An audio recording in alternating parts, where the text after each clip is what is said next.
So I gotta share... What the...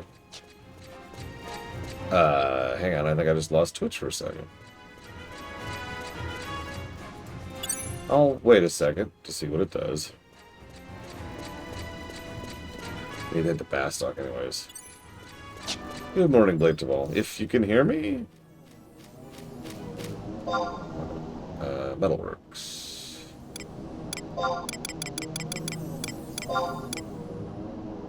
Okay. Weird. Whatever.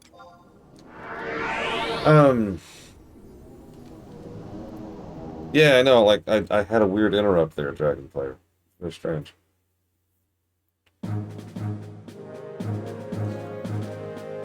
So, I was gonna go ahead and get a whole bunch of this quest chain done off camera.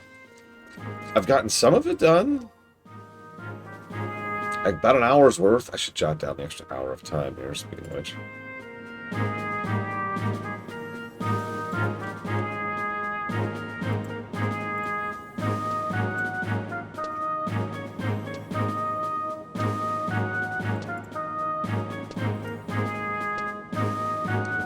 Okay. So, I'm doing the go talk to the other city-states quest, which of course doesn't acknowledge, you know, the fact that I'm already maxed out with Sandoria because coding. Where's this? Okay. I talked to Halver. You remember Halver? He was one of our main quest givers for Sandoria. I decided to take a screenshot of what he said because it amused me sufficiently. And I quote, "An adventurer from Windhurst, are you? Well, you have my respect for coming all the way here. But know this, our kingdom has no intention of showing a friendly facade to either Bastock or Windhurst. How you classless mobs could ever think to stand shoulder to shoulder with the Elvon is, frankly, beyond me. Yet on you come, impertinent stuttering shrimps, lumbering oarheads, and purring floorballs. It's simply unacceptable. But enough of that. Here's your mission. Infiltrate this thing, go here in the middle, get this thing, kill this dude, blah, blah, blah, blah. When you're finished, if you aren't orc fodder, report back to your own consulate. We don't take kindly to foreigners loitering around the chateau, if you get my meaning. The orcs aren't so much of a problem that the kingdom need worry about sending our knights. Let the adventurers clean them up for pocket change. That's our policy."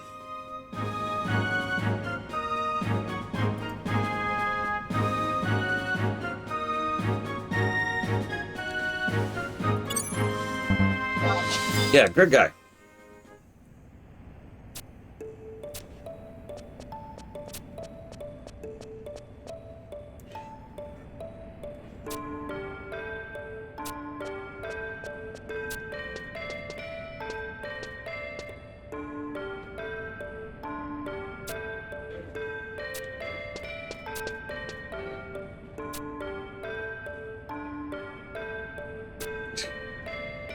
Meanwhile, this dude...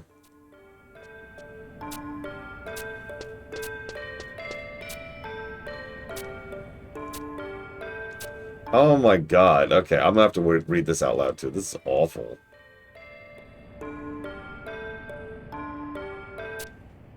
So we talked to the minister, excuse me, the representative in Bastock.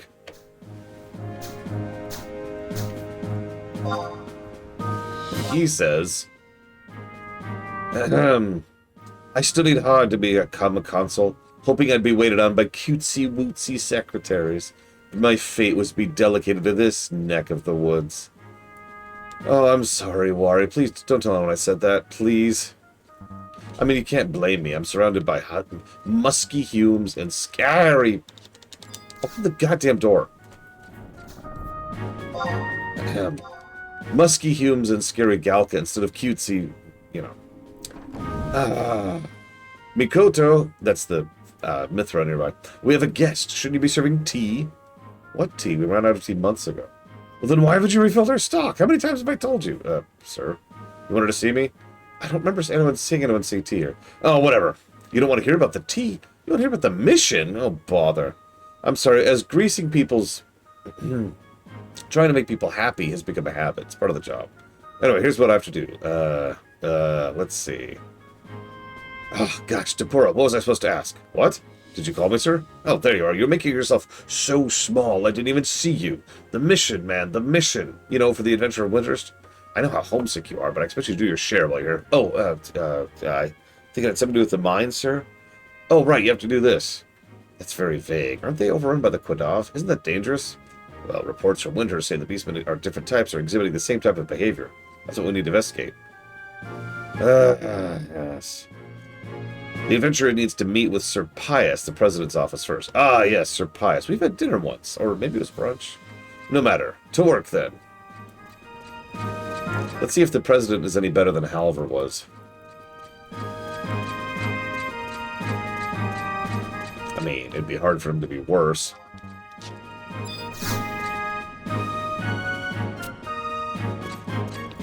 Yeah,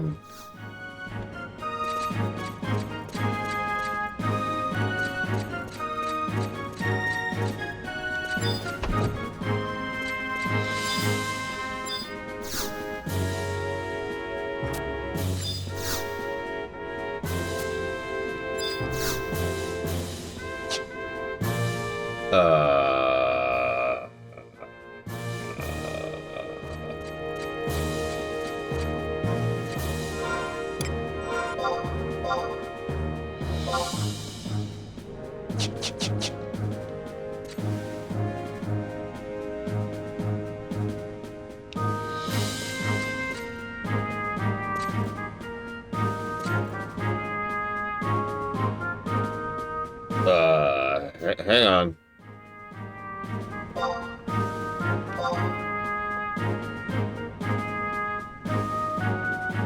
So, yeah, no, they flat out say in-game, just talk to Sir Pius in the President's office. The walkthrough says, talk to Pius in the President's office. The President's office says, those doors lead to the President's office. Only those on special missions and high-ranking adventurers may enter.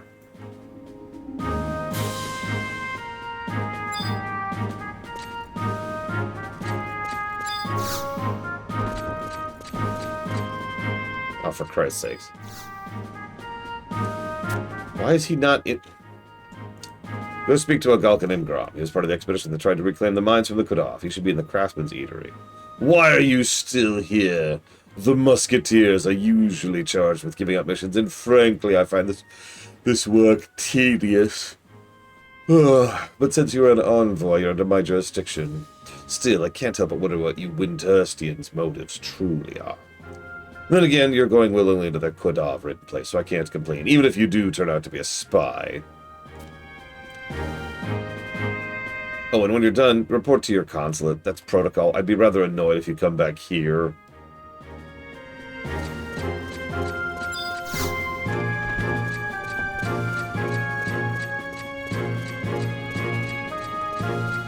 Okay.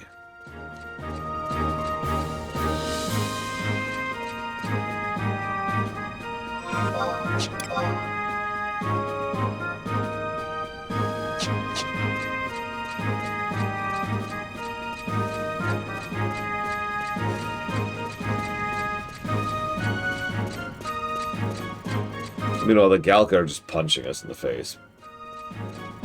How dare you breathe in my presence? Sorry.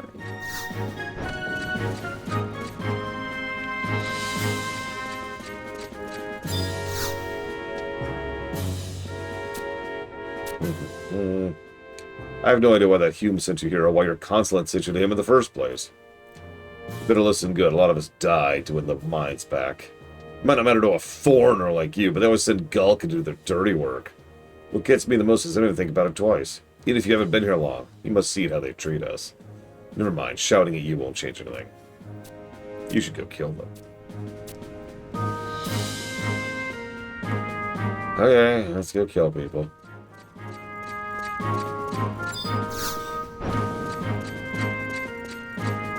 I might have this waypoint.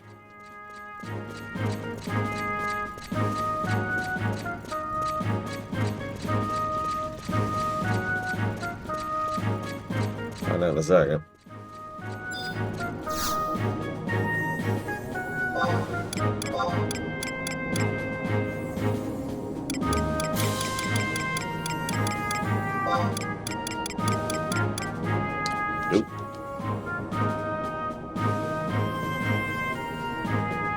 Okay,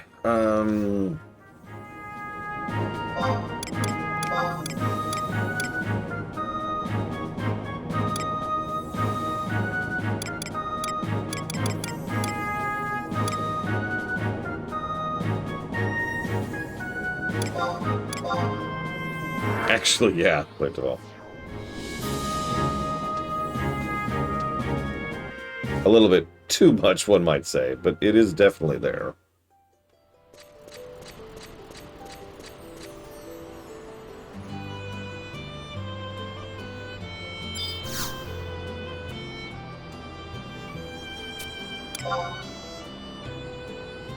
Hey, Mr. Red.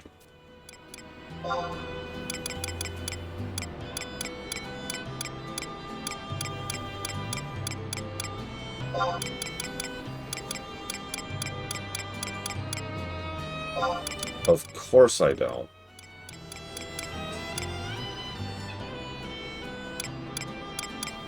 Okay. One moment, please.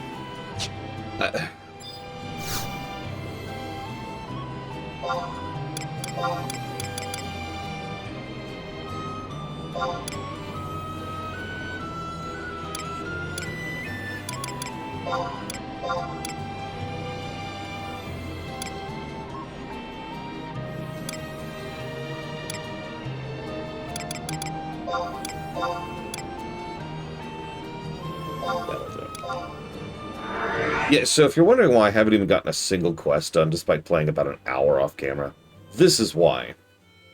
I've been gathering a lot of places as I go, but unfortunately, or perhaps fortunately, I don't know how to phrase that. Some of these places I've never had any reason to go to. And I haven't been back to them for later content, which means they're vanilla-only content, which means I gotta run there. And I gotta run there the old-fashioned way. I mean, I have a mount, but the point is I gotta run there from town.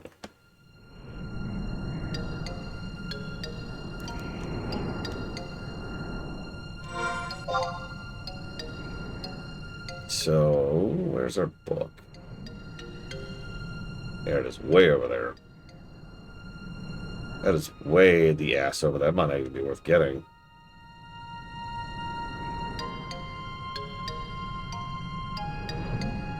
And yeah, I'm going to the mines.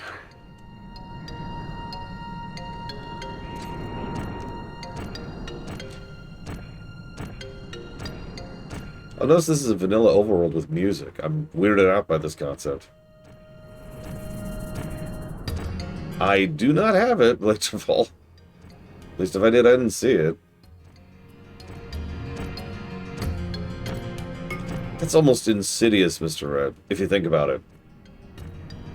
The beginner zones have music, so the players are like, ah. And then, you know. Like, I just want you to picture WoW for a second, and picture, like, Tearsfall Glades, Elwyn Forest, Dunmarog, Durotar, and Teldrassil are the only zones with music in all of WoW Vanilla. Yeah, that would be weird.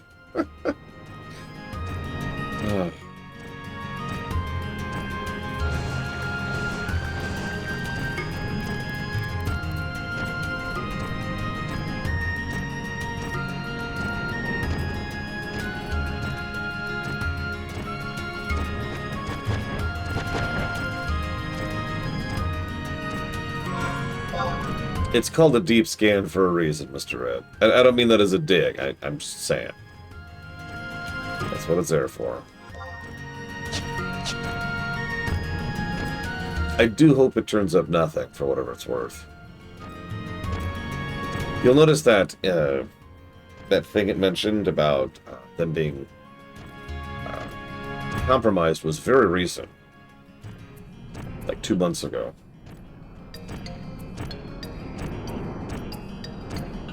And apparently I'm going to be spending 7 years doing this, so... This is my favorite part about FF11. Putting the controller down and still being just as efficient about playing. Yeah, we'll see, is my answer to that, Bud Falkenstein. My friends and I were talking about that last night. You want to hear a funny factoid? Maybe I shouldn't use the word factoid. Funny opinion. All of the good Fallout games, with one exception, were not made by Bethesda.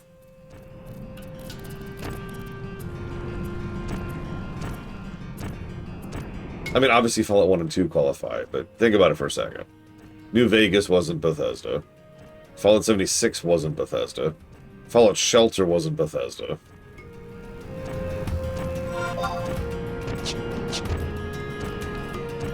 The only exception is Fallout 3. I will go to bat for Fallout 3. I will. I do think it's a good game. I'm sorry.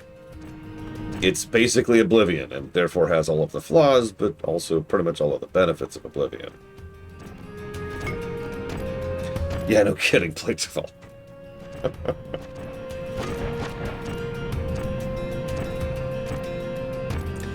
It is funny to me how much that tends to be a proven winning strategy. Something, so I mentioned this, I could really go down the rabbit hole on this. Nintendo has understood the strategy for years, because Nintendo has pretty much since the SNES era, been very supportive of second-party stuff. Second-party dev teams. And so there's a lot of games, good games, that have made under Nintendo's label that were actually made by another studio, but Nintendo gave them a lot of backing and a lot of support, right?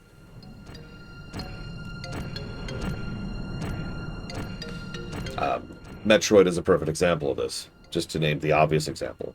Metroid Prime 1, 2, and 3, as well as the Samus Returns remake and Metroid Dread. All of those were made by other studios with support from Nintendo, excuse me.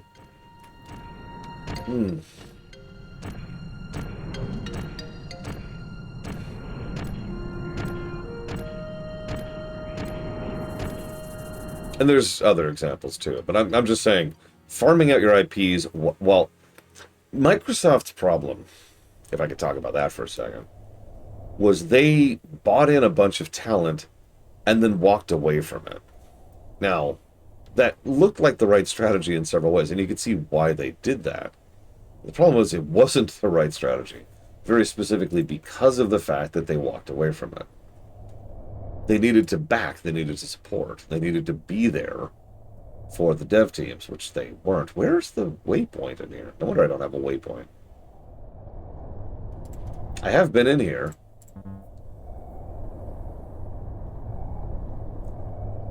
Where am I even going? Yeah, no, exactly. They wanted to reap the rewards with no work. It was a very, if you'll forgive me for being blunt, capitalist mentality. Only someone under capitalism would think buying something then allows you to reap the benefits of owning something. Whereas Nintendo actually understood that you buy something and then support it. Now, I don't want to lick Nintendo's boots too much here. They've made plenty of mistakes too. But you see my point? Like, it is a proven successful format. Just because it occasionally fails doesn't change the fact that it's a good format, right?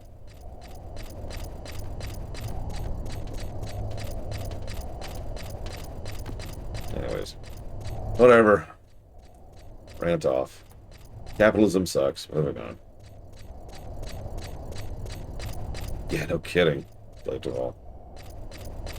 Every time Nintendo... It actually amused me back in the day when people were like, Nintendo's dead! And it's like, do you have a functional brain?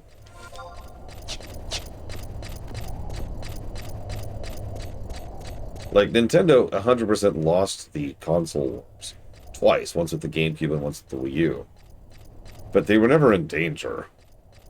Like, at no point in time was Nintendo in danger of shuttering. Or losing studios or whatever.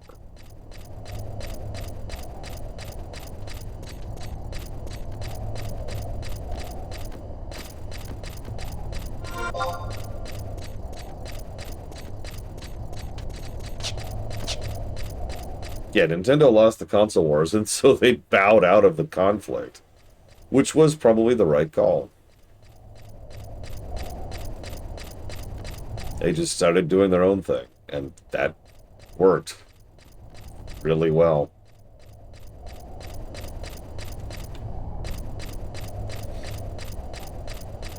And meanwhile, Microsoft and Sony are busy shooting themselves in the face as hard and fast as they possibly can. Good lord, people.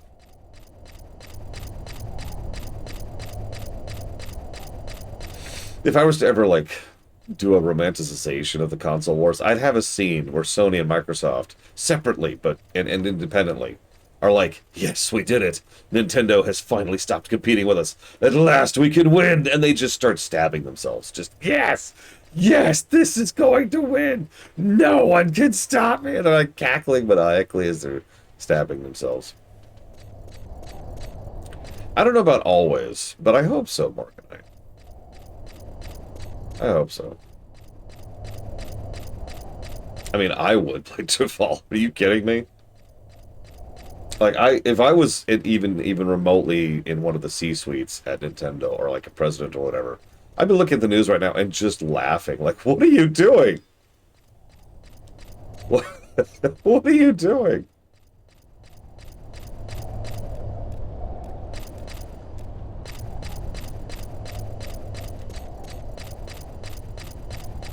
I'd call up the Steve, hey Steve, oh, what's up?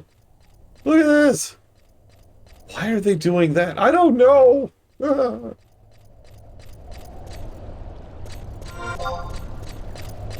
I've seen a lot of thought and effort put lately into trying to figure out specifically what Microsoft is doing. We have a very good idea of what Sony's doing. We know what they're doing. We know why they're doing it. But Microsoft makes less sense. I'd like to go and give my professional opinion on what Microsoft's doing. The problem is we're thinking of Microsoft as a singular entity. What I think is happening at Microsoft right now is 5 or 6 different groups are pulling in different directions, and they're all getting their way simultaneously. That's it. That's what I think's happening. We know that Microsoft in general is divesting itself of a huge amount of properties with the purposes of trying to use those to cover their insanely extensive losses to AI investment. But other than that, most of what they're doing is pulling in multiple directions at the same time. Which makes sense if it's multiple people, or multiple groups, excuse me, pulling in different directions and all getting their way.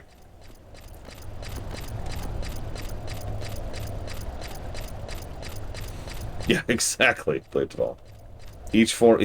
Cancer's a good word for it, too. What's happening right... I have to laugh about it, because the only alternative is to cry. It's actually really goddamn messed up what's happening in Microsoft now. Thousands upon thousands of people are being affected by this. Not just the people who just got canned, but everyone else involved in that, too. Most of those people have families and mortgages. And not a lot of job prospects right now.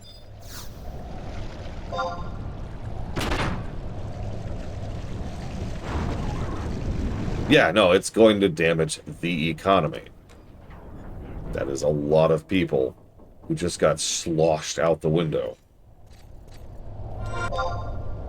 Yeah, I don't have the waypoint. What do you know? Jesus, look at that row. I want you all to know this is Mr. Red's fault, 100%. No one, I don't want to stress this, no one else has asked me to do the other city-state stuff. And I've done all this stuff off camera to save you from the doldrums. But we're doing this for Mr. Red and for no other reason. Valerian would probably be like, nah, skip it. And Blade Tval would be like, nah, skip it. And Rax, I mean, she only gave $28 to this run. She doesn't have a say. But Mr. Red's like, I want you to personally suffer and drag down the stream by days for no reason. Because of cruelty. Because cruelty is the point. As I keep saying, Mr. Red is secretly a billionaire. And just wants us to suffer. And you might be thinking, oh, so you're getting paid. No, no, no. Billionaires don't spend money. They waste money, but they don't spend money. No, no, no. Mr. Red is like giving a promissory note here. Like, oh, yeah, I'll totally... I owe you, Lore. I owe you, $5. Oh, sure, actually. Blade 12, give me a second. I can find out in seconds.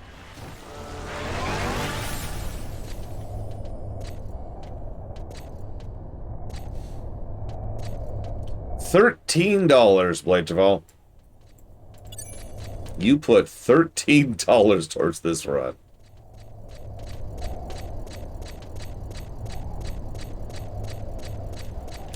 Yeah, just imagine if we were banana slammering right now. Yes, slammering. It's a new word. Look it up. Game Geek put $20 towards this. So Game Geek is officially more of a stakeholder in this than Blade Javal. Mr. Red put 106. I'll actually give him credit on that.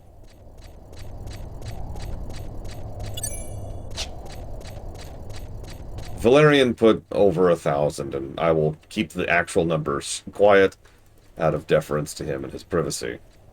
But in fairness, that happened over a long period of time. Now, you know how our actual second majority shareholder is for this?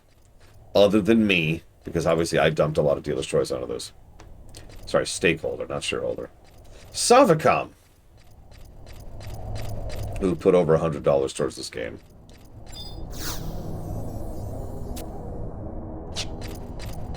Thanks, Savicom.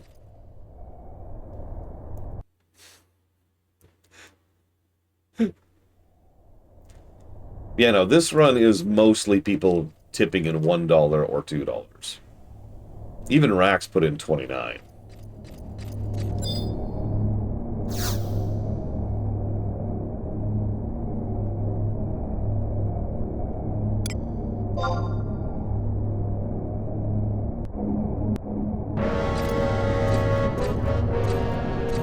Probably. And again, I know there's a giant bundle of Dealer's Choice down there. Fun fact, most of the funding of this game is Dealer's Choice. I suppose that makes sense. It was nowhere until I just pointed a finger at it.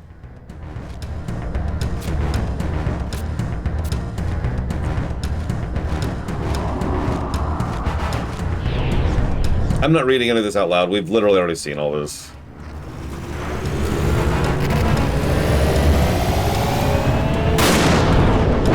Like, this is copy-paste, so...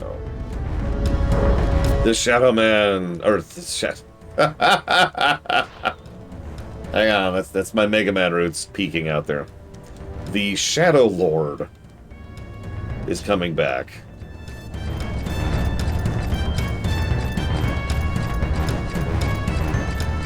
Actually, that's a fair point. I think I did do this off camera the first time. Oh, whatever, here, I'll read out loud. I will lead the Beastmen hordes on a grand campaign to rid the world of you and your kind. The day of reckoning will come. The Beastmen will be the one to rule this world. But you won't be there to see it, because you'll already be dead. Arise, worm of darkness, devourer of light, I command you. Smite my enemies where they stand. And then they're dead.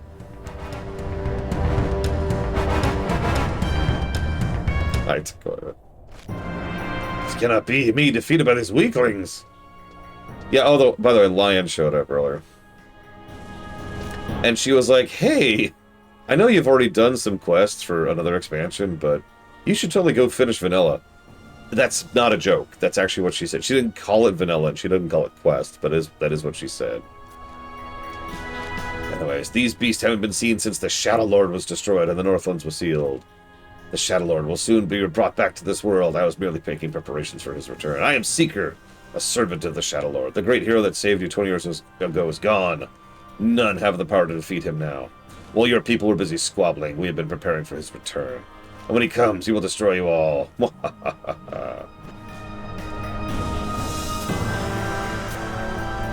The Shadow Lord is coming back. There's going to be another war. Our days will be filled with hatred and sorrow once more.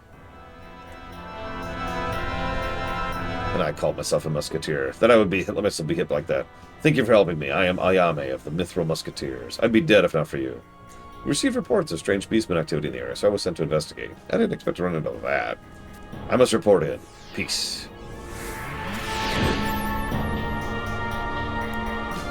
Okay, there. Let's get out of here. I guess I can just walk, actually.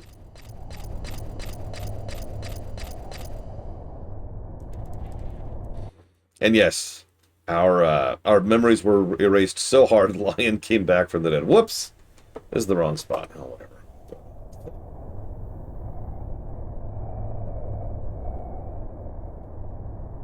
Yeah, the story hit net positive. Not in the nations.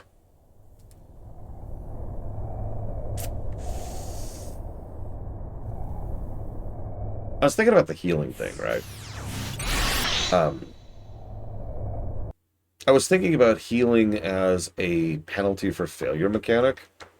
This would probably work better in like a strategy game, that is to say something turn-based tactically, where you've got a mission structure. But one thing you could do is make it so you have to have downtime after taking damage. Again, XCOM kind of does this. One second. Oh my god. That'll work.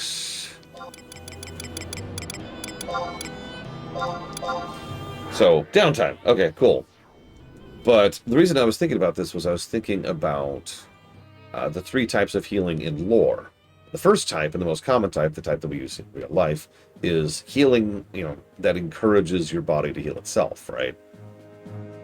So imagine you have access to healing magic, which just encourages your body to heal itself faster, aka reduces downtime after a mission for damage taken. And so you could invest or spend or something in order to try and reduce your downtime. I don't know if that would be engaging or not. Like, that makes sense, but I don't know if that would just end up being a tax or not. I don't know. I'd have to think about that. Anyways, write down your report. Tell them what you've seen. Oh my, is it true? Oh my, oh my! It's simply amazing you could run into a monster and not be pounded into adventurer's soup, don't you think so? What? Oh, right, I guess so, sir.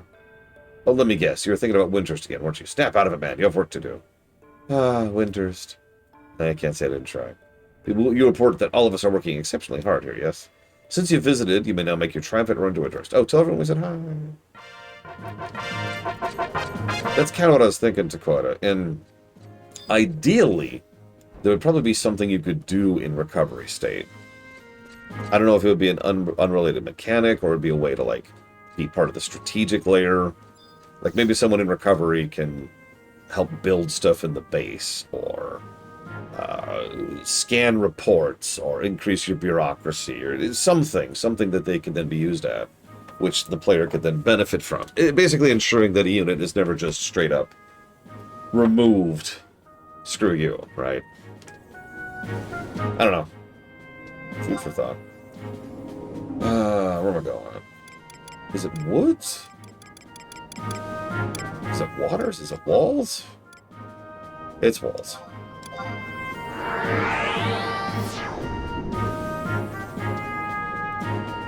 The downside of that is it would encourage you to just, have troops on injury. Or maybe, like, I don't know. Like I said, this is all still vague thoughts I was thinking this morning while I was eating breakfast. I did eat breakfast today.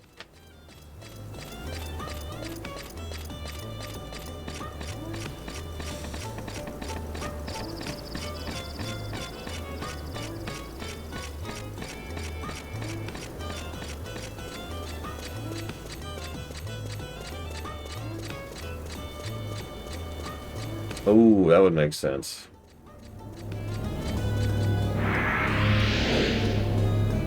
Good. That's good news, Mr. Red.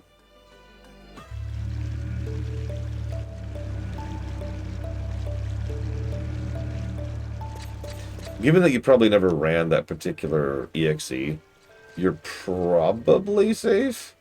But I'm just going to tell you flat out, again, speaking as someone who has worked in digital security for several years, you always have that asterisk of probably.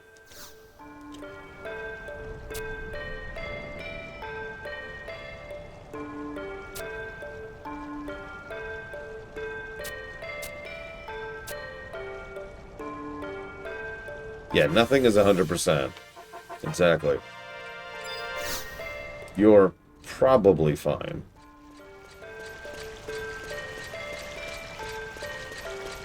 Maybe there could be like a marauding mechanic. That would only work for certain types of games, but like you could find supplies in the fields, and then those supplies could be used to improve the quality of your care back in camp, and that can reduce your downtime. We could also get into positive aspects of that too. Maybe really good rest state can actually give you a positive buff or stats or improved rolls or something when you actually go back out to combat. Oh, a pseudo morale mechanic.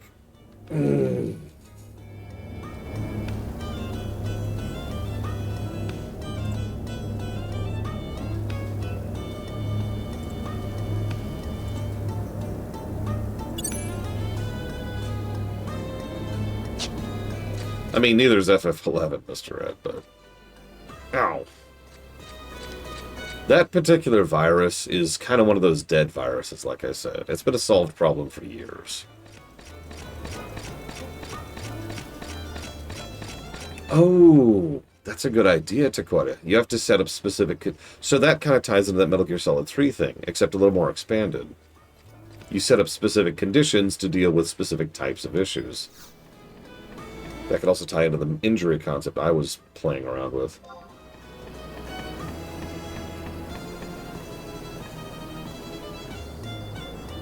Oh god, I don't remember where I'm going. Here, probably.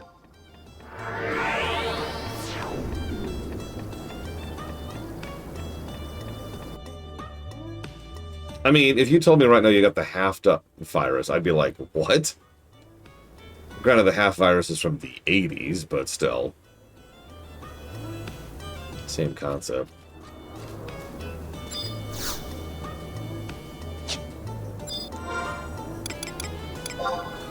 Here, have some crystals.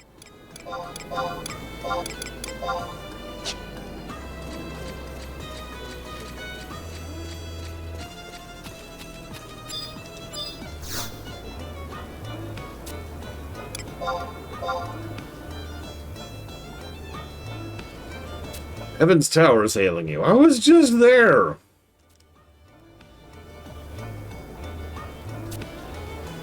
Oh, speaking of, I was just there. I should give some negatives, shouldn't I? I loves them negatives.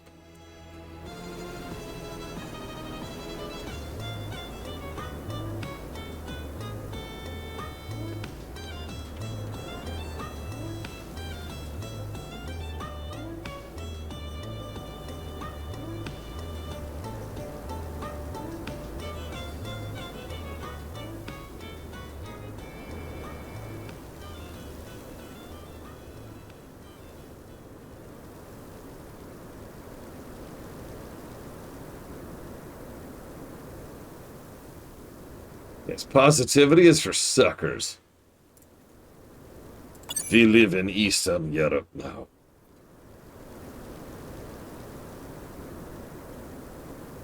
There is no hope, no joy.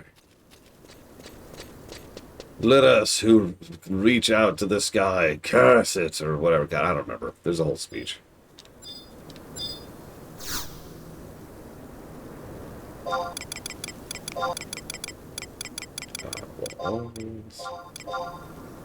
God, what is that stupid speech?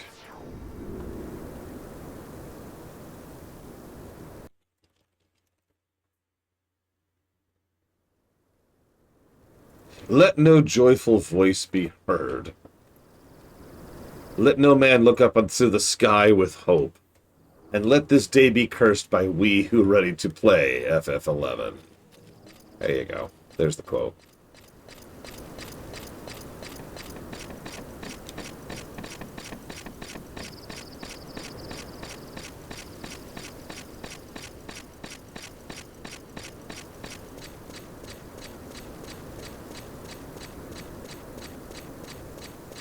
If it makes you feel better, Mr. Red. I got nothing. I've been doing this instead of anything else. I haven't done anything on the FF5 video, because I've been playing FF11.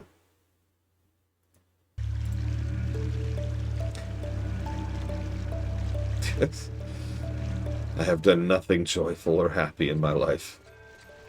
That's not true. I was playing WoW last night. The new MSQ is really good. Even though I guessed the twist immediately, it's still good.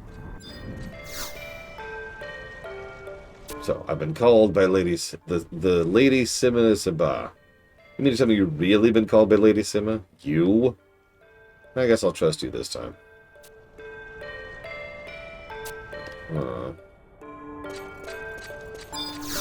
Okay.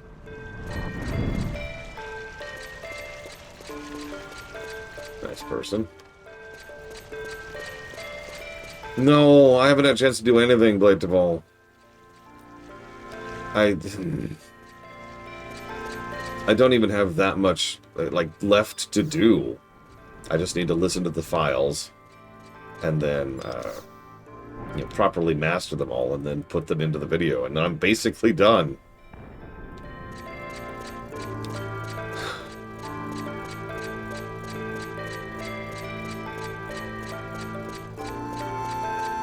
I admit this is partially my fault, because I decided to go ahead and, you know, get groceries yesterday, and that delayed me by a couple hours. And I keep insisting on laying down and actually getting rest.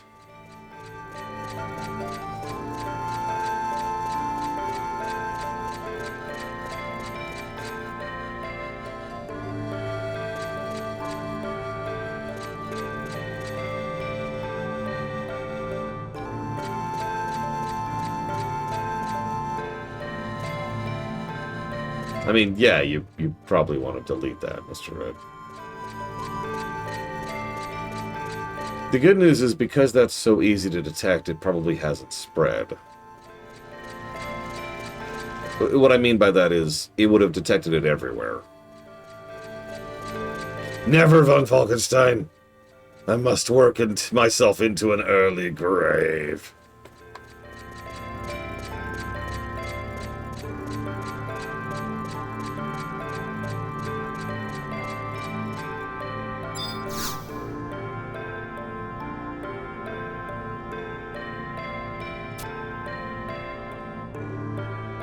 Must slave away. Must slave.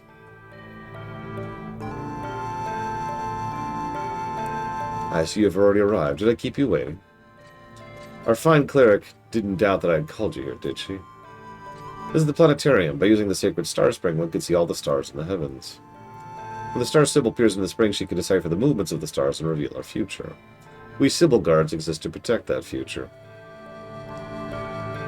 I showed the report you delivered to the Star Sybil. Don't worry, she's already sensed the imminent revival of the Shadow Lord. However, for the sake of national security, we ask you to keep this information to yourself. There's no reason to inform the public at this time. The wounds that the Tatar received 20 years ago have not healed. Releasing this information now would cause unwanted confusion. As for you, you can go back to adventuring. We'll take it from here. Lady Sima has prohibited you from entering this area. Stun, stun, stun.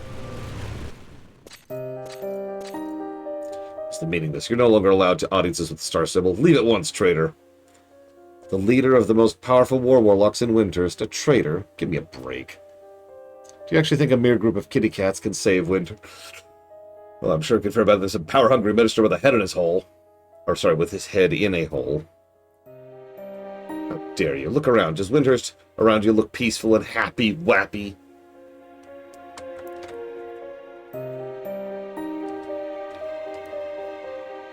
What is this? Wait. The pages, they're blank. Is this some kind of joke? Joke? Show those pages to the Star Sybil and see if she's laughing. The Book of the Gods is blank. The broken Cardian soldier's up to no good, and all of Windhurst has is ancient, worn-out, good-for-nothing army. And you sit there with your tail between your legs. I'm tired of waiting. I will save Windhurst from these terrible, wearable times. I haven't met any so far, von Falkenstein. Lord Runner, I have a mission for you. Follow him and find out what he's up to. Report to me when you do. I cannot forgive any who would endanger the peace of Windhurst. Okay.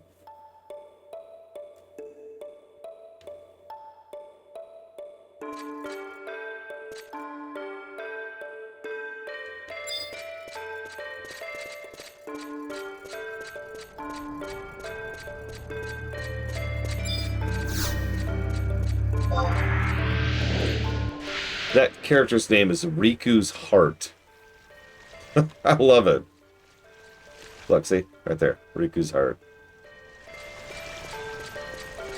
It's either that or Riku Shard. Pretty sure it's the former.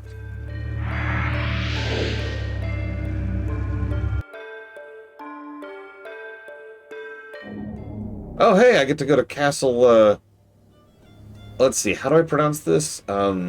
Bird Brain, it looks like.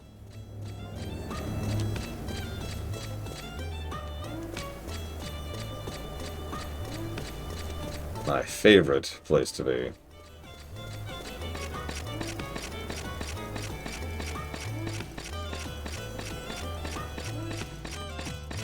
Pretty sure this is the easy visit.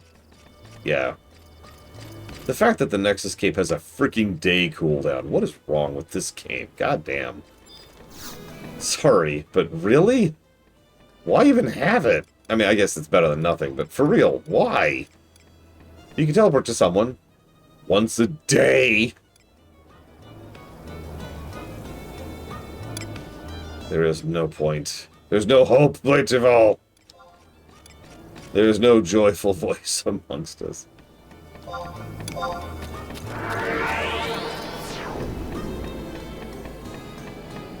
3 hours? If I'm being honest, I would still think 3 hours is too much, but it's way more reasonable than 20.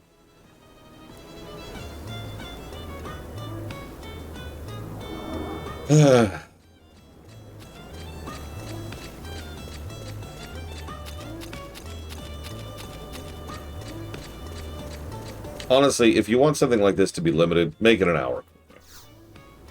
Just straight up.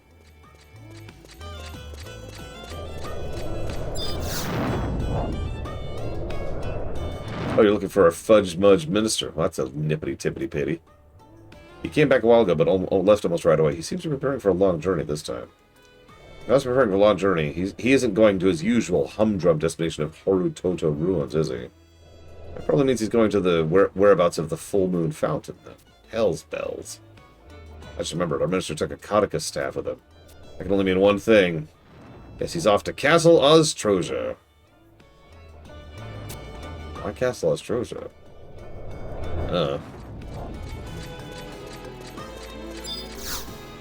I mean, I don't... I guess my point, Blightval, is from the perspective of a developer. Someone somewhere had to specifically decide on a 20-hour cooldown. And ignoring my desire to punch that person in the face until the blood stops coming out, I want to know why. What's the logic? What's the reasoning, right?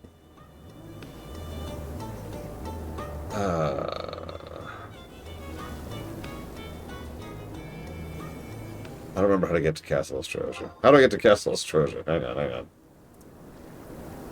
on. That looks like a book.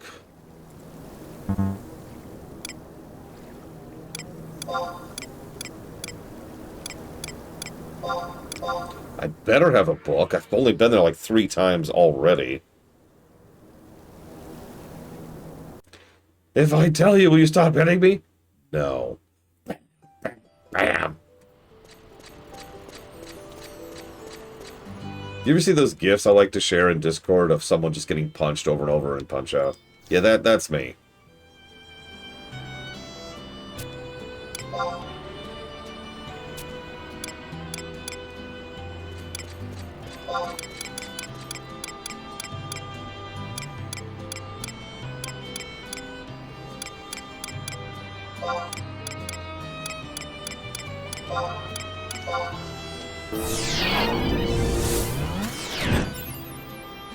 Look, I'm just saying, Mr. Red. There's several of those. They're looped pretty well. Bam, bam, bam. Okay, where am I? So is this the password one? No, this is just the lever one. The Sandman one's good. Wink. Bam! Just this colossally huge one-shot. Just dead. Just dead. Okay. Um...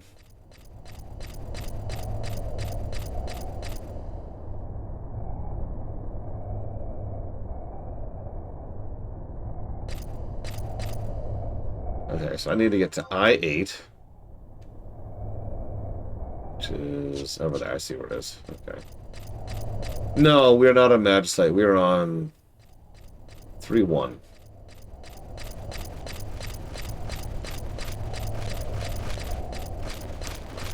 Yeah, I'm not doing passwords. I'm doing the switches this time. And, no, I've never done...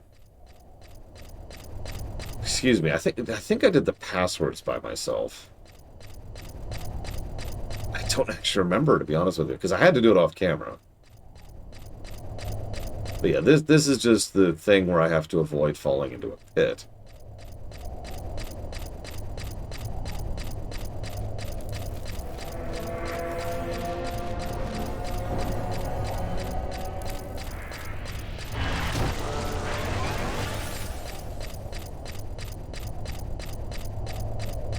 Nobody likes the passwords. Nobody.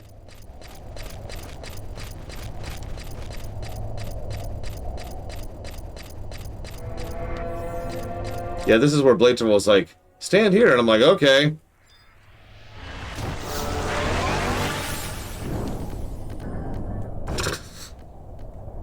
Then that happens.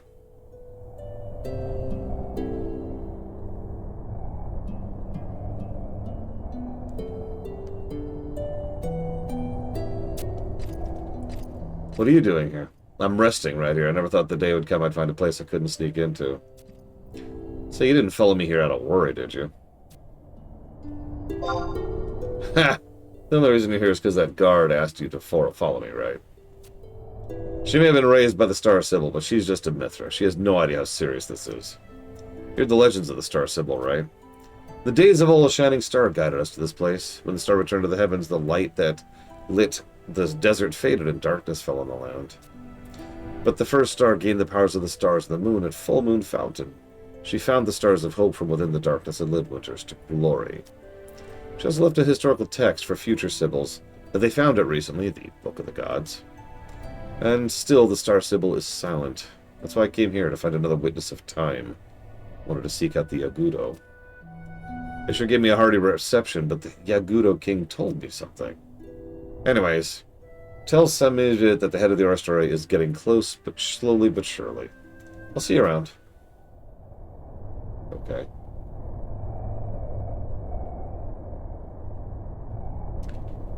Yeah, actually we're done, because that was the intent. Yeah, this is the easy trip. Wait, hang on.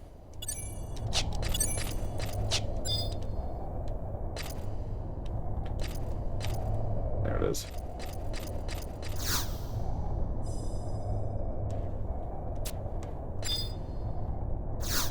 Alright, we got the old ring. I don't know why we need the old ring, but we have the old ring.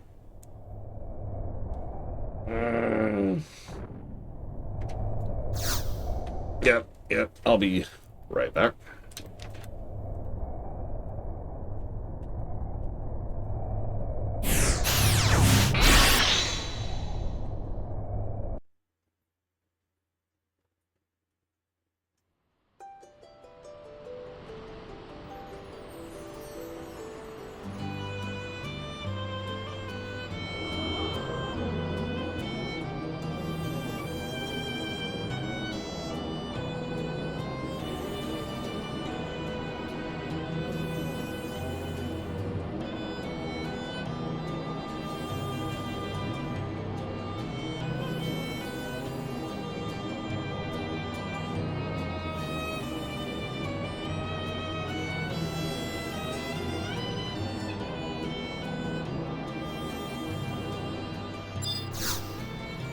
Hi, Czar. Hi, Offshore Twitch account. Hopefully today is treating you as well as it is possible to do so. So the next quest we can skip. It's something called the Three Mages.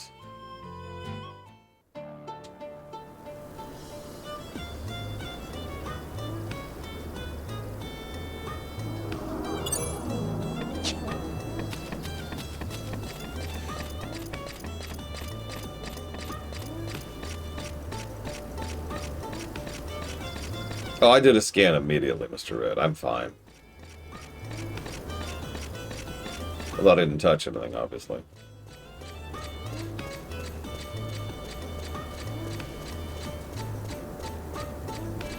What was that, Believable? Because, yeah, I still need to think about Bastok. I've been thinking about that, actually.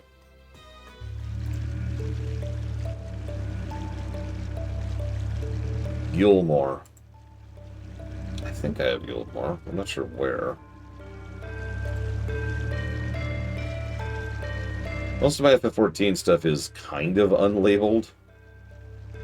It's labeled based on the soundtrack name, which isn't as helpful as you'd think, and it's very disorganized.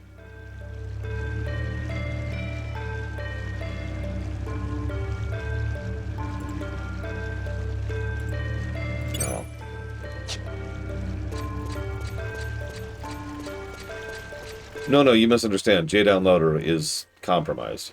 Dream Whisperer. Hence the pseudo joke.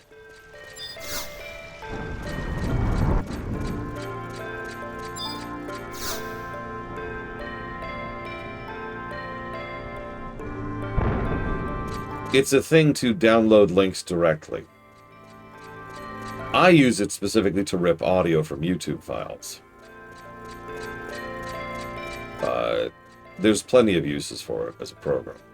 You can rip video from YouTube files, you can rip executable files. Like, it grabs links and downloads them directly. It is incredibly unlikely you don't have it, unless you already know what it is. Like, you don't just randomly grab JDownloader, right?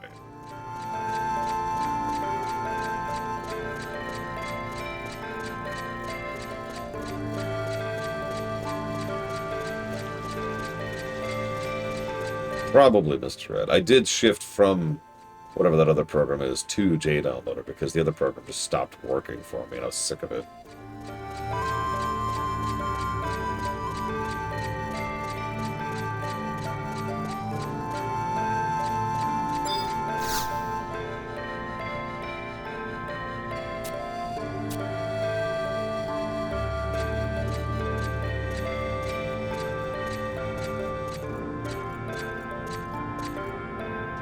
I see you're back. Tell me what you've learned.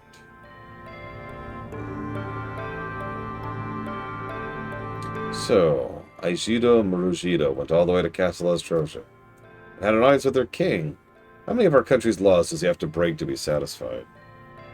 I commend your fine work. I'll report just the Stiblo ones. And following that, I think I'll personally deliver a grave warning to our rogue minister. You, for now, may rest. I sense another mission for you very soon.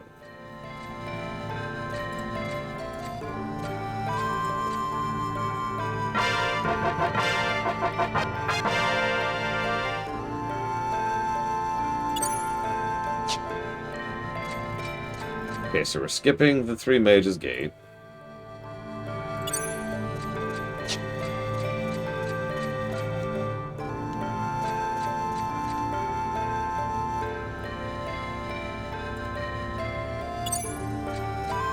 Greetings, Yada.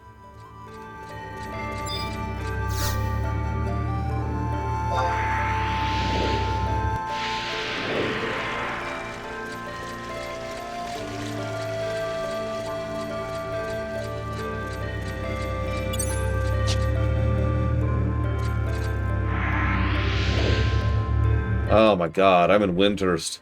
I'm actually one quest away from Magicite, by the way.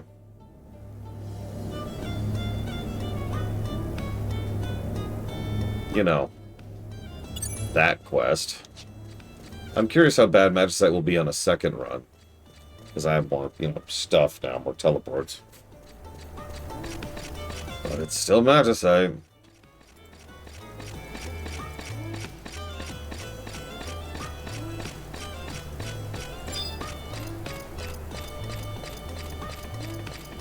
It's just a slog. Ah!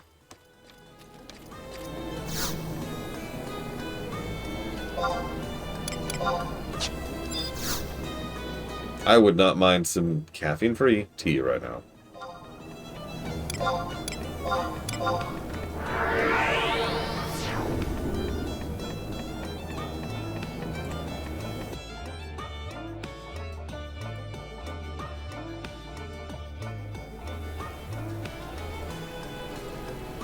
I could probably make caffeine happen.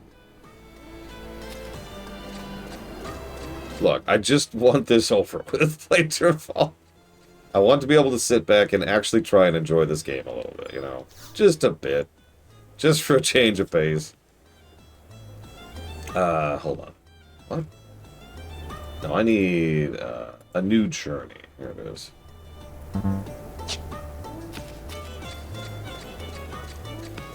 Sorry, I'm just making sure, because the wiki has this weird thing where it doesn't tell you the name of the mission you're looking at. Only the missions before and after it, so I always have to, like, double-check. What's the mission I'm trying to get here?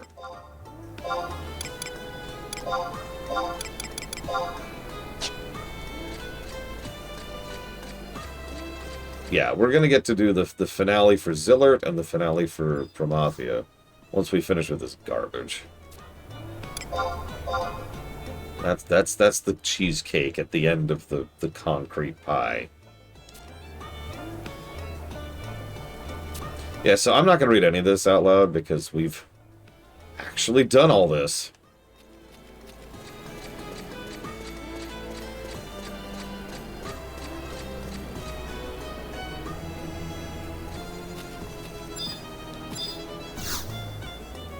Yeah, eat your vegetables. That never worked for me because I actually like vegetables. I know, I'm weird. Like, you gotta work at it to find a vegetable I don't like. I did just think of a perfect song for Bastok, though. You ready for it?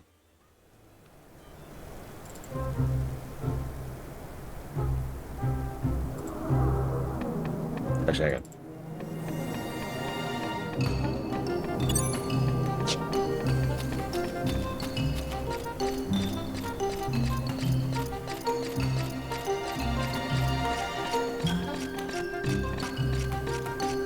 I like celery. I like kale. I don't like raw kale, but I don't like a lot of vegetables raw. You probably could only vaguely recognize this song by Deval. Because it's from WoW. Eggplant is another I don't like it raw.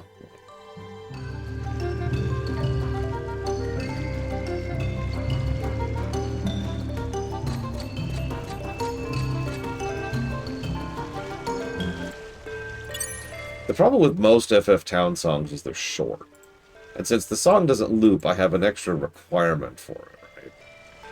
So the longest FF-related song I have that is long is actually... Hang on. Give me a sec. Oh, I love asparagus. Oh my god. The longest FF-related song I have is this one. Would you believe this is a 6-minute song? It's just the day theme, too. What am I doing? Right, to the top, again.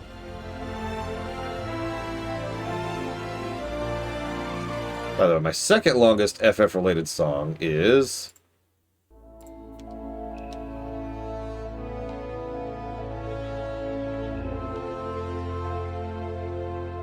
Tomatoes are fruit, whatever, don't care. And, consequently, my third longest FF song...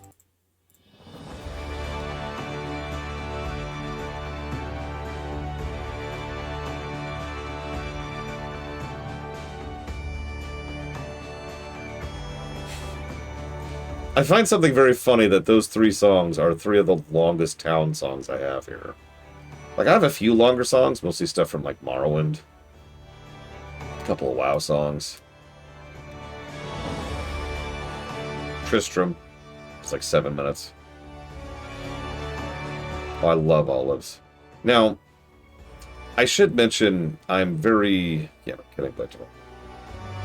I'm very picky about olives. It's really easy to screw up olives. Especially if you douse them and stuff. Ooh, I love good cauliflower. Steamed cauliflower I can just eat as a snack.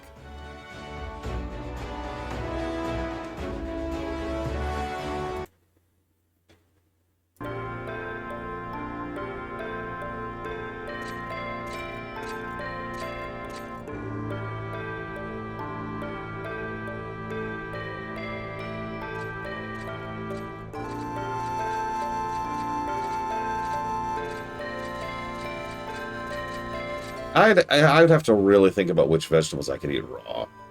It's a pretty small list. Tomatoes, carrots, cucumber.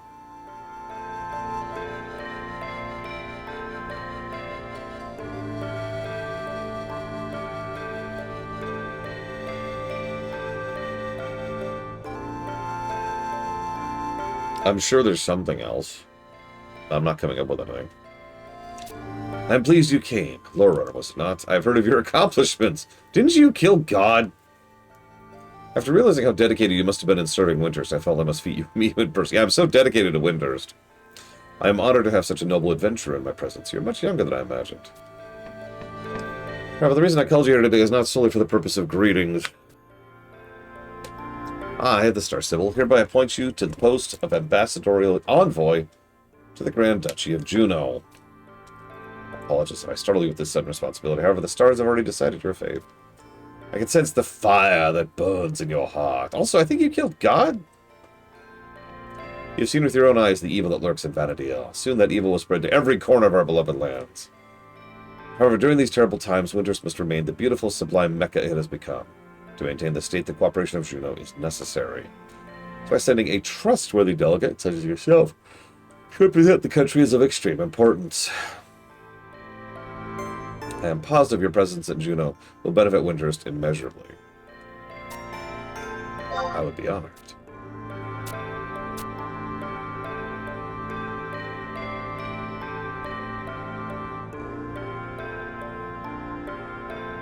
I suppose technically I do eat lettuce raw. It feels like such a technical thing, because you eat lettuce raw as part of something else, right? Like you put lettuce on a sandwich, or you put lettuce as a wrap, or whatever, right? Oh yeah, avocado I could eat raw. Just occurred to me. Oh yeah, in a salad or whatever.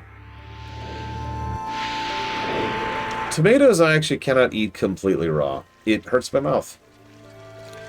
But there is one tiny asterisk there. If I salt a tomato, it no longer hurts my mouth. Go figure.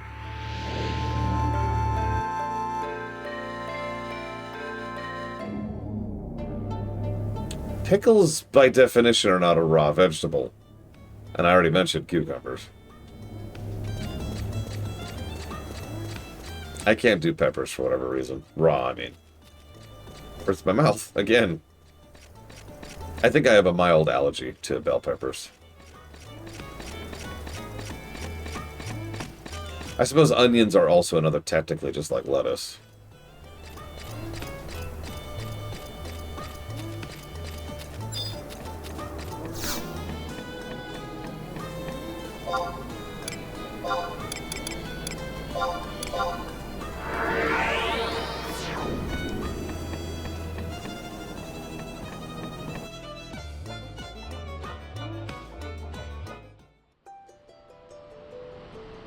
Hang on 1 second while we're here.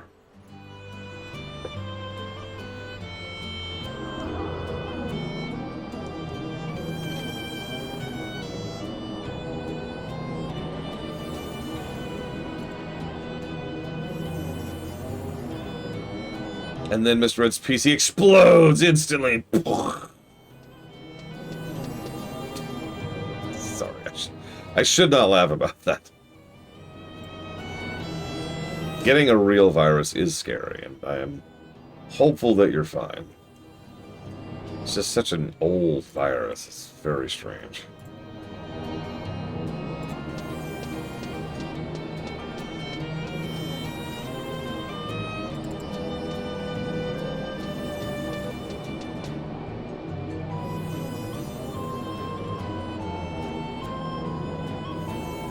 Yeah, 1 second.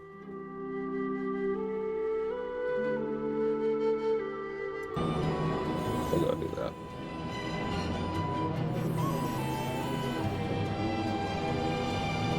I love broccoli. Mostly steamed. Steamed with cheese is nice, steamed with salt is nice, steamed with pepper is nice. But really, I can just eat steamed broccoli.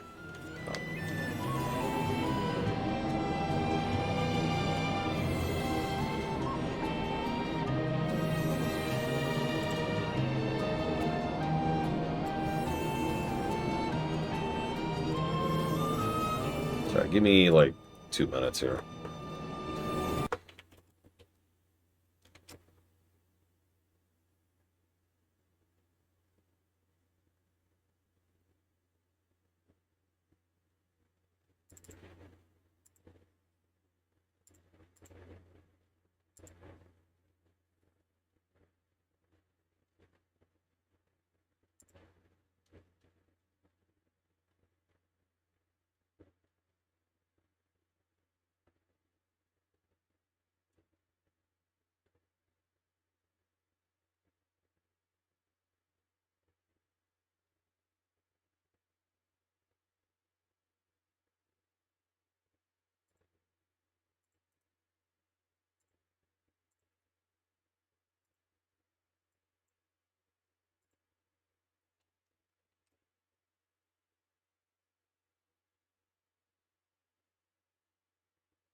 Damn it. What are they casting right next to me?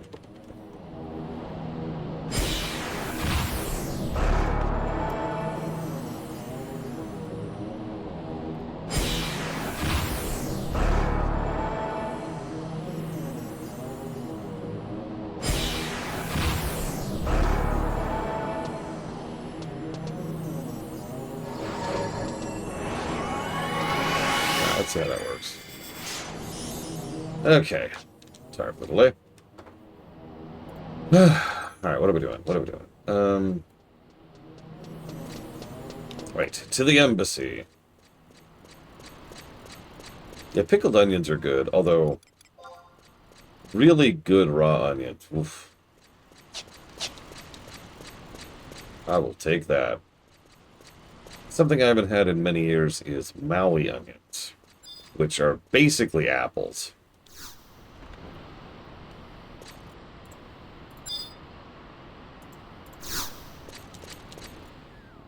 Who am I talking to?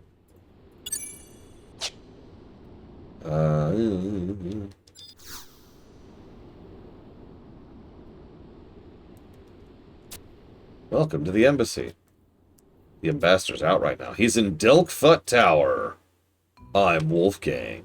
And I'm about to say basically so we have actually shown this cutscene on camera.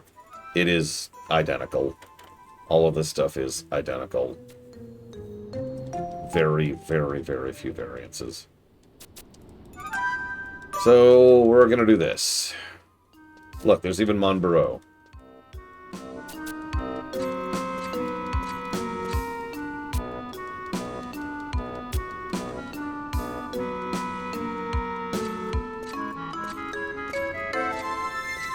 Apparently, every single ambassador to Juno is all sick with the exact same illness at the same time. And all of them go to Delkfut for some reason.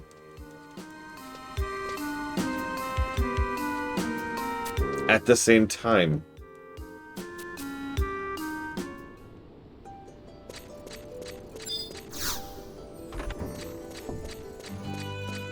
I don't know. Don't look at me.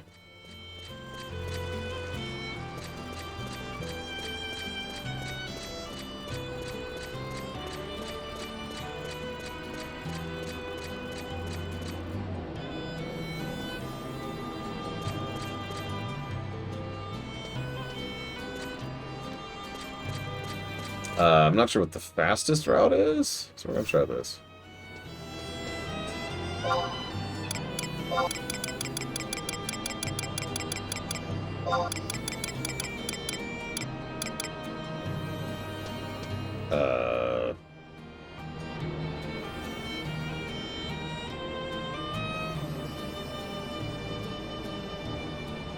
Hang on.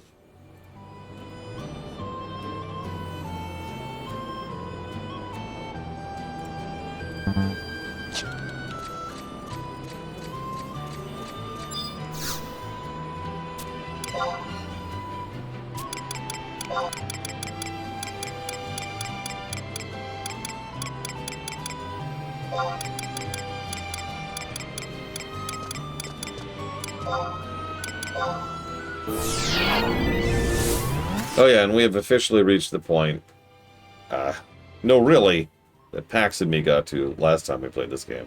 Even doing Windhurst.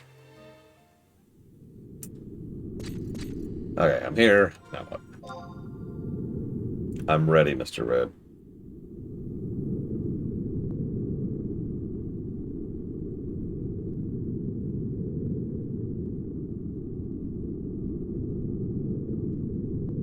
Damn it, I knew it!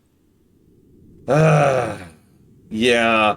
Sorry, I had to make sure the virus was contained, Mr. Red. It was the only way. I had to nuke it from orbit.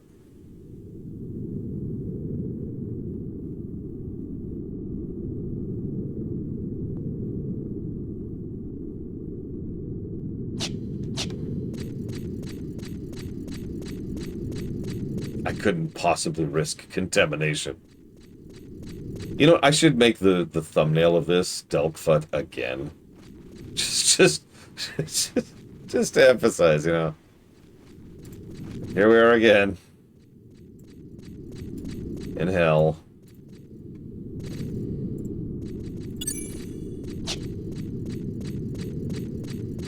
Again.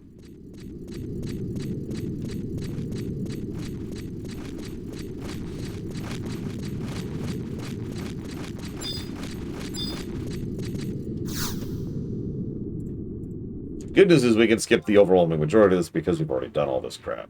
I already have the key, and I already have, you know, a lot of the waypoints and all that. So this won't be as bad as it could be.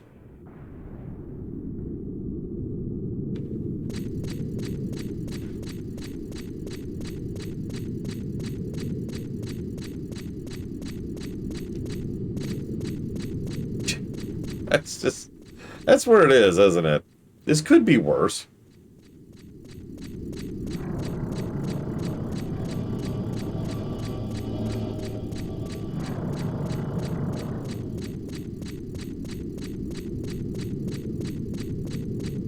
You know, I lied. There's one type of vegetable I don't like. Okra. Now, I don't have a lot of opportunities to try okra, but the one time I remember distinctly, it was extremely slimy to the point where it was gross. Like, I suspect I just had a bad batch of okra or something.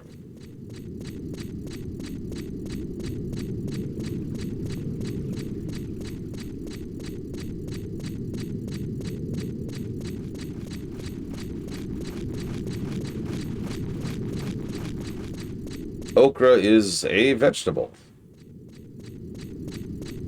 Yeah, it's a bit of a southern thing, I think. Now, I'm almost positive I've had okra as a part of other vegetables and it's been fine. But that's pretty cooked. So, hey, you rescued me. Ooh.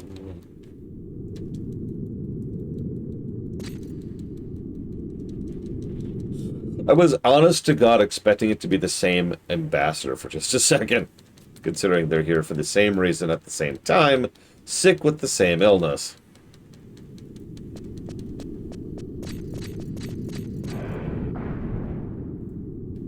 Sorry, Yada.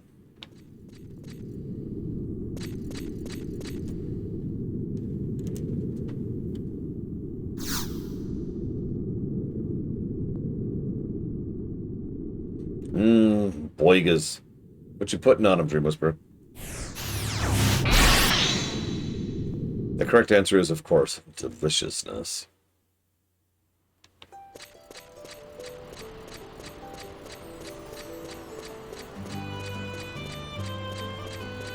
For real, I'm curious, though.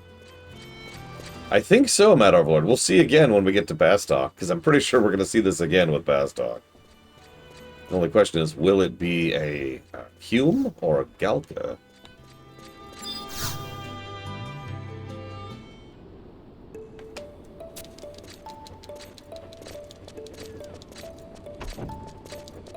Yeah, this stuff, by the way, is why I realized yesterday that there's no skippable cutscenes in this game. Because we're going to have to go through all the exact... I mean, we're going to have to go through the Shadow Lord being like, I was secretly what's-his-face all along.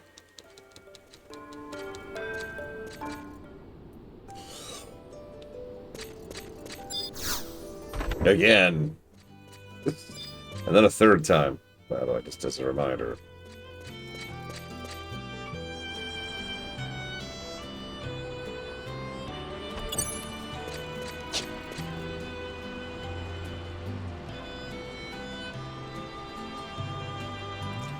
By the way, the next quest is Magicite.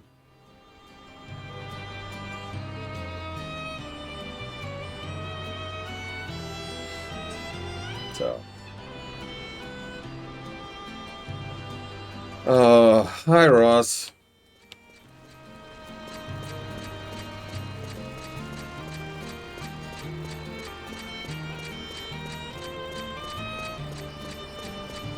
Yeah, no, we've got worse than Magicite. That's just the sad part.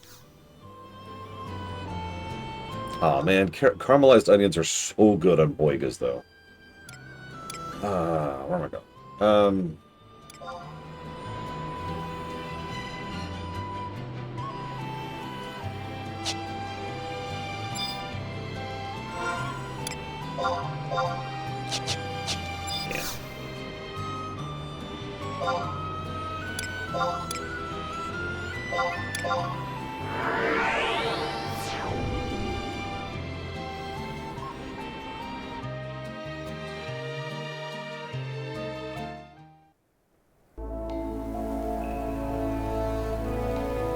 Had a random ass thought recently. Just one of those weird random thoughts, right? Hang on, let me turn in some crystals here real quick. So, you meet a genie, and the genie's like, look, here's the deal, right? Damn it. Ah!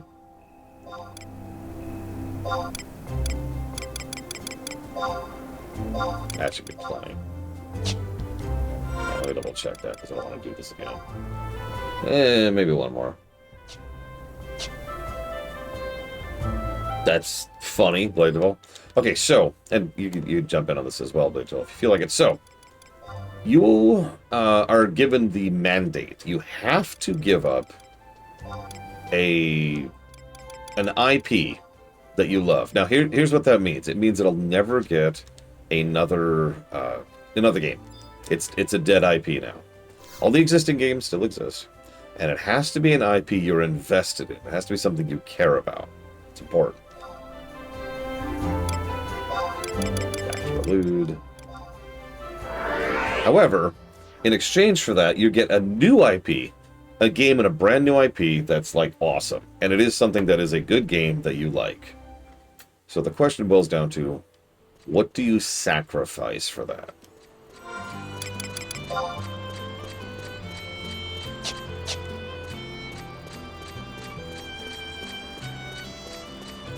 Dragon Age is kind of cheating because, I'm sorry, Dragon Age is dead.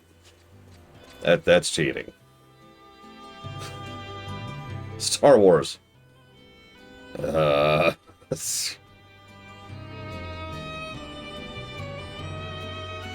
I mean, I'm sorry, Dragon Age is cheating. Dragon Age is dead. If we ever see another Dragon Age, it'll be a miracle, and it won't be for 10 years. What's more likely is we'll get a Dragon Age spiritual successor, just like we are currently getting for Mass Effect. I would say Mass Effect also qualifies as a dead IP, and once again, that feels like it's cheating.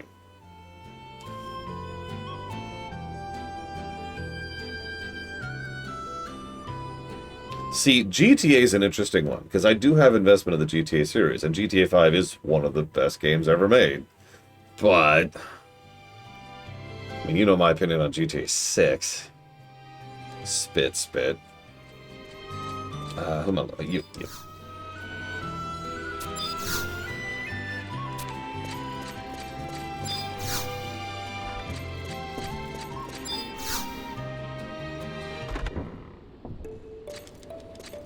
Again, this is all identical. This is Magicite again. We're just skipping all this. Blah, blah, blah, blah, blah. Skip.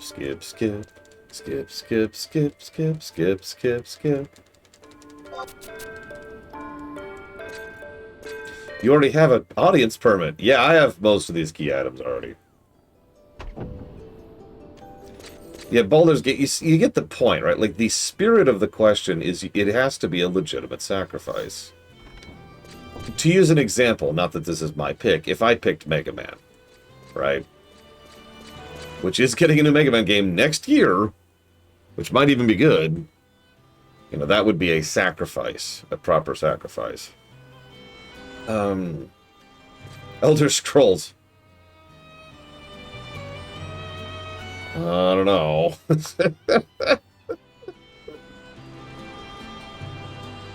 I mean, you may get your wish there, Blade Javal.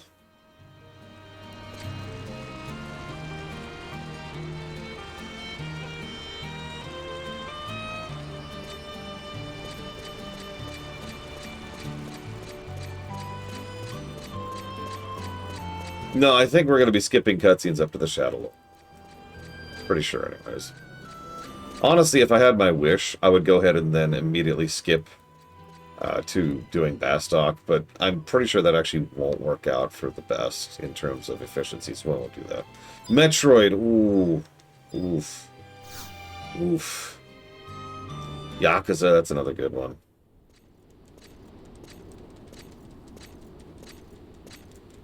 I mean, ESO faces old-fashioned cancellation right now. Not genie cancellation.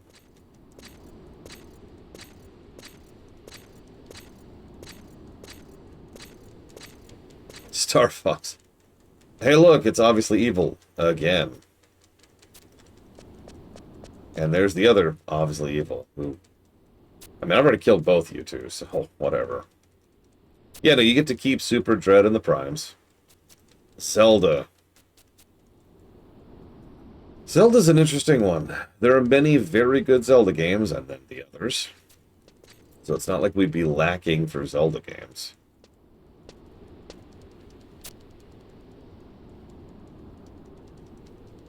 No, that's exactly what I was actually thinking, Mr. Ed, is it's probably more useful to use it to skip 7-2 or whatever it is for Windhurst.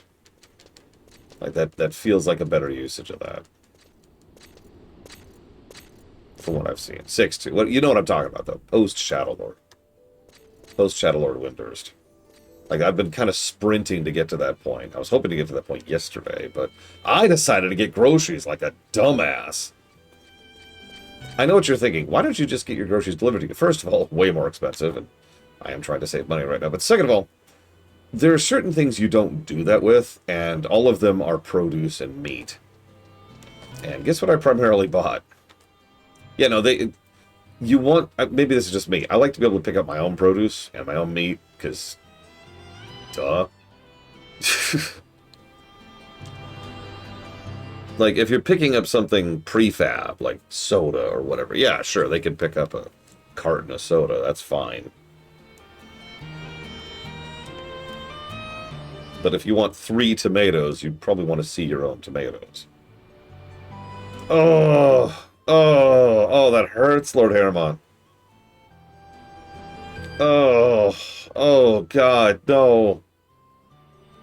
Right in mid-stride, too. We'd never get Last Titan by those rules. Midnight would just be an incomplete story. No, I couldn't do that. I'm sorry, I couldn't. I want to at least see Last Titan before I sacrifice Warcraft forever.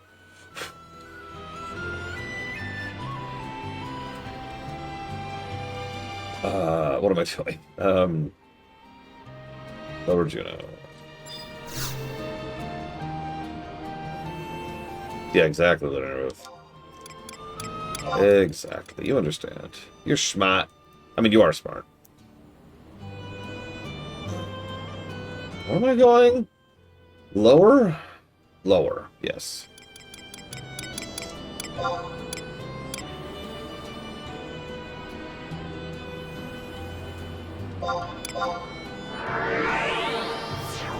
Well, that's the problems are, is like, it kind of has to be something that you're excited about seeing future things on.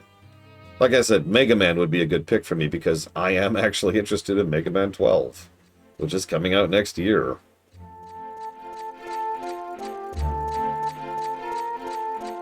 Come on. No, there's nobody here. No.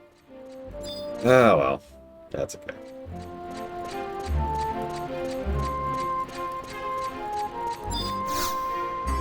Oh, that would be a mean pick. Because, yeah, SteamWorld, last I checked, is still going strong, and I absolutely want to play more SteamWorld games. I kind of wish they'd move the story of SteamWorld forward. Have you noticed they haven't? They keep taking the story back. Like, the card game was in the past, and the City Builder was also as a like a prequel kind of a thing.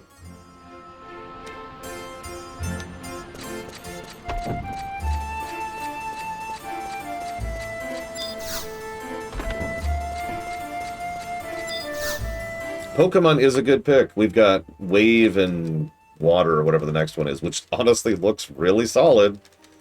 And I'm sorry, haters gonna hate. Pokemon games have been really good lately. Like, we had Shield, and then we had Legend ZA, and then we had Arceus, and then we had frickin' Violet, which is one of the best games I've ever reviewed. Like, we have some very good games lately. I don't know if I'd be willing to sacrifice Pokemon.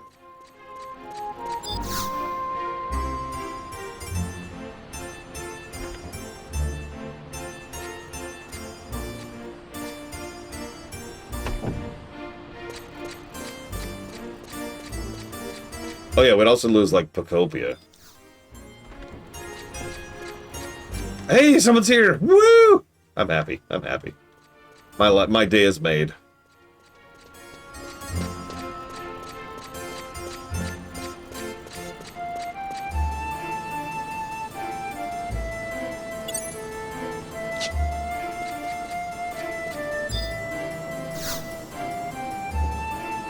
Oh my god, you're right.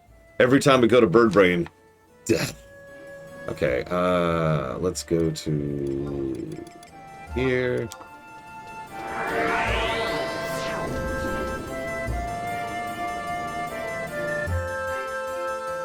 See, the problem is you have to be invested in what you're sacrificing. That's a good question. Let's say no, Ross. Or perhaps not necessarily might be a better answer. Like, again, to go back to my earlier example, if I sacrifice Mega Man, I'm not necessarily getting a new IP from Capcom. Although, amusingly enough, we did just get Pragmata. So...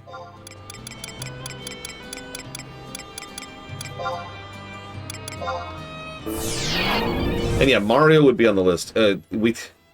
Mario is so branched out, you'd kind of have to come up with a specific Mario. Like Mario Kart, Mario RPGs, 2D Marios, 3D Marios.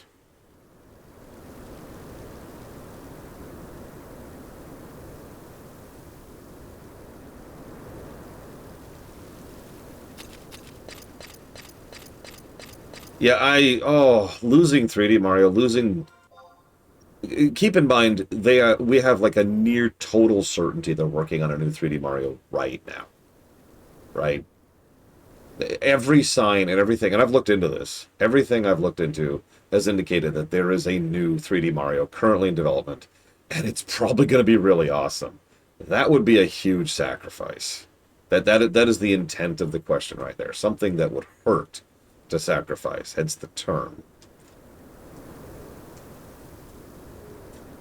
I'm looking for G7, it looks like. Which is... over there, okay. Oh, 100% Blade to Vault. Unrelated, I got to use the Bonanza trailer recently as an example of how to do game trailers. I don't want to go too much down that rabbit hole because that's another topic, but let me just say that Nintendo really, really knows how to make good game trailers. Like, they are so smart with what they show and how they show. You can watch a trailer for a new Nintendo game and pick up within literal seconds the primary vehicles of movement, interaction with the world, and enough hints of, like, fun little stuff you can do, like power-ups or skills or moves or whatever. They do really, really good trailer design. It is such a rare thing in the modern era of garbage game trailers. Anyways, forgive me. So, have I given my answer to this? Not yet, although Ross asks an interesting question. If the genie forces me to sacrifice 2D Mario or 3D Mario, which do I pick?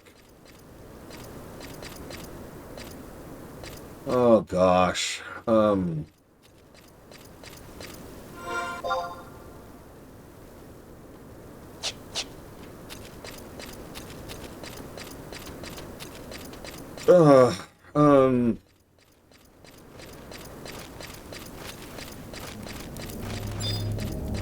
Hey, remember this thing?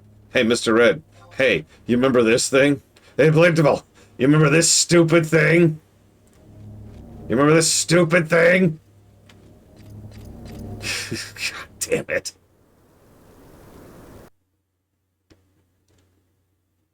Oh, Jesus.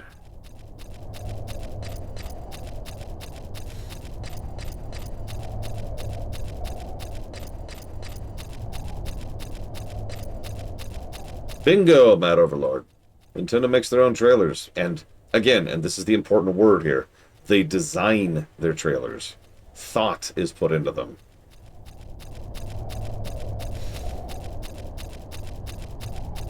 Oh god, do we have to watch these stupid flashbacks again?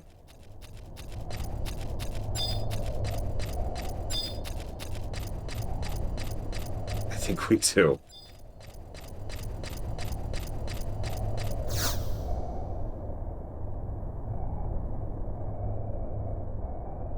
Well, good time to chat. God, I'm really torn on that. Basically, the idea here is that the next 2D and 3D Marios are probably going to be really freaking good. There's an extremely high likelihood of that, right? Even if we ignore Wonder and Odyssey, before that we had New You and we had 3D World, both of which are extremely good games. Like, they were on a very uptrend of quality. Pretty much from Galaxy onwards, I'd say. You know, Wii era.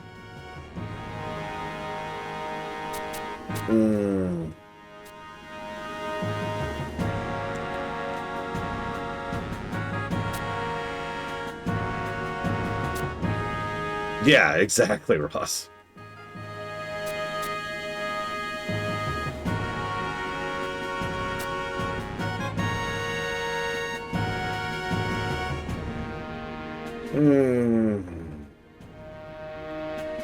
See, I feel kind of spoiled.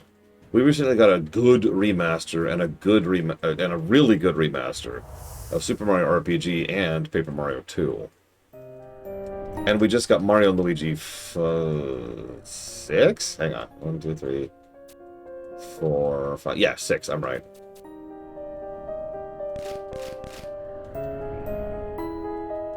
Yeah, that's Brothership. That's the one I was referencing. So we've had 3 good Mario RPGs in the space of like 2 years, which is just crazy. I know, 2 of them are remasters, but still.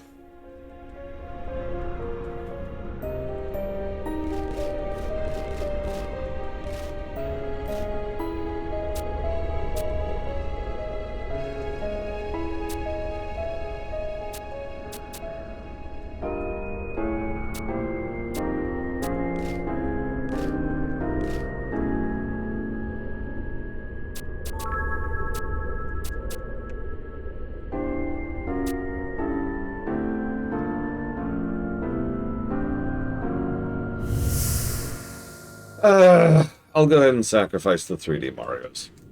I'm still torn on that, Ross. But I'm more of a 2D guy in general. If you put a gun to my head, I'll take Mega Man over Mario Galaxy, you know what I mean? There's also tremendous creativity you can do with a 2D platformer, something we've seen for years upon years. Not just from, like, bigger titles, but also from the indie scene. You can do a lot with a 2D title. Wonder itself is a perfect example of that. Wonder was insanely creative.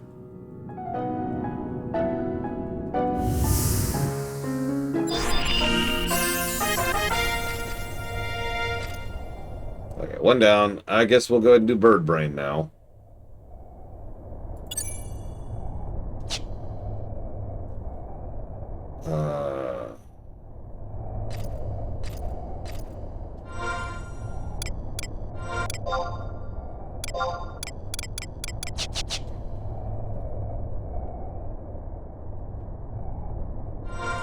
I guess Hearthing is just my best option here.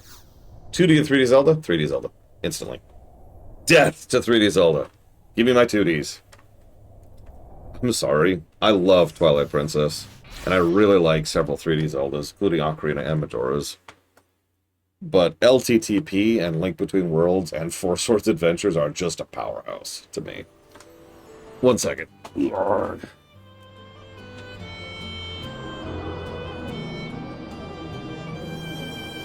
Actually, 1 more second. Sorry.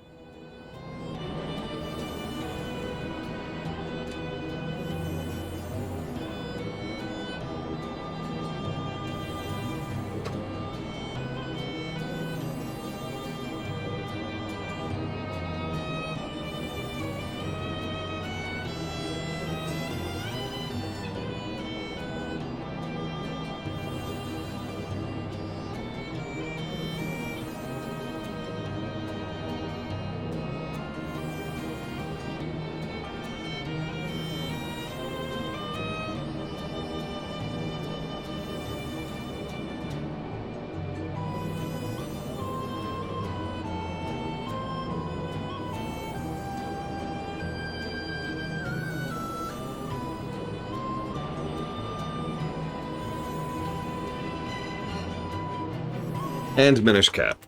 Forgot about Minish Cap. Look, it's not my fault that Minish Cap's final boss extremely sucks. Oh yeah, there's also Echoes of Wisdom. Subject. Yeah, no, I love 3D Zeldas. I'd take the 2D Zeldas.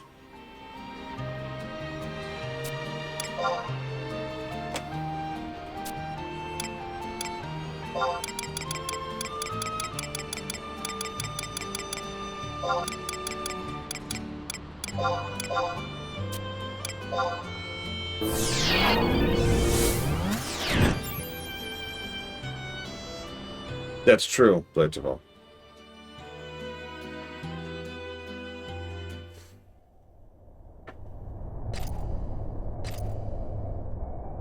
Okay, what's my goal for this particular visit? Oh,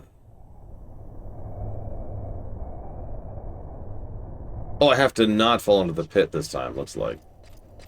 Well, the good news is I'm not locked into a cutscene, so I should be able to dodge the damn thing. Although I have never dodged it before, so I look forward to me failing in a minute here.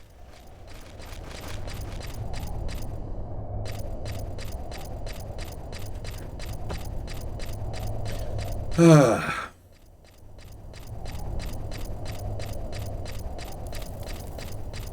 God.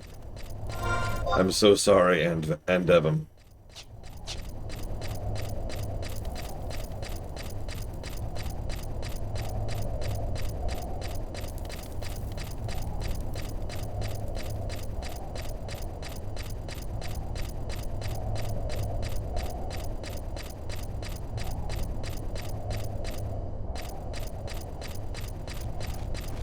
Here's the real question. Is it a different day? I think it is a different day, which means it's probably the left one. Let's guess.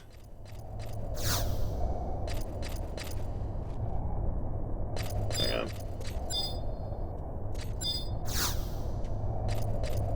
Cannot reach target. I'm right here. How's that cannot reach target? Oh, I get it. You're dumb, game.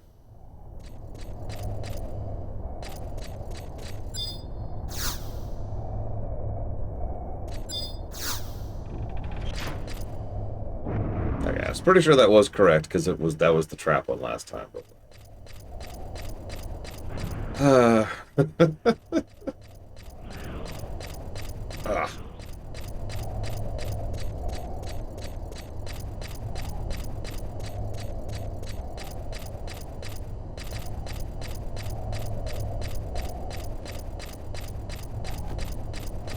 Ostensibly around treasures, which technically we're at, pillars. But we're not really at, and that's the problem. I've been cheating. I've been skipping to the next expansion the moment I can, and I haven't experienced the true horrors yet. Losing out on any potential of a Warcraft RPG, 4X game, RTS, turn-based game, Telltale game. That would suck, Ross. But at the same time, will any of that ever happen? I don't know. Where am I going? Looks like here. Okay.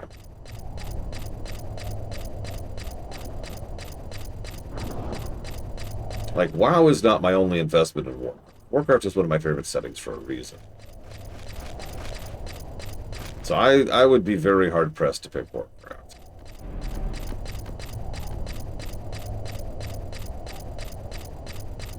Like, even if we got something really good out of that, which we'd have to. That's the nature of the question.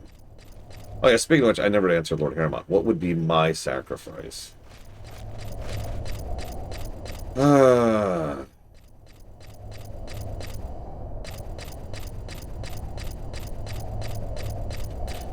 Honestly, at this point, I probably would pick Final Fantasy. We've had a really good run. We've had many very good Final Fantasy games. 2 MMOs, which are still going.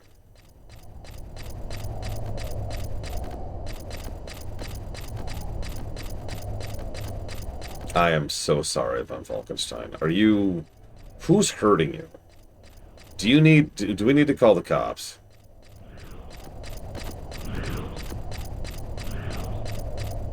Yeah, 16 is not a bad, like, finale for the Final Fantasy series.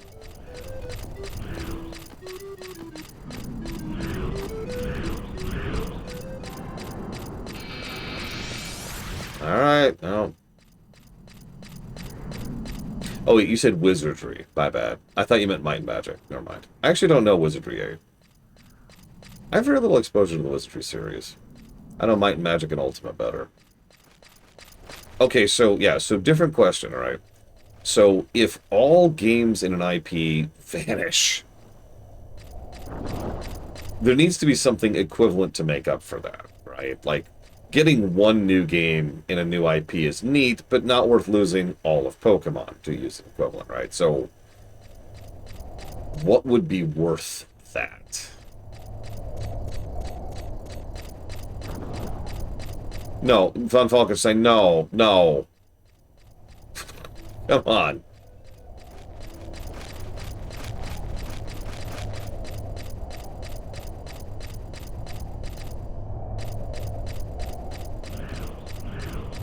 I mean, it could be worse than 8. You could be doing 6.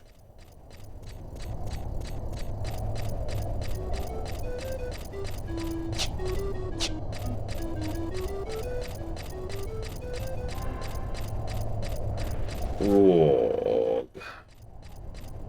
Okay, so you sacrifice one IP that you care about. Again, it has to be one you care about. All the games in that IP are erased. You cannot play them again. However, all other IPs you're invested in will forevermore make good games.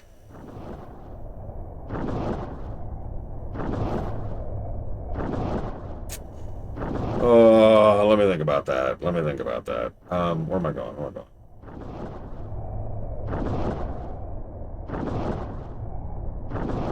Yeah, that's what I thought. See, I can't pick Mass Effect. That's cheating. you know why. There's only one Mass Effect game I really like. I'm probably never gonna replay it, so that's easy, right? Now, Dragon Age, at that point, that's a much harder ask. I absolutely want to replay at least 2 Dragon Age games in the future. Possibly Inquisition as well, because I want to show that off to the Lorraine. Like, that's...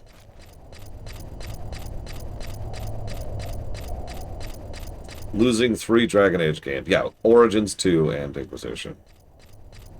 Losing Dragon Age would hurt. Which is the point.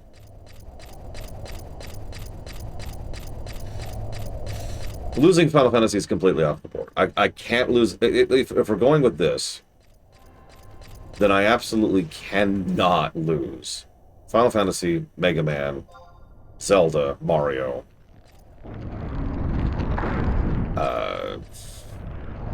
Probably others. Like, I can't. I cannot lose the ability to go back and replay LTTP. Yeah, Warcraft can't. Can't. Metroid, it's another one. If you take away Super Metroid from me, we're gonna have words.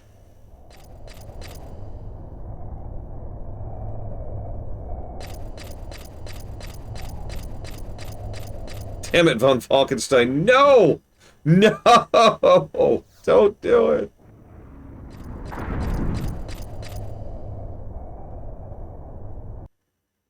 I mean, you're right, Lord Harriman.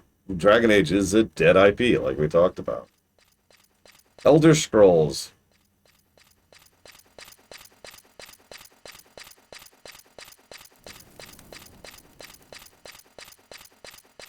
That wouldn't bite as much as some of the absolutely nots, but I'm going to be honest, that would suck.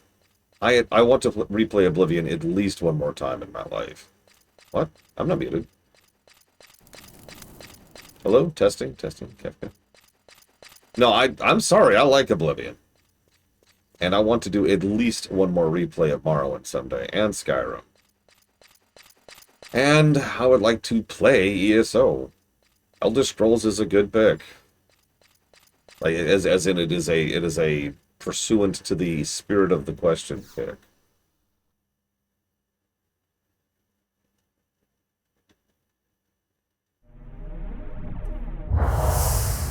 Actually, that's a really good answer, Blade Javal. I kind of like that answer.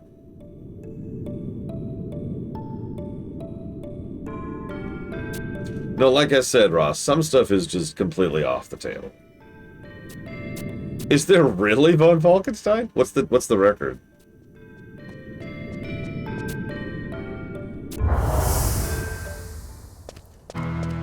Like, yeah, I cannot lose Zelda. I cannot lose Mario. I cannot lose Mega Man. I cannot lose Final Fantasy.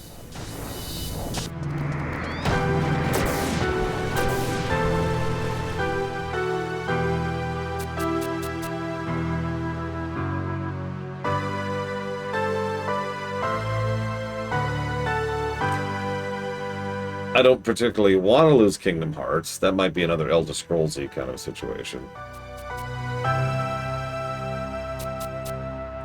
StarCraft? No. Absolutely not. Battletech? Ugh. I haven't even gotten to play MechWarrior 5 yet.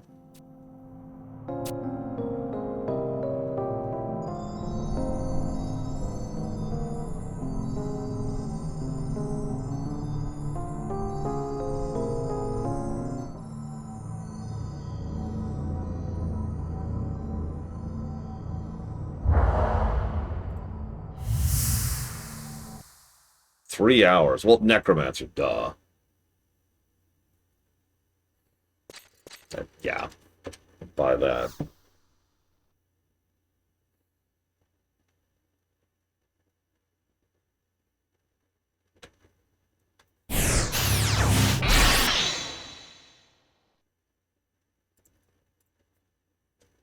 I mean, I've seen Might and Magic speedruns. They are hysterical to watch.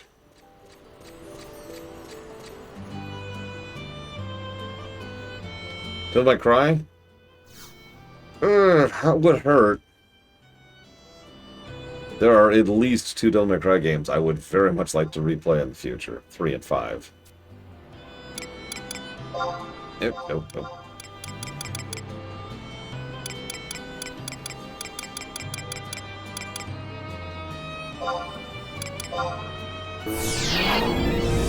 It's just interesting to think about, Dakota.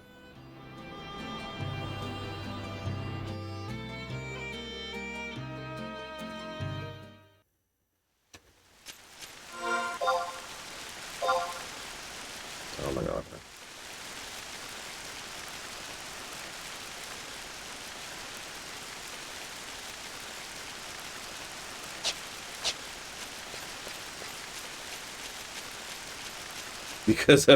Because we're essentially redoing a quest. I have nothing to talk about and nothing to say here other than to give some negatives and move on. This is literally repeat content. The only reason it's not as bad as last time is because I retain all the key items from the last time. Thank God.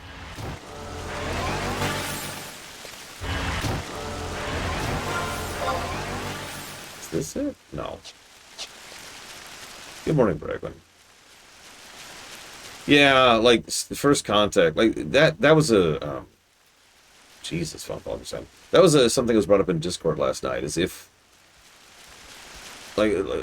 you had to sacrifice all the TNG movies, so that's Generations, First Contact, Insurrection, and Nemesis, what do you get out of that, right? Like, what's the benefit and what's the detriment?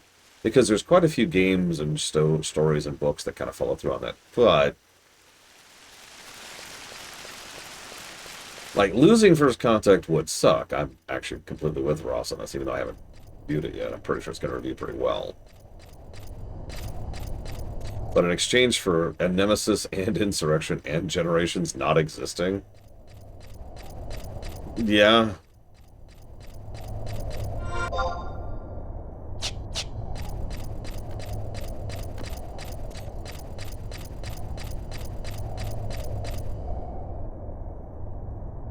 Has this game broken me? I'm pretty sure I'm actually dead inside and in hell right now. Like, I'm in hell.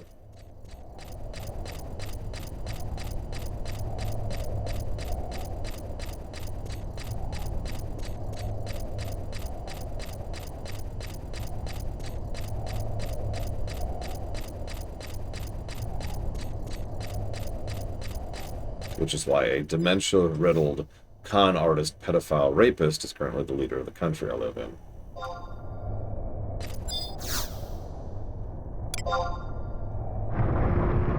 That's true, and Evan. What is that song, Mr. Red? Really, Von Falkenstein? Damn. For 8? Oh yeah, suicide, Hitler, etc. Hi, YouTube. By the way, that test I did earlier, nothing. YouTube didn't give a damn.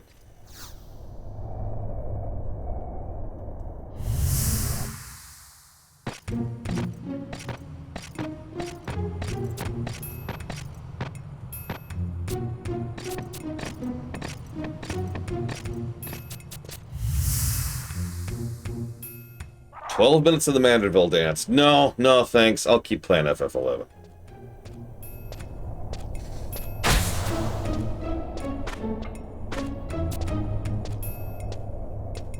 Funnily enough, the only Might and Magic games I have real exposure to are 7 and 8.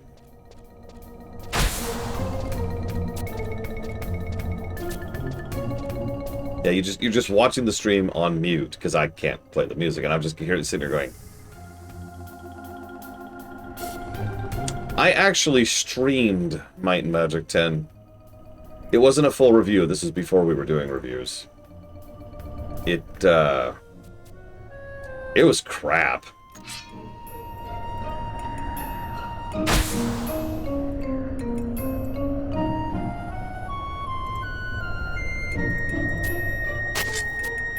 Let's see. I keep getting good comments from Mr. Red, obviously.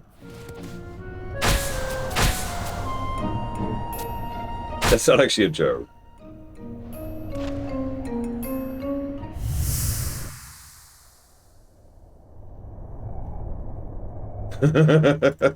I did get one funny comment on part 2, which I don't remember what the dungeon was. I think it might have been Castle Brarebrain.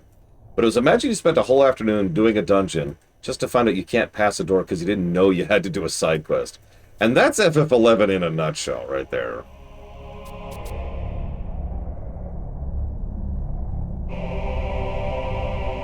Hi, Trihexia.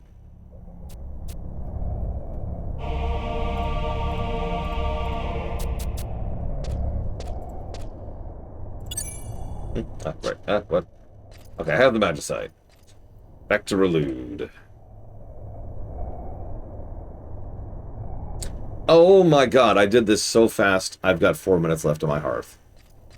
I think it's literally faster to walk out. Okay. Let's go do that. Really? Pillars of Snow. Wow. So I've actually played the original Fable, like the original Fable, on an Xbox. But I never beat it. I was just playing a friend's copy, because I never had an Xbox. The first time I ever did a real playthrough was when I did it for the show. And that was the remaster or whatever. Yeah, Lost Chapters, that's it.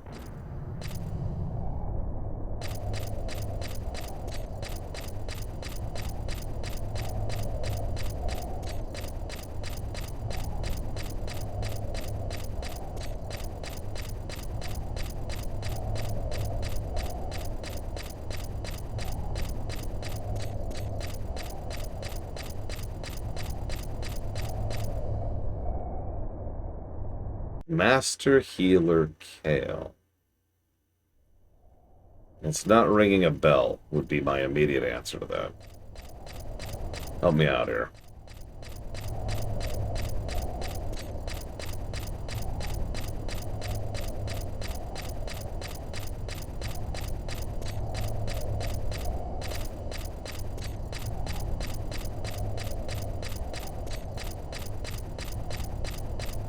Oh, wow. I don't think I've heard of that. It sounds interesting just based on the premise. Speaking of premises, going back to that healing thing.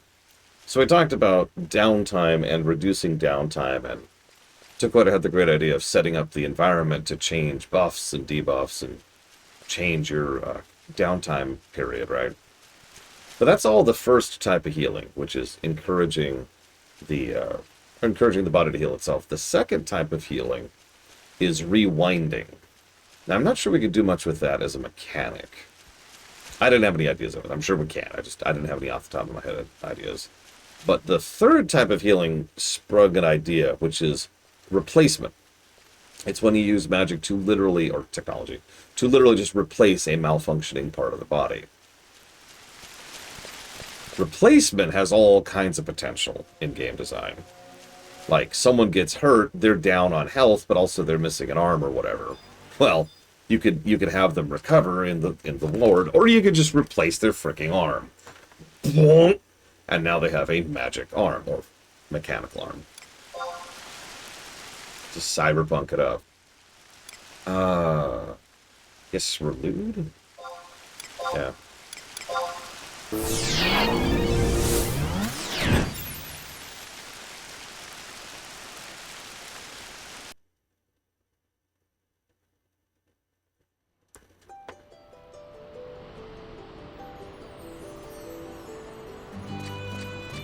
Oh, wow. Just now, that's interesting.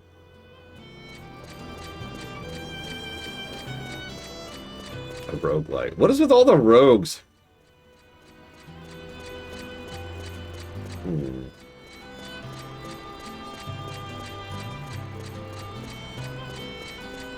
Actually, that's an interesting idea. I like Trihexia's idea. Maybe a rewind heal necessarily removes the unit from play for a few turns. Which may not sound like a big deal, but you're completely missing out on an entire action for several turns for a character. And that's your cost. When they come back from their time jump or whatever, they're fully healed from the damage they just took, right? Excuse me. But, you know, you had to lose them. Yeah, it might reset buffs, or might remove buffs, or, as Tukwata mentions, it might reset them to where they were before they took that damage, and their state when they took that damage. There's some stuff we could do with that, I think.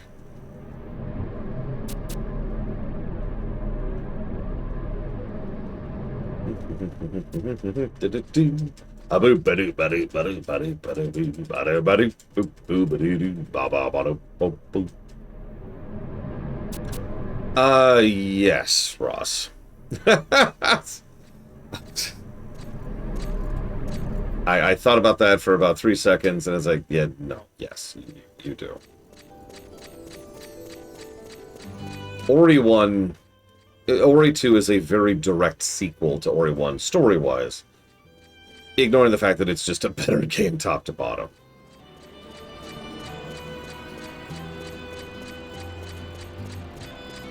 What's up, Blade of all?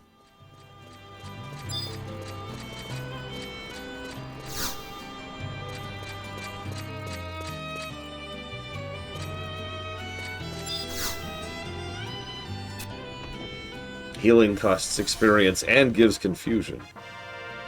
Exp is reduced by heals because you've been... oh, yeah. Okay, yeah. I see the relation to FF11 now. That's... horrifying? Yeah, I'd say it's horrifying.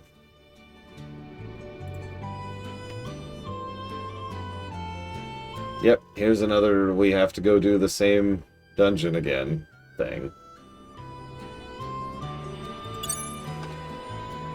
Yeah, we're going back to Feyen now. It's a shame I have to talk to NPCs to flag these quests. It would be nice if I could just go straight to the dungeons, you know? It's like, I know where I'm going, guys. Can I just go there?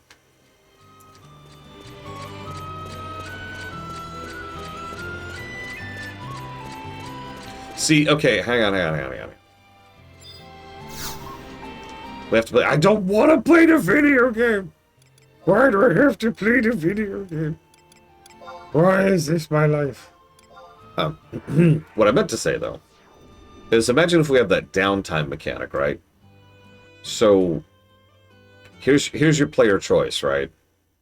You lose a unit for a while because they're damaged, or you lose some of the experience they gained in the mission they just did, but they're right back at ready status immediately. Or you spend time, effort, and resources on improving the conditions of the recovery area, the barracks, metaphorically, or the medic or whatever, in order to reduce the downtime. So you still lose them, but you lose them for a less period of time. And there's your choice. There's your healing mechanics.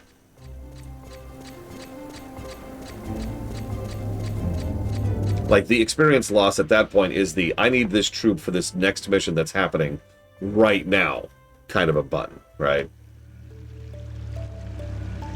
And obviously, just by the nature of video games, you would be discouraged from using that too much, because if you do, you're not going to keep up with the levels, right?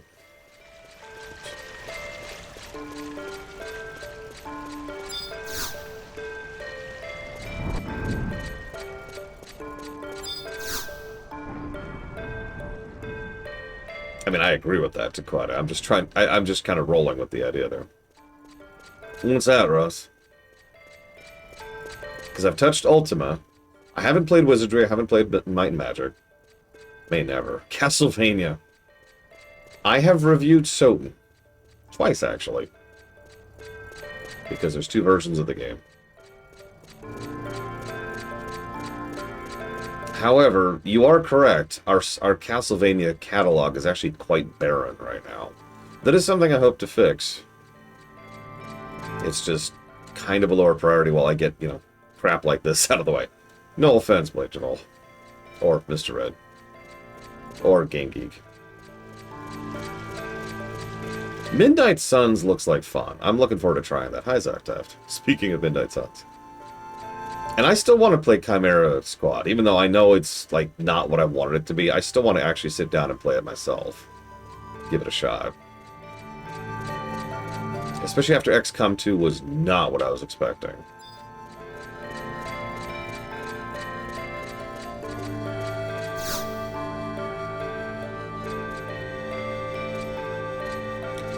Amusingly, I'm actually pretty familiar with the Castlevania series, despite not talking about them a lot. Wait, really, Takoda? You might have actually told me about that before, but... Yeah. Well, Lowrunner, I await your return. A great tragedy befell us in Windhurst. Please explain the details. As you wish. A young apprentice. I assume you heard the stories of Windhurst sealing Castle's Val with a talisman nearly 20 years ago. The talisman was placed in the central tower of the Horatora ruins and sealed with a powerful barrier. However, on the night of the last moon, this barrier was broken and the talisman stolen.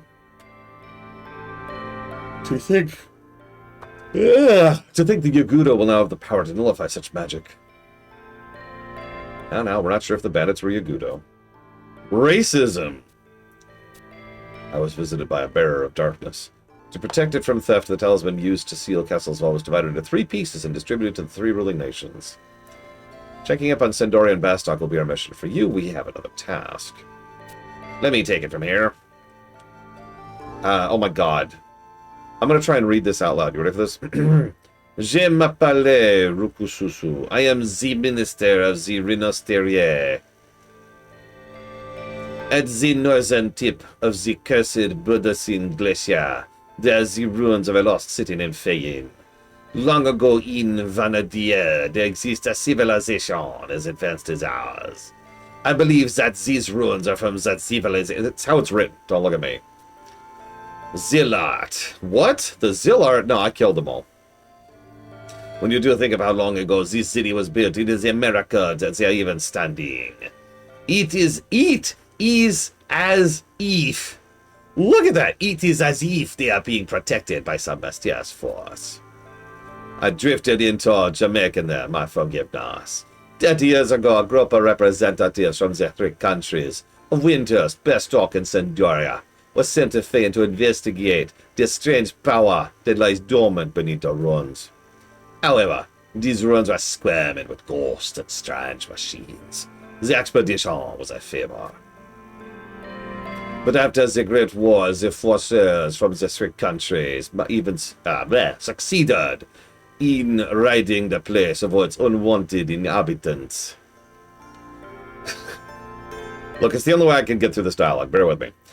The arena located deep within Feyin was chosen as the location for the Forcia to strengthen the barrier placed on the Northlands from the inside. Blue Runner, I wish for you to travel to the Feyin ruins. See if the Forcia the minister speaks of is intact. If you find anything disturbing, use the new seal in place of the old. The rumors of the revival of the Shadow Lord trouble me. However, if the barrier here in the Northlands was to break, then the beasts were allowed to roam freely. May the stars guide you on this perilous journey. Hi, Trishula. And hi, Colgrim. Oh yeah, sorry, let me get one more thing here. Hee hee hee! Ho ho ho! Here we go. Yeah, so far I think we've seen Shantoto a grand total of 4 times. We might see her more in the post-Shadowlord content. We'll see. Where am I going? Feyin.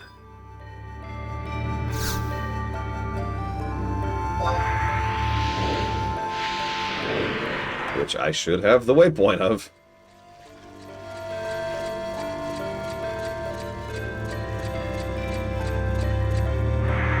Yeah, no kidding, Blade to all. This is going to be less painful than it otherwise would be. It is pretty much the only reason I even consider this. If we had to go through all that nonsense again, I'd be spitting. Brother, can I just say that this song fits this disturbingly well? Like it was made for it.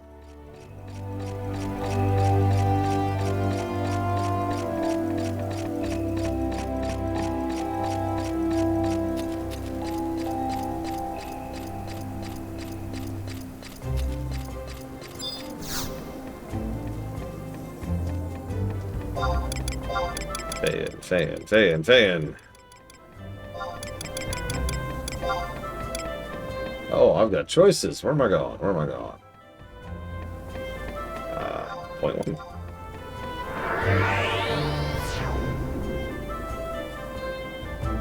Oh man, I can't wait for that, Trishula. Listen, all I'm saying, Mr. Ed, is you owe me some serious highlight reels. It's your money emote.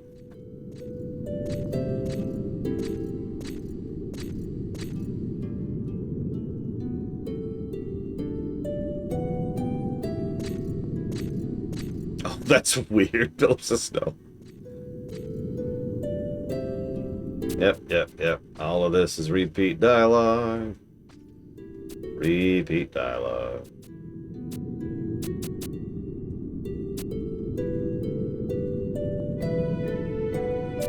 It's alright, I guess, Blateville? I don't know. I think the Promathia version was the best one, but duh, honestly.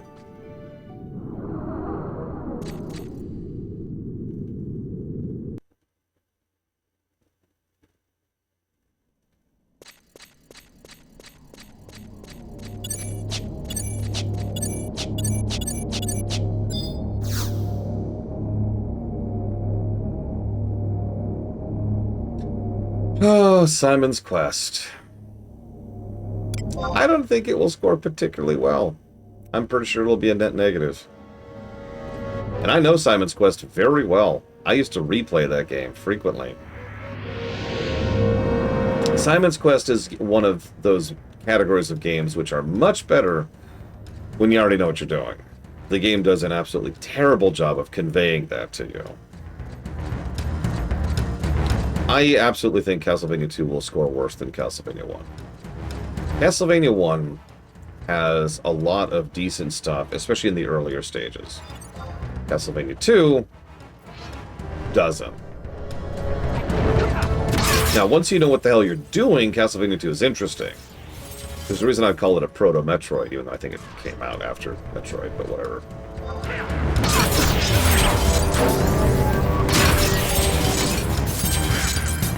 Yeah, 1 is pretty simple, and it suffers the same problem most NES games do. You get to, like, the last 3 stages, and it suddenly sucks. See Ninja Gaiden for probably the example of that. A lot of people forget that Ninja Gaiden's actually a really good game until you get to a certain part of the game, and then it's like, oh, okay. And if you're wondering which part, I'll give you a hint. Cliffs and birds.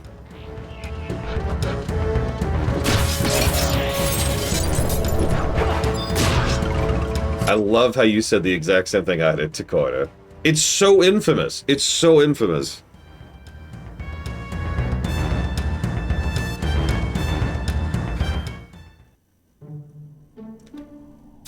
Blah, blah, blah, blah. Same cutscene. If there's any feature of a previous Pokemon game I could force into Wind and Waves, which would it be? Ooh. Let me think about that. I do like Crystallization a lot from Violet.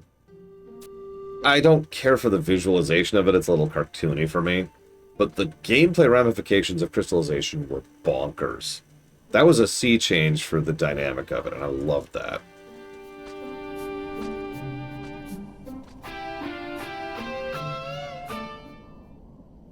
That feels like cheating, though, because that's a back-of-the-box feature. Hang on. What do I have to do now? Nothing. We go back. Woo!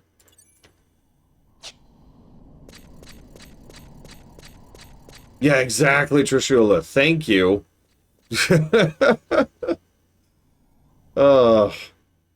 It's even deliberate. I've actually... So, I like to look at assembly, because assembly is a fascinating language. And if you look at the code of a lot of NES games, you learn a lot about what the developers were thinking when they made those games. And Ninja Gaiden is fascinating because it has this whole thing. Where am I? Hang on. Where am I? Yeah, let's go and do this. Save our cooldown. It has a whole thing where the way it handles death is it rewinds your stage state. And they probably could have done better versions of that with the finale.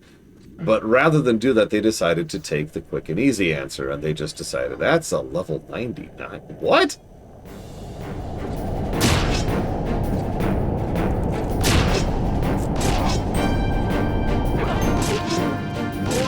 Anyways, no, what I was trying to get at is you can tell based on the programming that they didn't realize the issue they had with how they handled death until they were already programming the final few stages.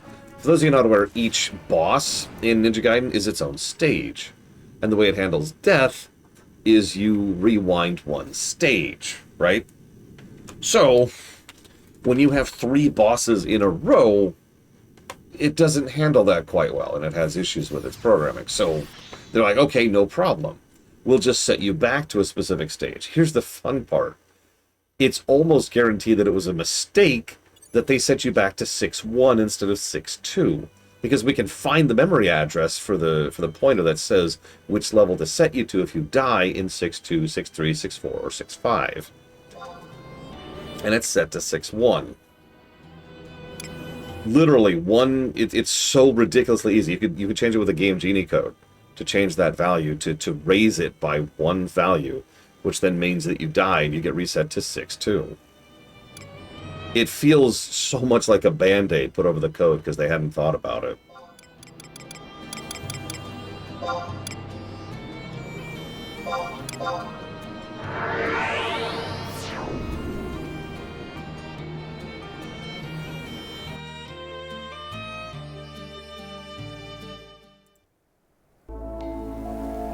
Actually, yes, Kenix Cow.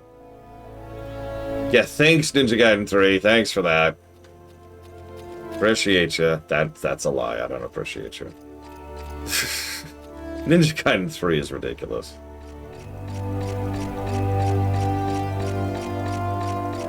Bingo, Pillars of Snow. There were some wizards on the NES era. There were. Mario 3 is voodoo. The more you know under the hood about how the NES works, the more you know that Mario 3 is insane.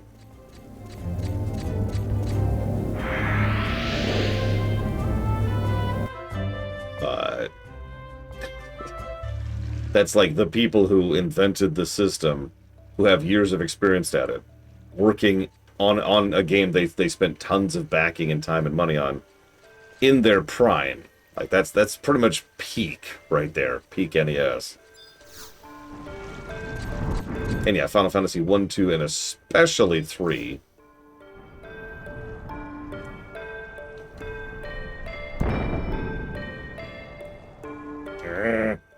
Having an itch under my glasses. Forgive me. Yeah, I talked about that when we started FF2. Yeah, Dark Souls is hard. Have you played the NES? Allow me to introduce you. Oh god, is it called Gimmick? So there's an NES game that is commonly considered the hardest NES game of all time. I think it's called Gimmick. I could recognize it if I saw it. I have tried to play it myself. It's mean. I don't have a better word. It's mean.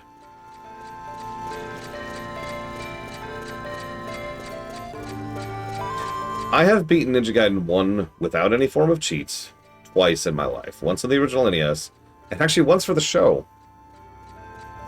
Did a whole run of that on camera.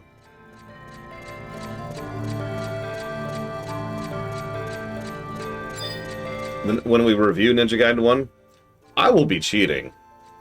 I'm just gonna be nice and honest about that. No shame, don't care.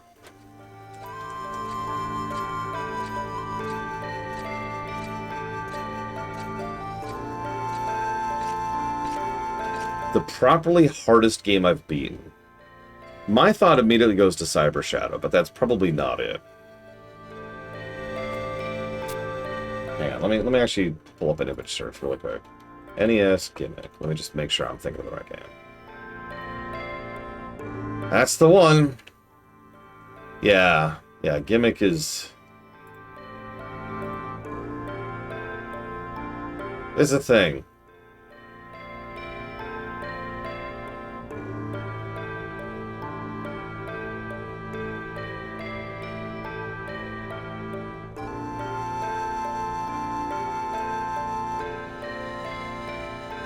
Oh, I don't remember Trishula. I never actually played this next one. Anyways, if the Beastmen were to lead a force of nether beasts into Winterus, we would be thrust back 20 years. We must stop the Shadow Lord. I don't need to read this, right? Can I not read this out loud? Can we just zip? Please, can we zip? Please?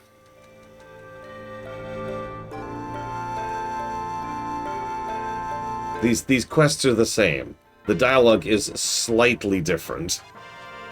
We've already done this. But yeah, let's just go kill the Shadow Lord and get on with it.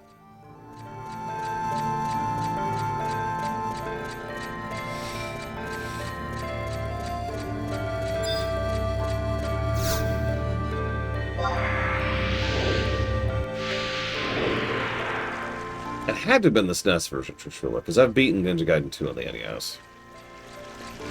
Without cheating. So, what I mean by... Sorry, I should clarify that sentence. I've beat it on physical hardware back when it was new. Once.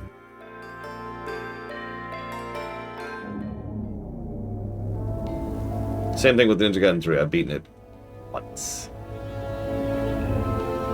Got the feather in the cap. I'm good. Moving on.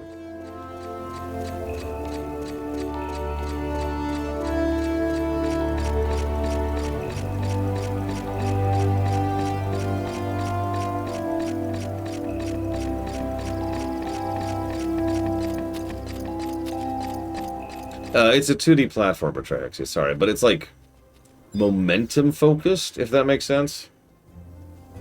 It's weird. I need to go to here. Hang on, let me jot down some negatives while we've got some music going. One second.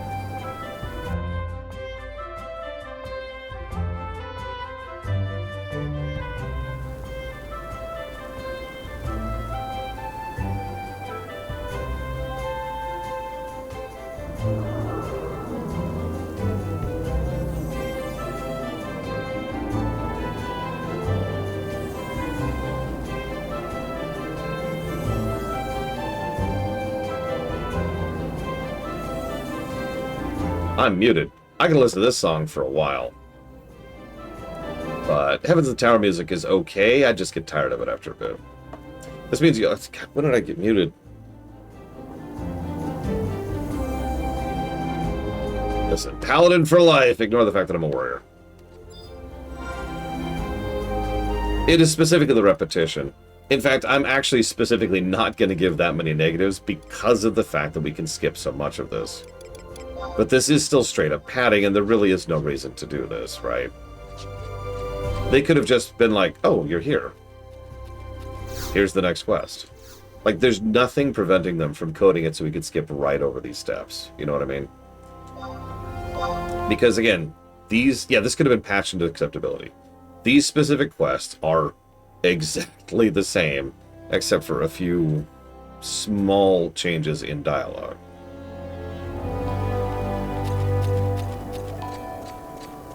Oh, I agree completely. Winter's music is... So, I only... Since you probably don't know me, DG, like, I have tried to play this game a couple times in my life. This is my first successful attempt getting anywhere. But the reason I bring that up is because there's only 2 songs I kept around from, you know, the game back in the day.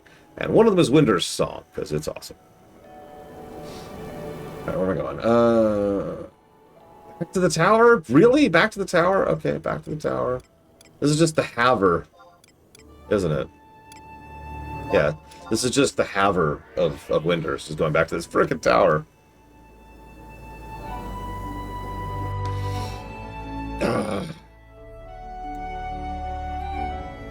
I was actually getting into Promathia. It still had issues, especially on the gameplay axis. But I was actually getting into it. There was an actual story, actual characters, like a woven plot. In fact, multiple woven plots that all kind of dovetailed into each other. Okay, the name, I thought you looked familiar, but I wasn't sure. I can never tell because I have terrible memory and I'm kind of tired right now. Because I haven't been sleeping a lot lately. Like Valerian over there, who is awesome, by the way. You're awesome, Valerian. Never forget that. I hope you're doing well. I hope you're doing better. I would love it if you're doing well. If I could just be like, bam, and make you, like, super good, I'd do it in just a heartbeat. Just bam. Of course, I'd do that for everyone on planet Earth, but what the hell do I know?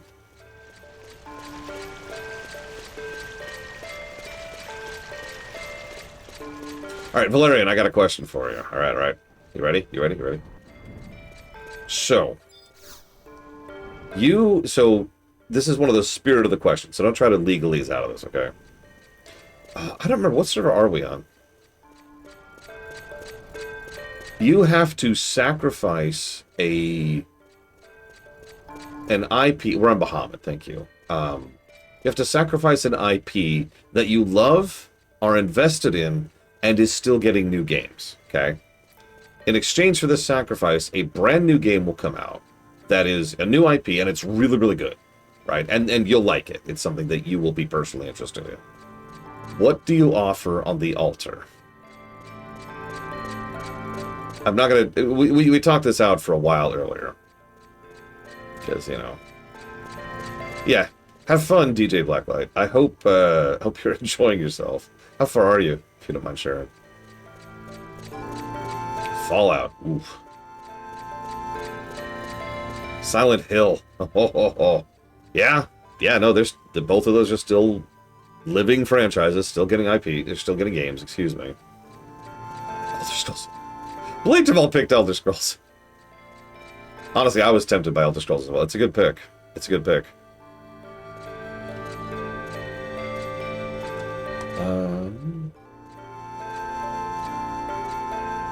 Wait, am I about to fight the Shadow Moon? Or the Shadow Lord? I am! Oh, that's funny. Yeah, let's just go kill the Shadow Lord. Let's just knock him over and get on with it. I mean, Silent Hill 2R was really freaking good. And Silent Hill F, I've heard nothing but good things about, so...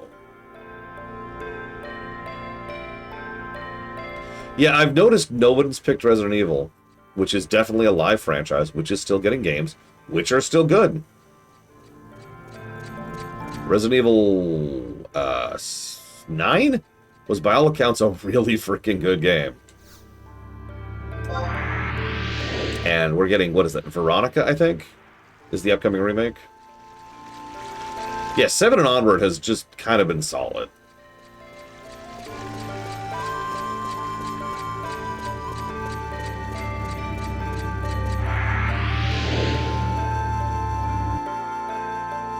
I hate you, Mr. Red. I hate you so much. I want you to die. So, I was actually thinking of Final Fantasy as my own answer to that. Because, as awful as it sounds, FF14 is a solid game as is, and has pretty definitively concluded to my satisfaction. I know we're on a new arc now, but, like, if it was chopped now, there are worse times for it to be chopped, right? WoW will be in the same place soon, once Last Titan is done. And yeah, FF16 was a solid game to go out on, so yeah. Kinda with it. Yeah, no, exactly, we got Endwalker. Bingo. And we just got the remaster of FF Tactics, which is, by all accounts, very good. Okay, so hang on. I think I could skip, like, this entire dungeon, which is gonna be great.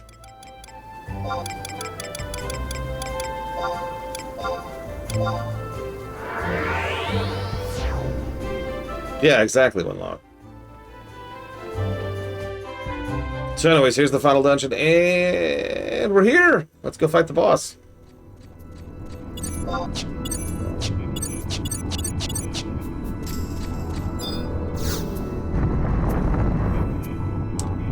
Yeah, I did actually, Lord Harriman, although I suppose Crystalis was cheating. Let me think about that. It's very early PS2. Like, really, really early PS2. Like, FF10 has better brickwork than this early PS2.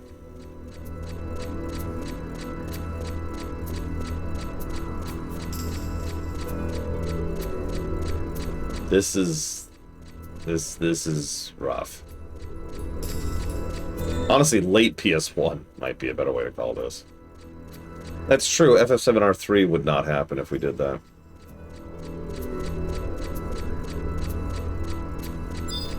Yeah.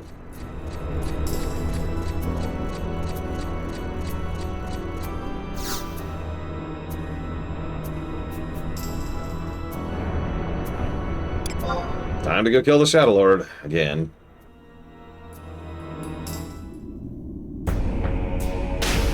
I mean, if there's one thing FF11 excels at, it's atmosphere. I do agree to that.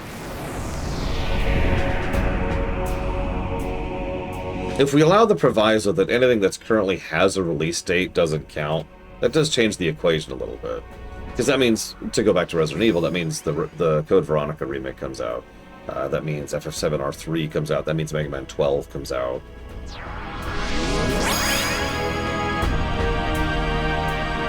I don't know if I can beat this guy, Mr. Red.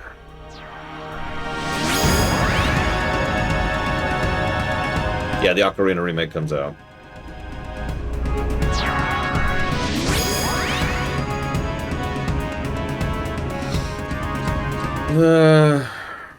Kingdom Hearts 4 feels kind of like an asterisk there.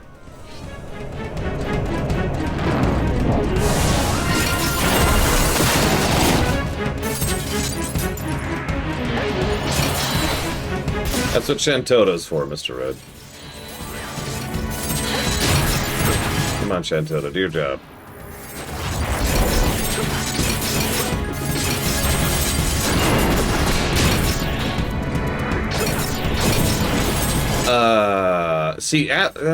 Okay. So I would say Elder Scrolls 6. Apparently, yes, Trishula. Apparently, yes. Elder Scrolls 6 would not come out, and I want to explain why. It's because Elder Scrolls 6 just started development 3 months ago? 3 or 4 months ago. We know this. This is actually something we're aware of under the hood. That's not a game with a release date, you know what I mean? That's a game with a promise. That's a game with a potential.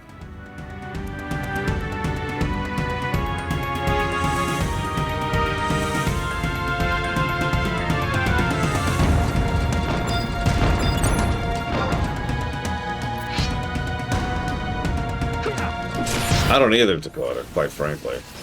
Especially with what Microsoft is doing lately.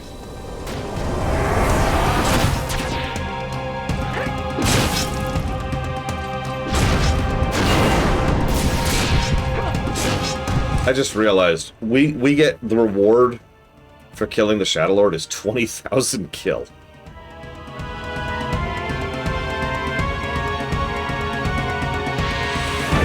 Dude, they have fired so many people. It's silly at this point.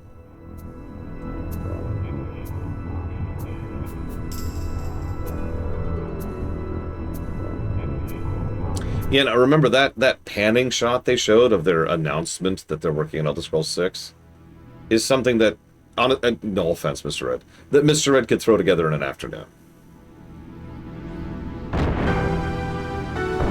They have done this. This is not hyperbole. This is not me just spitballing. We know that they have done no real work on Elder Scrolls 6 until this year, and they only really started development a few months ago. Yes, Blade Devil.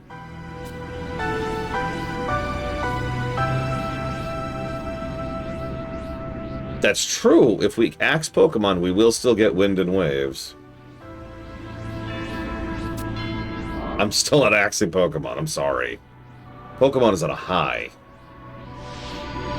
Like, no. We just got Pokopia. Come on.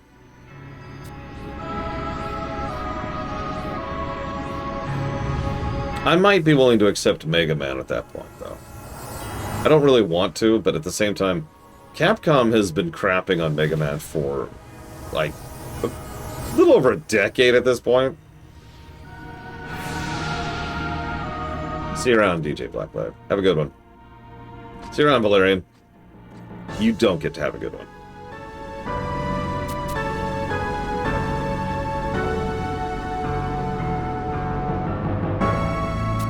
Oh, yeah, big plot twist. Do you remember that character you just saw for the first time like 2 cutscenes ago? Yeah, he's actually the Shadow Lord. You could tell because he's wearing leather bondage gear. Considering I'm never doing the Dynamis quests, Mr. Red? No. He literally has a freaking bikini on. Come on, guys. Like, what is this? What is this?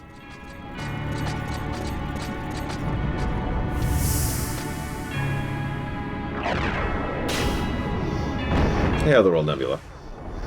Nice. Congrats. It's nice to hear someone isn't getting fired lately. Christ.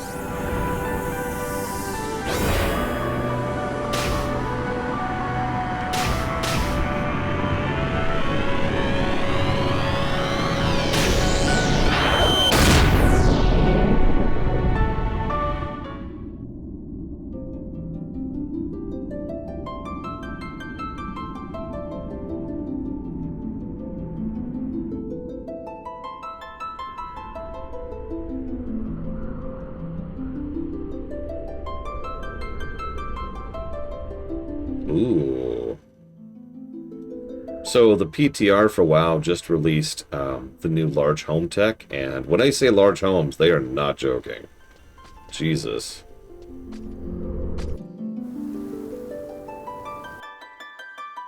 Those look really cool and huge.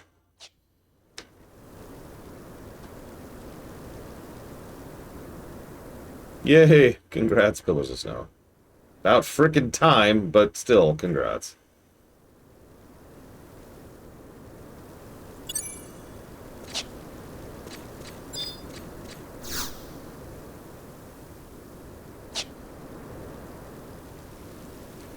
Yep, we can finally start paying attention again. Yes. Man, I can't wait to get to Bastok.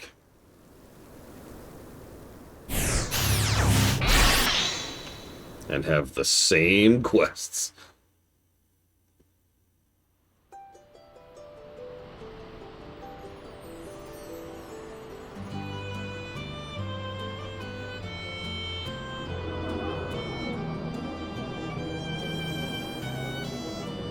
Where am I going? Level 2. Walls, I think. Yes. Okay, still, I'll be done with Winters by the time I've got it memorized.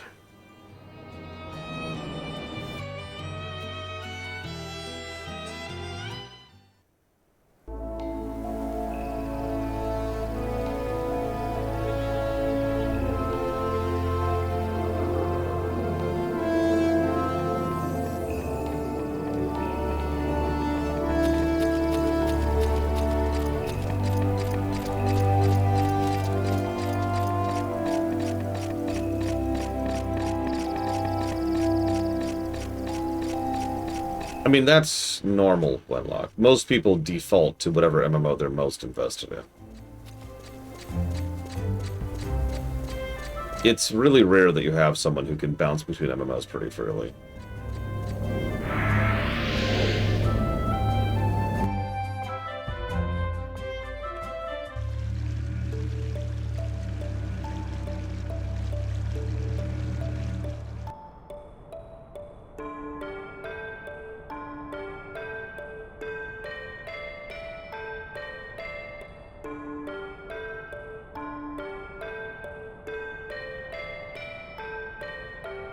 One great star has fallen. No, it cannot be. That is not the star that I... It's Valerian. It's Giga. Who refuses to play WoW because she hates me. Personally.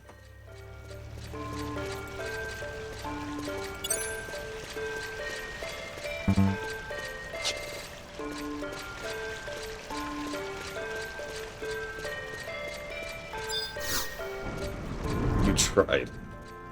Uh-huh.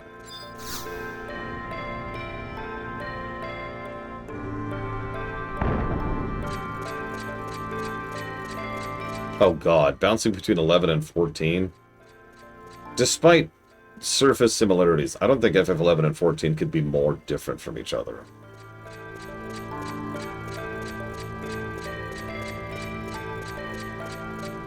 I can't say anything. I've been bouncing between FF11 and WoW. Let me tell you, that's been some whiplash.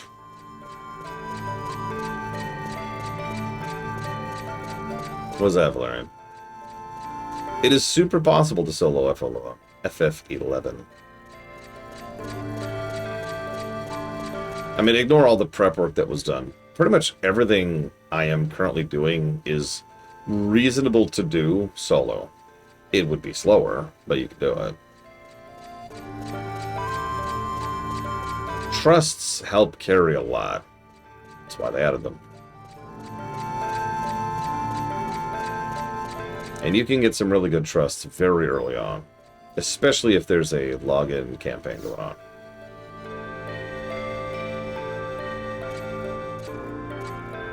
You're also going to want to have your eyes glued to a walkthrough, which is why the upper right of my screen has just been permanently taken up by a walkthrough this entire run. I am pleased with your safe return. I cannot express in words the gratitude that I and the country of Windhurst feel for you. For now, your duty is done. Until the stars call on you again. Give me my money. Oh, yeah. Worth it. I killed the Shadow Lord and I got 20,000 gil out of it. Woo!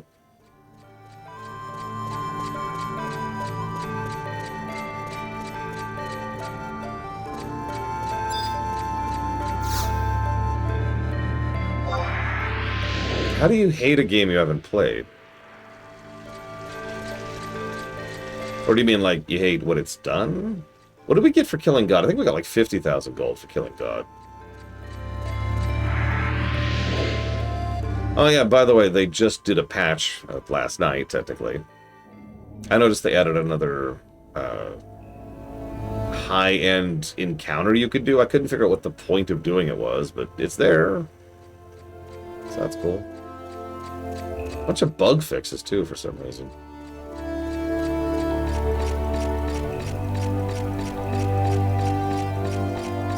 I mean, I suppose I could say I hate Fortnite, although I don't.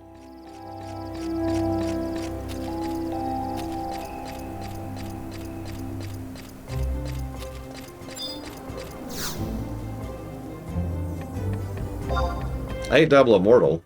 I have played that. But my point is I hate Diablo Immortal for reasons that have nothing to do with the game itself. Yeah, exactly, Pillars of Stone. Fortnite had too much reach. Hey, King Venomui. I hope you are doing well as well.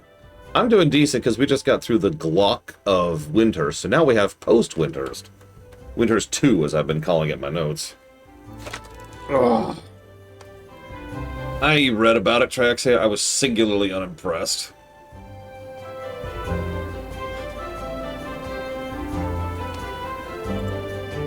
One second. Let me finish writing up this negative, then we'll go do the new stuff.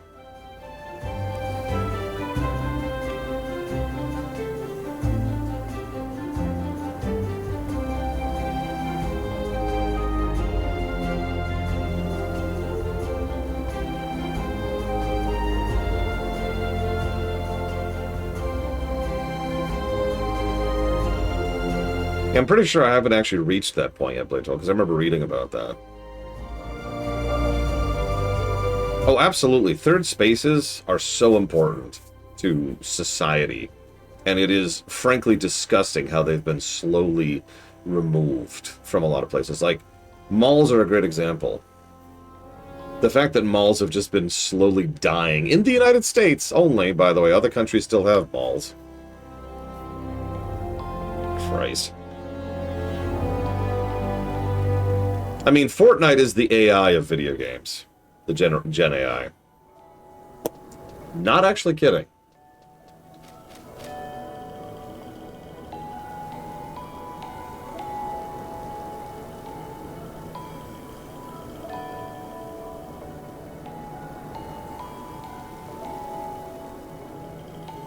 Capitalism, Triaxia. More specifically, profit motive, if you're familiar with that.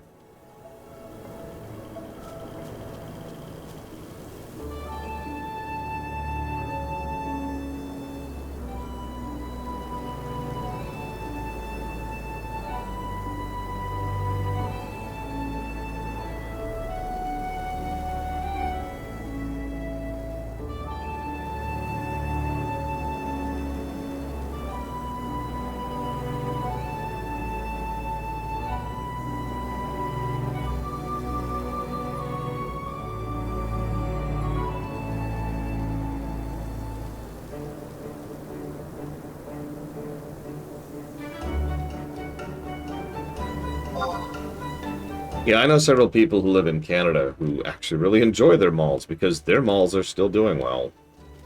Go figure.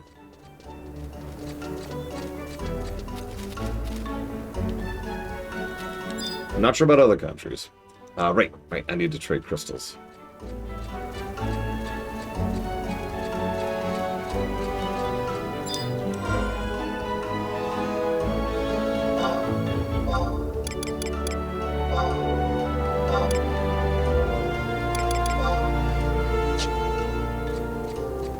I actually rather enjoy a good mall, and not just because I fundamentally and philosophically agree with the concept of a third space.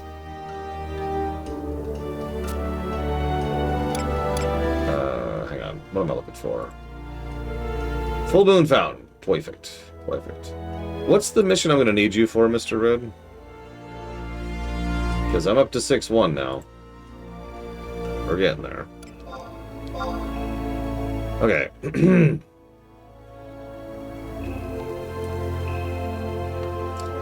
The Minister of the Orrestory and head of the Mage Academy. This mission has been issued by him. Yeah, Mr. Red took Pocket hostage and was going to murder the cat.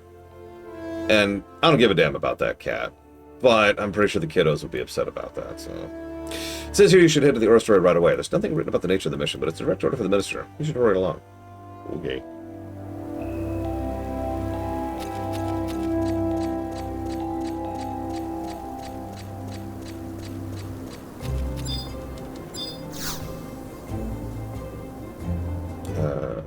Where am I going?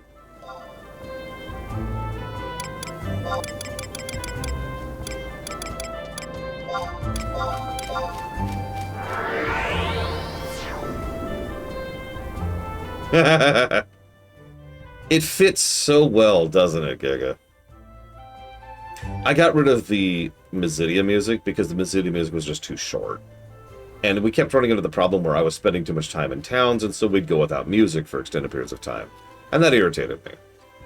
So I picked out some of the longest town songs I have, and I've replaced a few of them with these. You haven't seen it yet, but I've also replaced Sandoria's.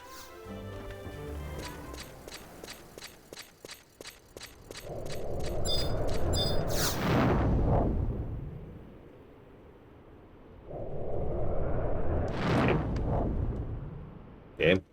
Hey, there we go. Oh, you're finally here. The Minister's been antsy-wantsy waiting for you. You're late. Everything is nearly ready to go. Are you listening? I want you to go to the southwestern tower in the western desert and press the switch in the laboratory. That's the last one. If all goes well, the magic towers will be activated. Wait, Minister! Now, it's like the Minister said. Head to the southwestern tower, enter the laboratory. Here's the charm to enter.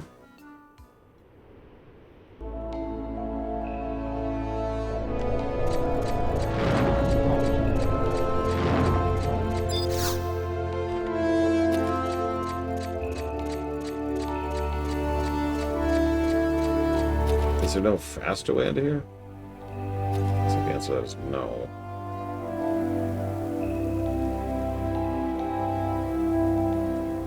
Damn. Okay, how about this?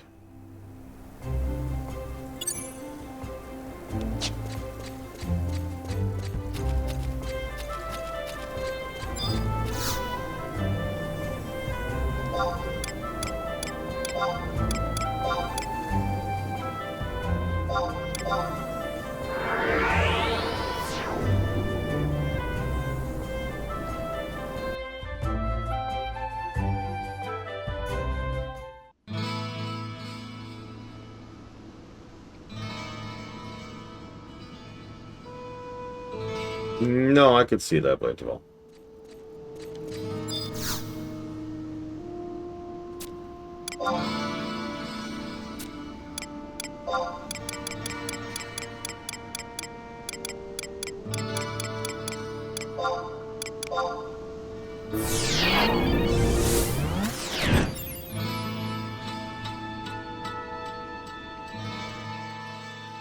I thought about Ishgard, but the longest Ishgard song I have is actually pretty short. It's only 5 minutes. Relatively short, I guess.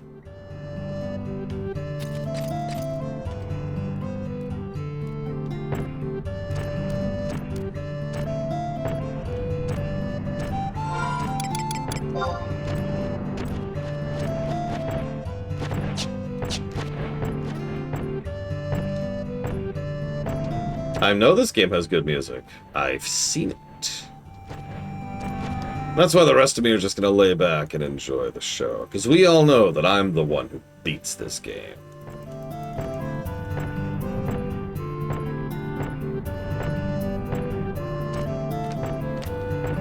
You can just straight up replace the music in FF11 if you know what you're doing. Unlock. The hardest part is figuring out which song is which, because they're just labeled with a number.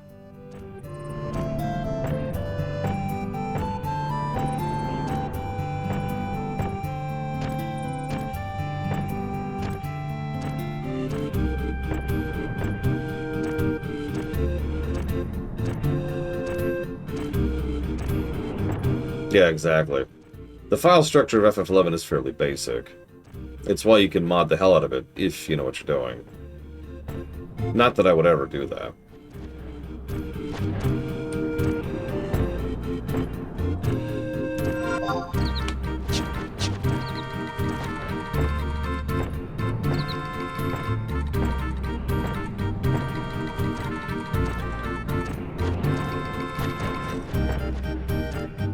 I mean, to go back to Asheron's Call, nobody, well, I shouldn't say nobody, nobody I knew played Asheron's Call without at least some kind of add-on. There was a tool called VTools, short for Indie Tools, which was it wasn't actually an add-on itself, it was kind of like Dalamud in FF14. It just served as a plug-in for other add-ons. And most people had VTools running with at least something. One of the most common add-ons I would see is one that would allow you to set up a buff cycle and then just let it run. What that means is it would try to cast buffs until it had all of the buffs you programmed it to cast on you. And you're probably thinking, why would you do that? Asheron's Call has a lot of buffs. It takes a couple minutes to buff up.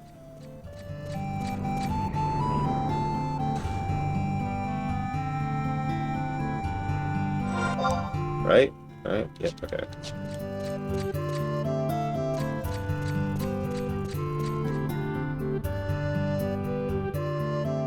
Really, Giga? I'll have to look into that.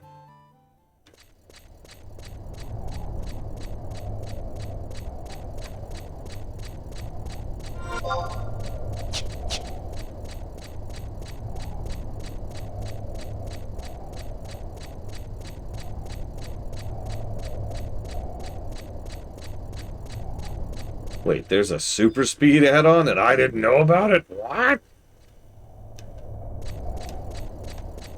I mean, I would never stream with that. That would just be begging for trouble, but still.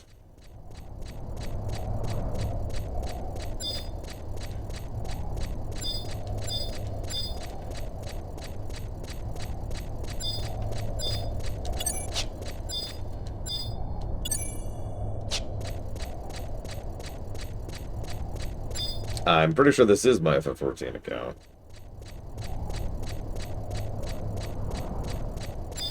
I mean, at this point, they said no to a remaster of Morrowind when Microsoft Gaming was doing well. I don't think they're going to do that now. I think any possible dreams of that just went out the window. Where the hell? Oh, it's because it's up. I'm an idiot. I think you could do a remaster of Morrowind, but the problem is, it wouldn't be a remaster of Morrowind, so I guess I'm lying to you. Sorry. It would be a remake. It would have to be a remake. Morrowind is too old and too buggy and too broken. As a reminder, Morrowind does not have a Z-axis, just like the game we're playing right now. So all of the height values are kind of lies.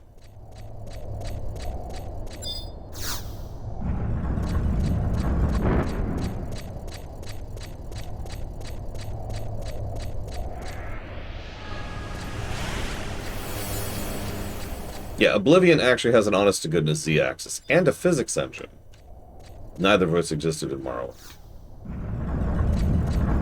Yeah, Oblivion also needed an overhaul, but we're never getting that now because we got a remaster instead. One of the things I dislike most about remasters is if you get a remaster, you're almost guaranteed to never get a remake.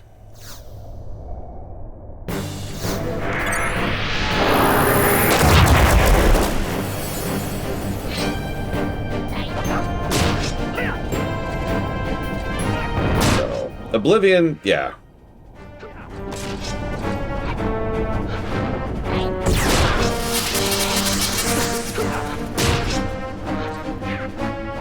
note to self, start using, whatchafigs. Trusts.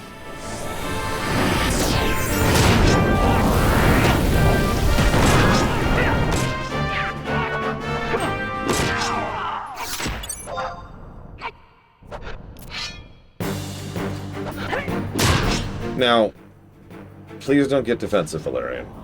I'm kind of with you, but the thing is, you know my stance on that kind of thing.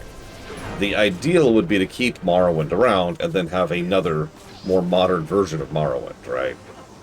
I freely admit I've been hoping for a remake of Morrowind for years, and I've given up on that. It's done. It's gone. The ideal, like... Let's say I'm in charge of the Morrowind remake, right? Yeah, exactly, Giga. Or GTA, while we're on the subject. There's no, like, okay, do this. It's more like we would sit down, we would have meetings. No, real meetings.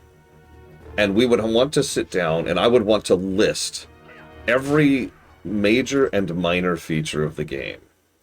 Like quest tracking, or alchemy, or item spawning, or hit calculation. Just sit down and really enumerate all of the elements of the game. And then sit down and decide, okay, which of these do we want to leave untouched? Which of these do we want to touch up? And which of these do we want to replace? And that would be our 3 categories, right? And I'd have a spreadsheet to keep track of all those. Because I put thought into this because I'm a geek. I'm a spreadsheet geek. What do you want from me?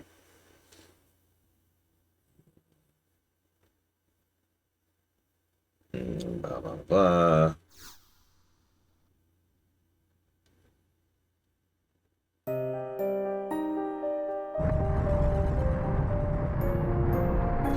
Yeah, exactly. What to leave, what to throw out. You get sit down, you get organized about it.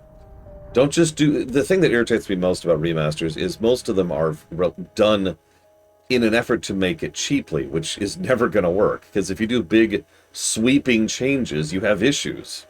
You run into problems. Like, going back to GTA for a second, everyone points to all the graphics problems that game had. Most people forget that one of the biggest flaws of the GTA remasters was that driving was wrong. Literally wrong. Like, the AI driving scripts were not loading properly because they did a big sweeping change somewhere in the code, and that completely borked the NPC's ability to drive in a GTA game. So you don't want to do big sweeping changes. And I'm like, okay, hang on. What do we want to change? How do we want to change it? Do we want to change it? Get organized. I know that doesn't give you big back-of-the-box features, but I kind of don't care. If I can go back to an immediate example of this, FF2 Pixel Remaster. Obviously, Pixel Remaster had some back-of-the-box features. You always need your back-of-the-box features. But what it also did was sat down and said, okay, this exact chest should be replaced with this. This item should have its price changed here. This amount of experience gained should be changed this way. This particular ability should be changed to work like this. This weapon should be changed to have bonus damage against that. They did a lot of exactly what I'm talking about. They sat down, went down the spreadsheet, and figured out individual things that needed to be changed. The big back-of-the-box features were the graphics and the music.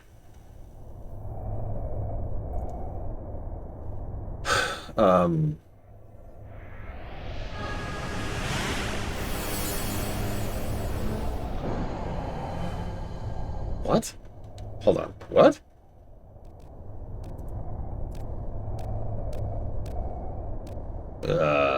Okay. I guess I'll hearth.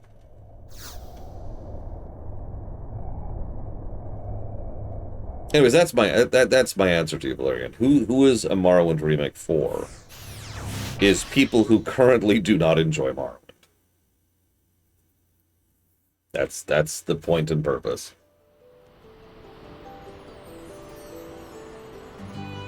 And yeah, I would probably make a lot of the changes toggles, because A, that's easy to do, and B, it satisfies everybody.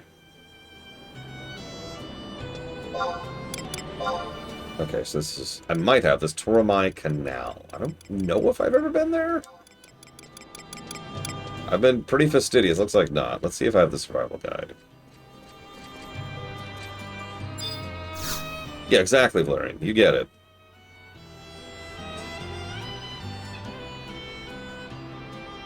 I will admit, like I said, I'm a little bit biased because I'm not a huge fan of Morrowind. Although I haven't reviewed it yet, so...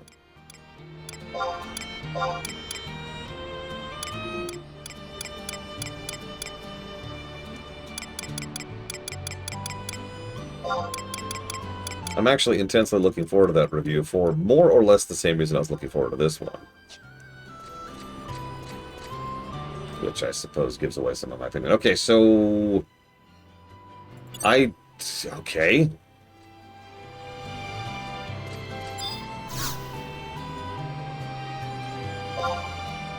That's true. Imagine a toggle to just turn off Cliff Razors. I would, by the way, for the record. I would even call it...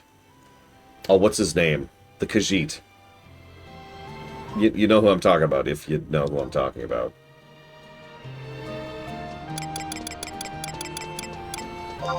Maik. That's it. I would actually have a toggle called the Maik toggle.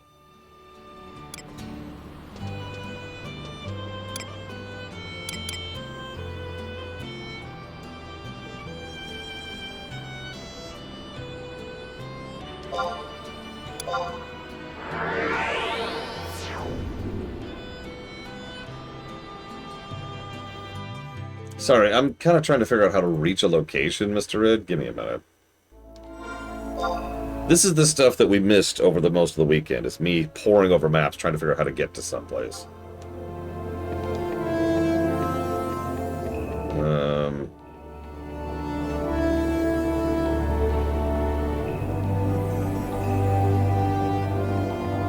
It's like, for example, it says there's a way here from here, but I don't see anything.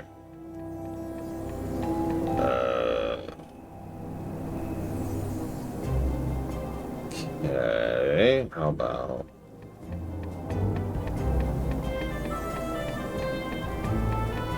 But... What?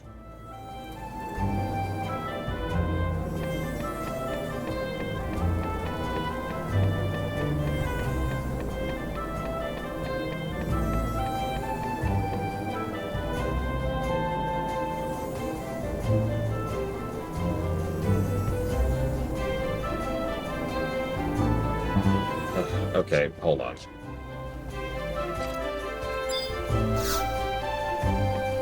Yeah, I'm with Wenlock, by the way.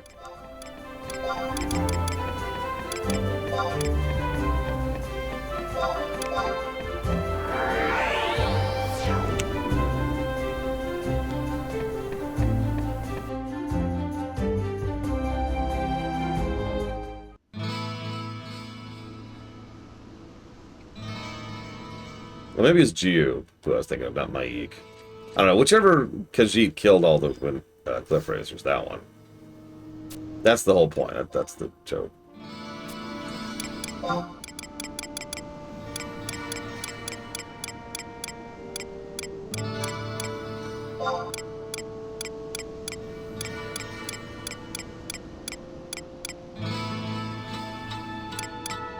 Wait, it's a Dunmer?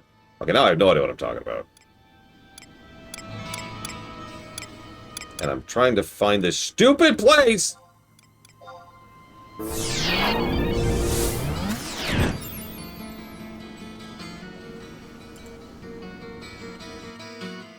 And slowly getting more and more pissed off at it. Jesus Christ, this goddamn game.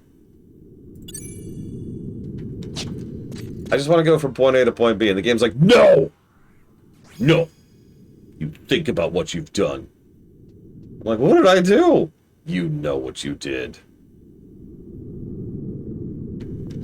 Okay. Hang on, I have to go through a dungeon to go through a dungeon to get to a dungeon to finish this quest. None of that is a joke.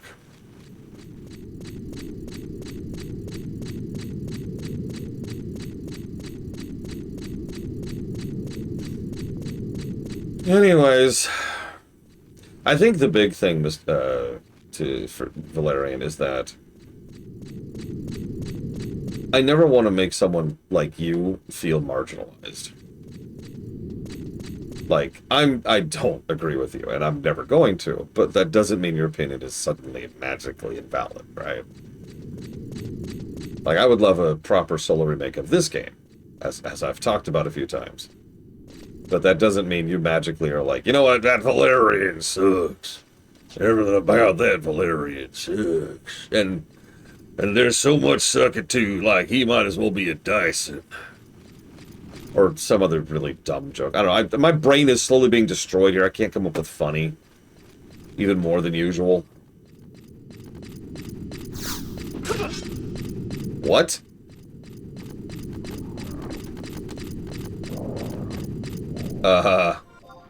This is, okay. Okay, hold up.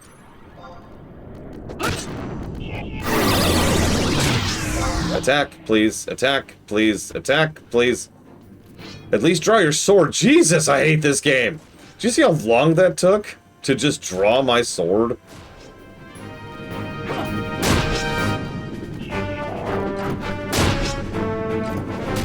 Meanwhile, Patreon will not stop sending me emails saying, you should try and make people give you money.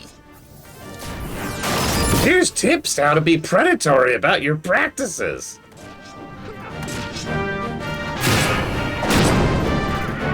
I'm not joking. That's the kind of stuff they've been sending me. It's very frustrating. Would you like to be evil?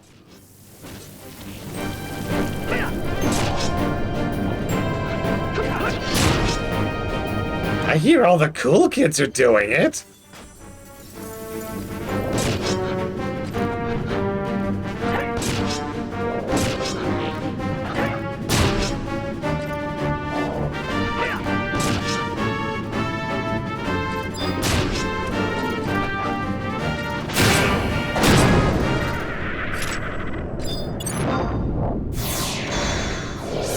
Hang on, gotta pull my sword out again.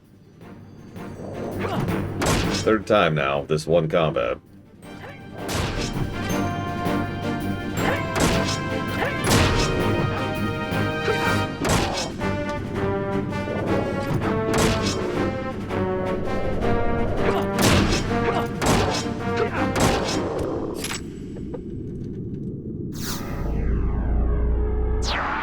So anyways...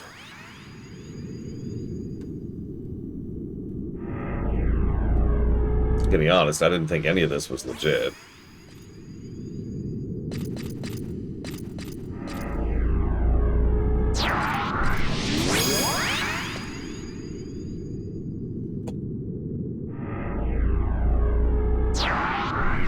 Yeah, I nearly died. I got spell locked and I pulled a bunch when I didn't think I would be pulling anything.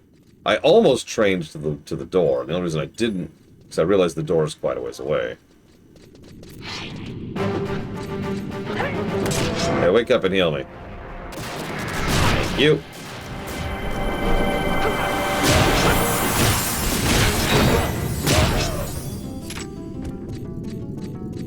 Moving on.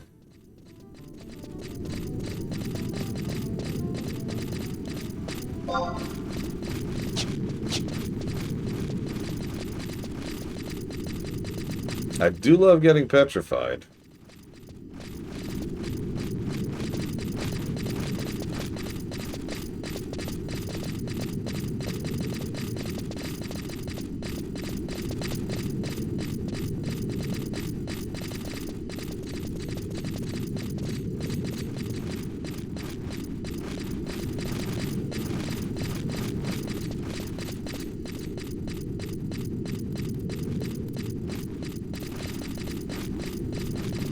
And now nothing's aggroing, of course.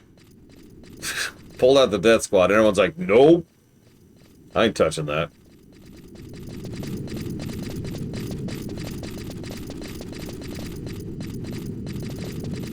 I know, it's probably just because I was running by lower level enemies. Hey, here's someone. Bye. Ah, shoot, that cost me my mini-map, and I kind of need my mini-map. Why do you exist? Stop existing.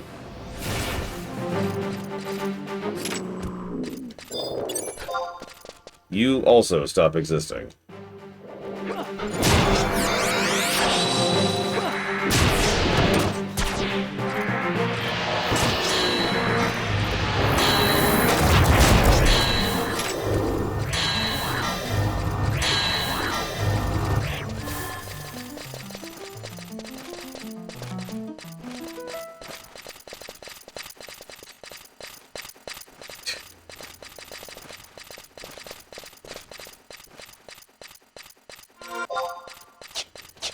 I sure hope I'm going even close to the right way. This is all a guess on my part of where I need to go next.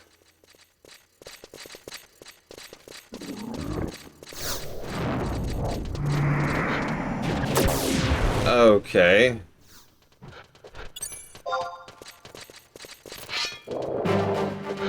Ugh.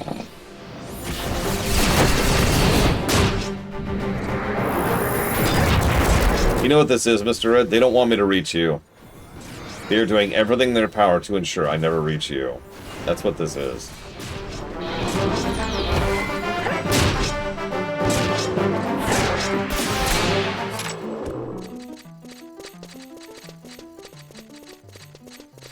Well, I got bad news, Mr. Red.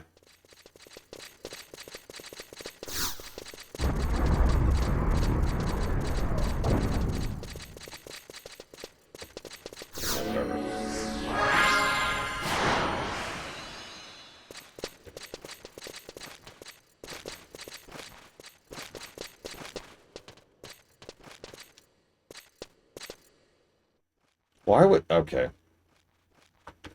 Why are level 20s after level 70s?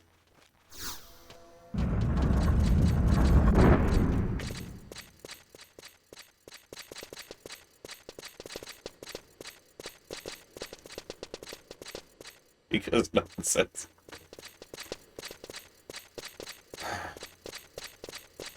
That actually makes perfect sense, Valerian. I like Valerian's answer.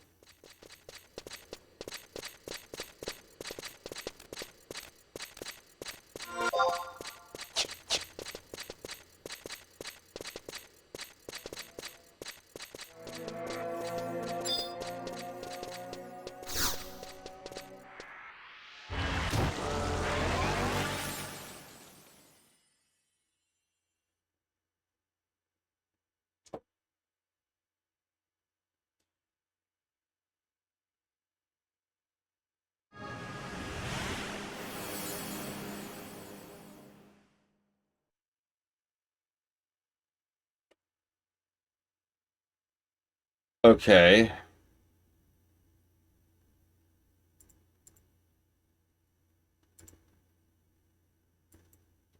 One moment. We're going to have to try and find another way into here, apparently. This is the three-mage gate, right here. I'm staring at it. Give me a sec.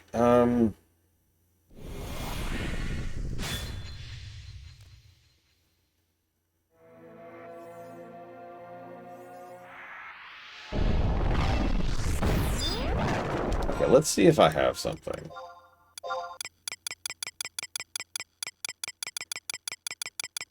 I don't know what it is, where I'd get it. Let's just see if I have it.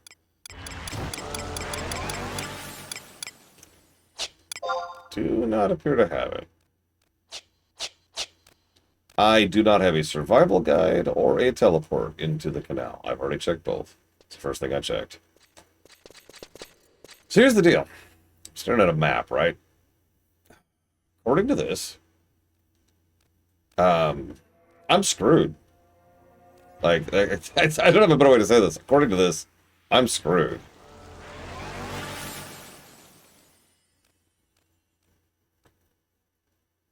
This is funny. I want to stress this for just a second. This is such a minor little tidbit. Check this out. Reading the walkthrough, right? Okay. The walkthrough says, examine the door for defeating them for a cutscene. If you see this message, wait until they've despawned.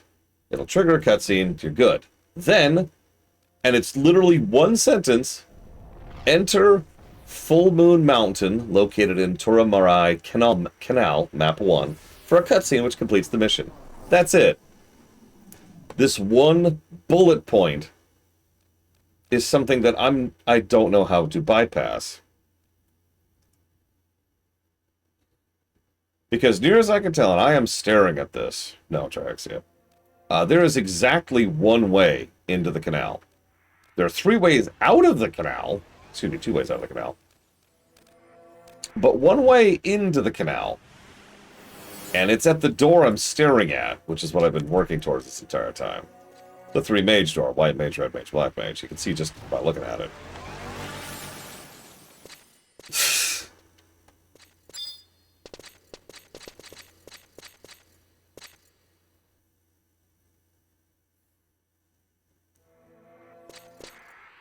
I'm like rereading the map here. But I'm pretty sure I'm completely screwed.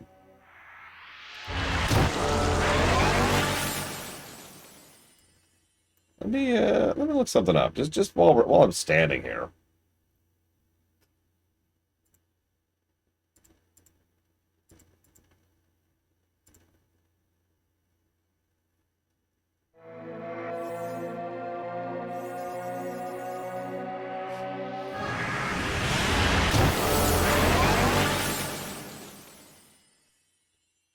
Give up forever.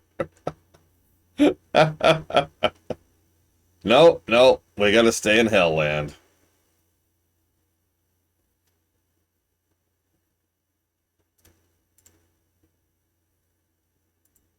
Okay, here we go. The 3 mage gate. Okay. There are multiple ways to open the gate. Alright, here we go. First, have a group with a black mage, a red mage, and a white mage. Okay. And then you can get the waypoint in, and you're done. Wow, there's actually a lot of quests that go in here, including 7-1, 8-2, 9-1, and 9-2 all go in here. So, solo. Do the quest I skipped using 3 rusty daggers.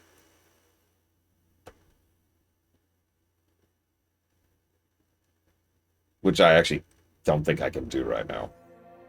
And then complete Red the Stars after receiving the certificate during the turmoil, which gives you straight to the thing. Yeah, no, I can't do that.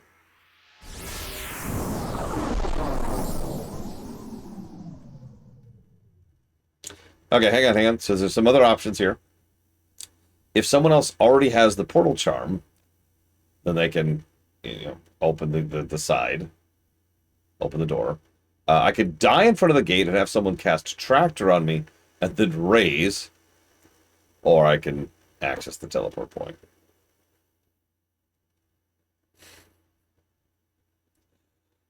Can I give a triple negative for the very existence of the 3 mages gate?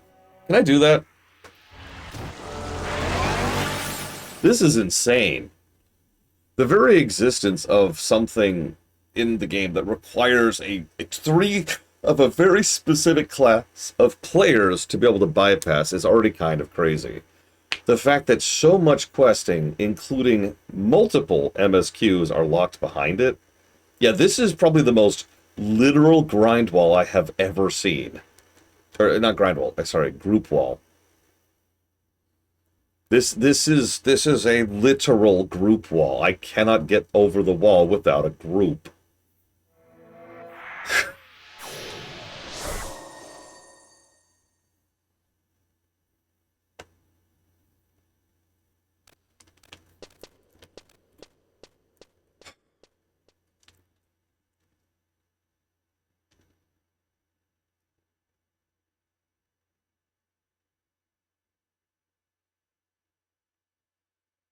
Well, see, if I leveled a mage, it won't help. I still need 2 other players who are the right classes. And if you're remembering, there's level 70 mobs on the way down here. You remember that, right? I just... Hang on. Hold up. This means if I had actually done the previous quest, which I'm supposed to do at like level 40 something, I would have had to come through this dungeon with a group and run through level 70s.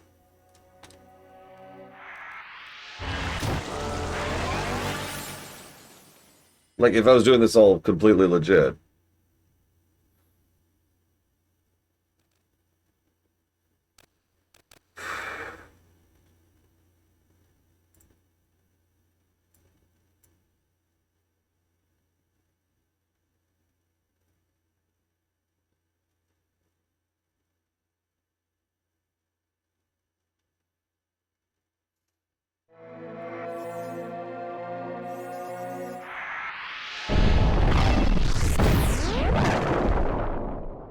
Oh yeah, and there's mages.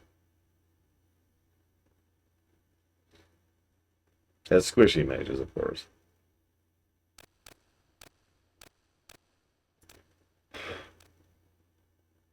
Wow. Okay. Okay. Okay. Okay. Okay. I'm gonna give it a couple of negatives, one or two.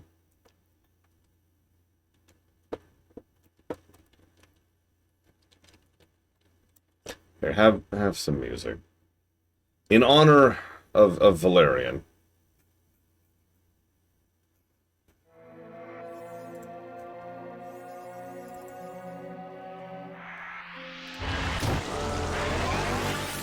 Could you guys stop buffing yourselves over there?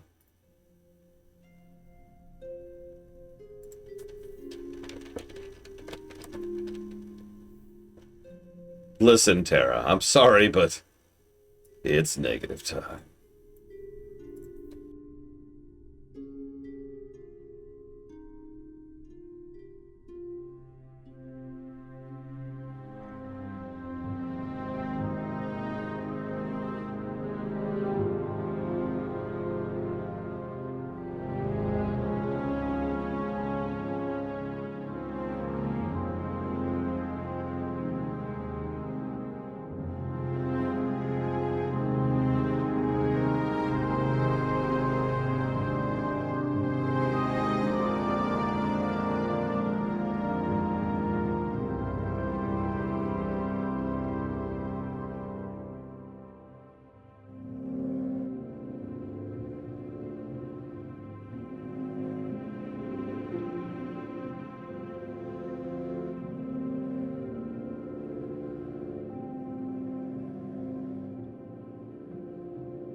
Hi, Tara. I'm giving negatives. How's your day going?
Oh, that sucks, Tara. Which one's the Anbender? Anbenar mod?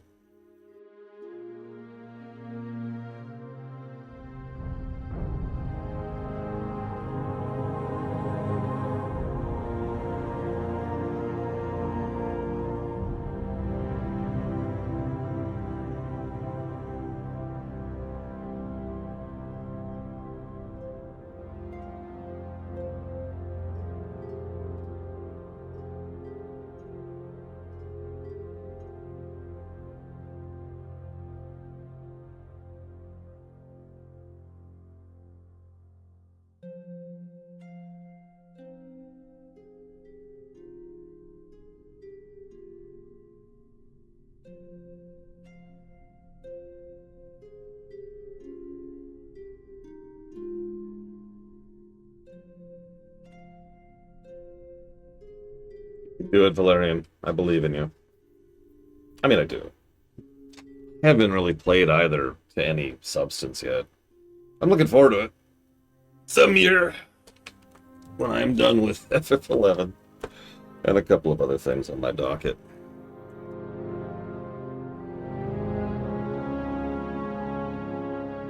Do you want me to go guide you here, Mr. Red? I'm not actually joking. Where are you? Let's start with that. Where are you?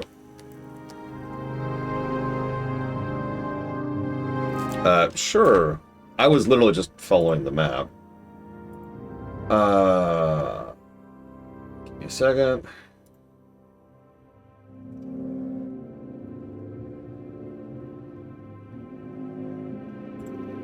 Give me a second, because what you want to do is you want to go through Inner Horutoto Ruins.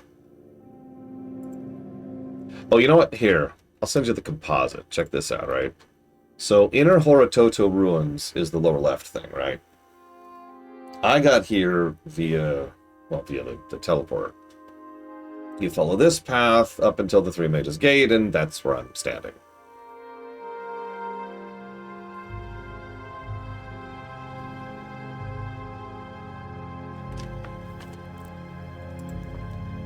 Yeah, it's actually not that far. Make sure you bring some dudes, because of the levels, or just invis, one of the two. But remember, there's people who literally nearly killed me on my way down here. Granted, that is kind of my fault.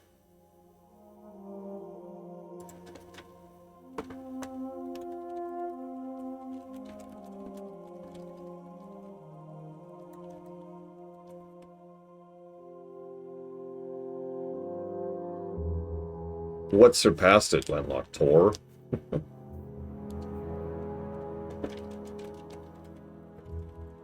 Yeah, no surprise there.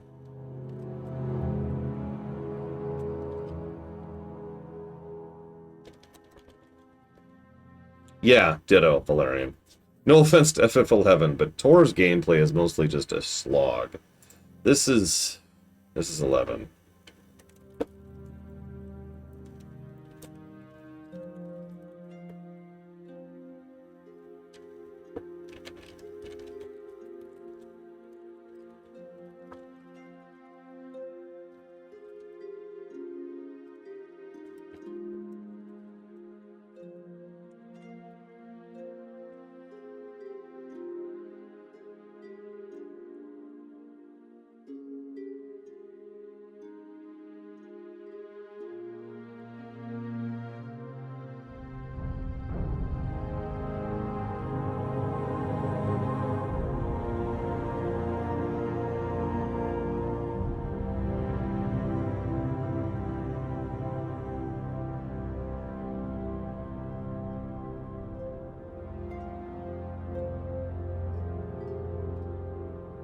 I mean, I actually have several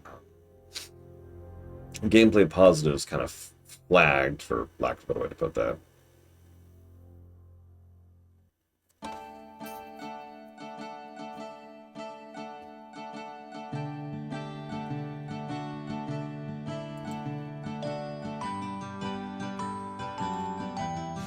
I'm not sure if I'll have any past that. I'm really not. But they're there.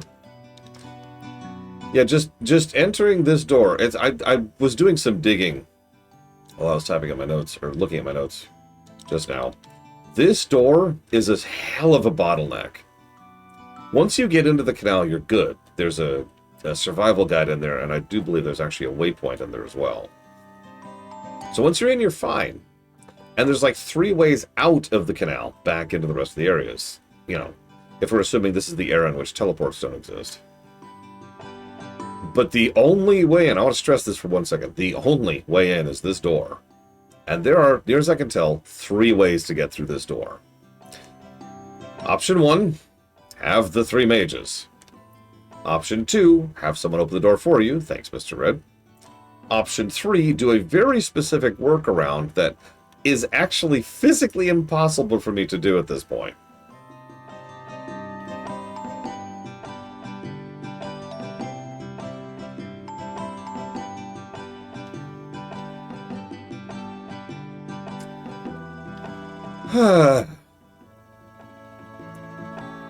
Wow. Yeah, the door can't be opened from the other side, by the way. Which is really strange. Since most doors like this throughout the game can.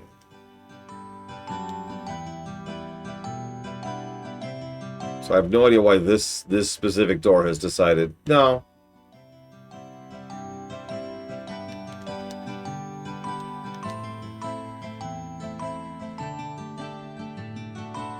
I mean, I know exactly why. I hate to keep repeating the line, but cruelty is the point.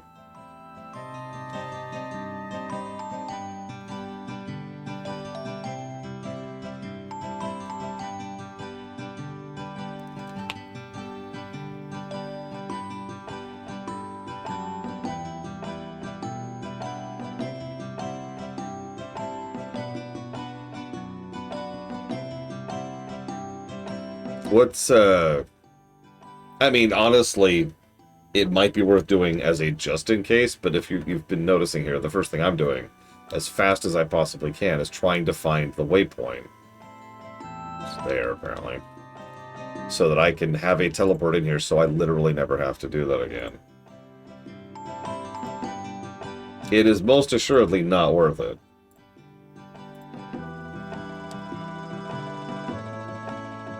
Up. Like, especially, the only way I could ever really perceive this as being worth it is if I needed to open this door for someone else. But I hate to say these words because I'm just going to curse myself, but I can't see a situation in which that's worth doing. Like, I can't see any situation where someone else wants me to get them through that door. Right?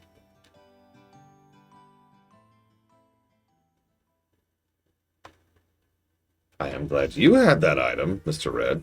This would be a hell of a moment if you didn't. Here's some Mega Man X music. Where am I going?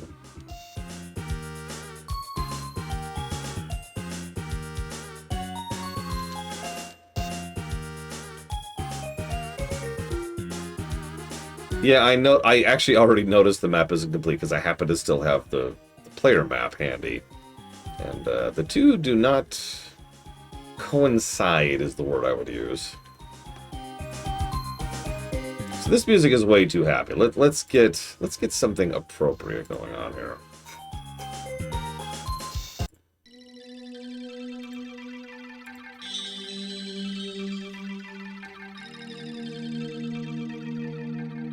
Oh god, it's doing the FF8 thing where you can't cross the canal, so you have to go the long way around.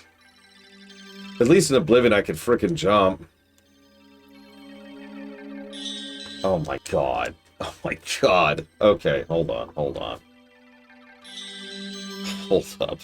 What? I'm gonna zoom in the map a lot here so I can read this a little easier.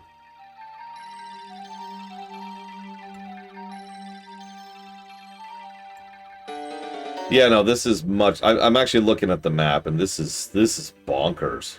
We get to come back here several times, by the way, as a reminder.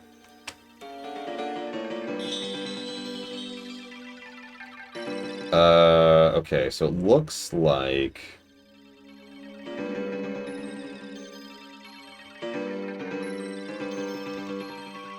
What's this do? Got it. Okay, so yeah, no, I think I see the route. I think. Jesus Christ.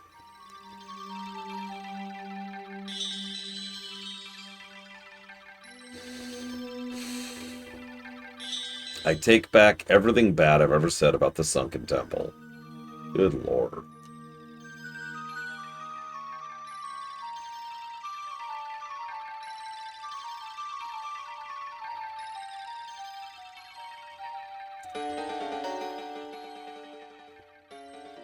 See if I'm reading this map correctly at all.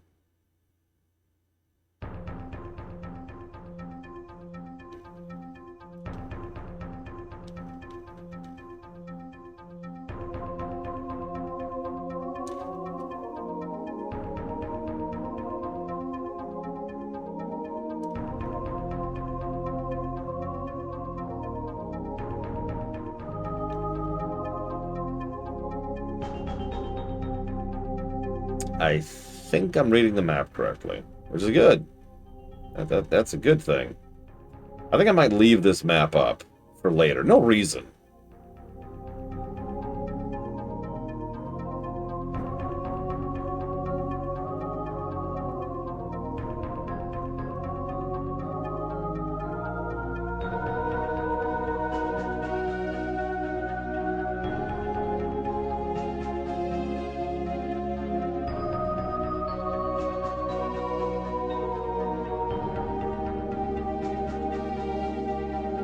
I'm actually beelining the home point. It appears to be in the way of my path anyways, but that was the first thing. Oh, hey, this one looks fun. I want to go over there.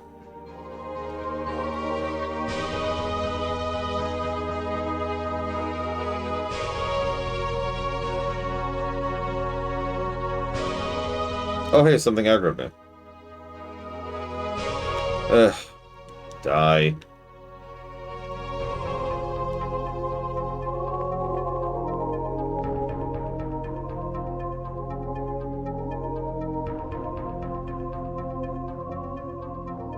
Well, I ain't risking Jack, so let's go ahead and pop out the Doom Squad here.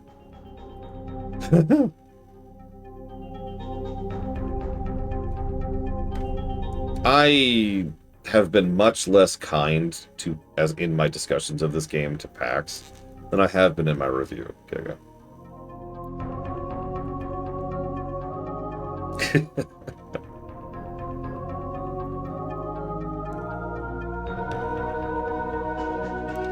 There is no mercy.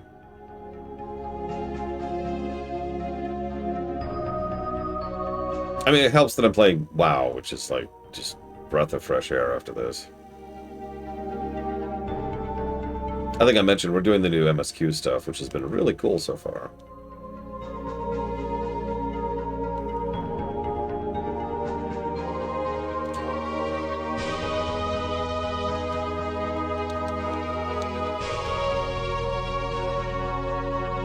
Don't do it, Valerian. Play something terrible and awful instead. Like, oh god, I can take that joke in so many different directions. Like StarCraft 2. There we go.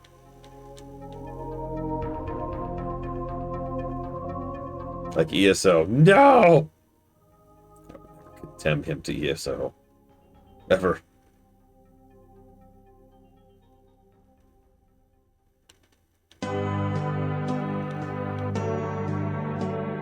So, supposedly, like, the waypoint should be, like, right up here somewhere. I'm gonna laugh if there's some other thing I have to do to go through some other quest in order to be able to access this stupid waypoint. Nope, I can just open the door. That's shocking. I am unironically shocked that I can just open the door. Okay, waypoint get. Good God.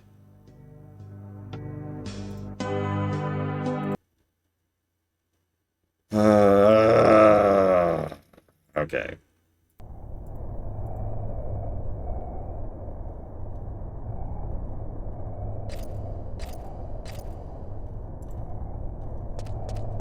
Oh, it's you. Nothing better to do than follow me around? I will rip your teeth out.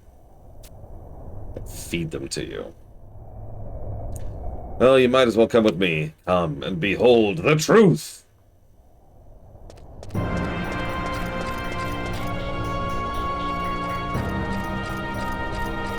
Hello, Eli Doolin. What is up?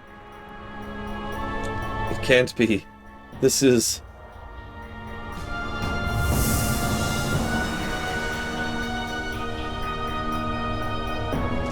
Damn it, Taru. It's just as I feared. Ordinarily, Full Moon Fountain is brimming with celestial radiance, but with the loss of that light... This must be what the Yagudo King was talking about, Taru. But wait, if that were true... When the Summoner tried to call the Great Avatar 20 years ago. Hold it right there! You've gone too far this time. The star symbol has given us authorization to bring you to justice. Blast, they found me. It's time to look serious. Time for you to leave.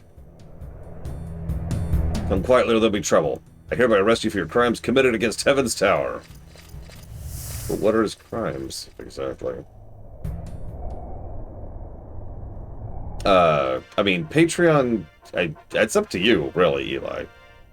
The main thing it changes is how much of a percentage that the particular person takes. So, like, Twitch takes 50%, Patreon takes 15%, PayPal takes, like, 1.5%. Or you can just not give me money. That's also acceptable. So, yeah, we're done. Now on to 6-2. The quest Mr. Ed was actually worried about. That's not a joke. Because we're going to Bird Brain. Yeah, bits take like 20% from you, not me. Everything else takes from me. Oh, right, I should give some negatives. Like all the negatives.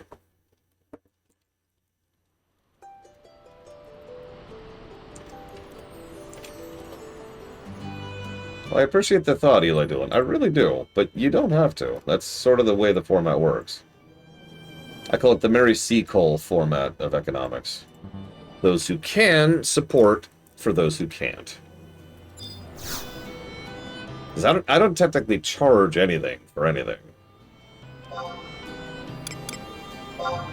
All my content is free.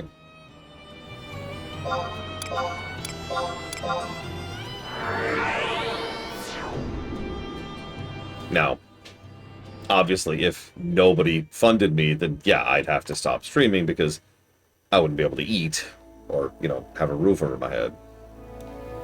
You get the point.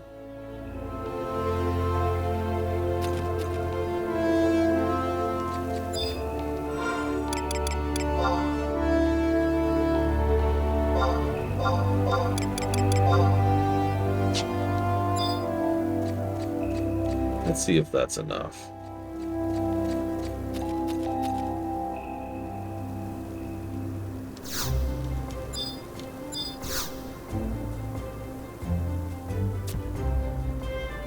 Damn it. I forget to look up the name of the mission. What's the name of the mission? Saintly Invitation. Okay, so we're not there yet. And yeah, PBS is another good example of what I do. Although some of PBS's funding is supposed to come from the government. But let's not get into that.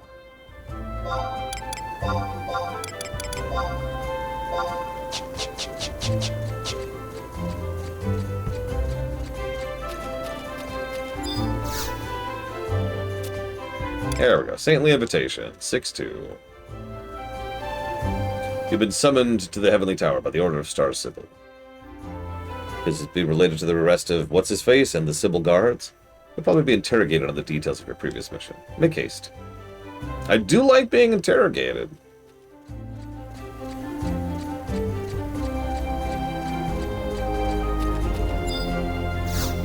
By the way, if you don't know why I call that the Mary C. Cole method, Mary C. Cole herself was someone who did exactly that.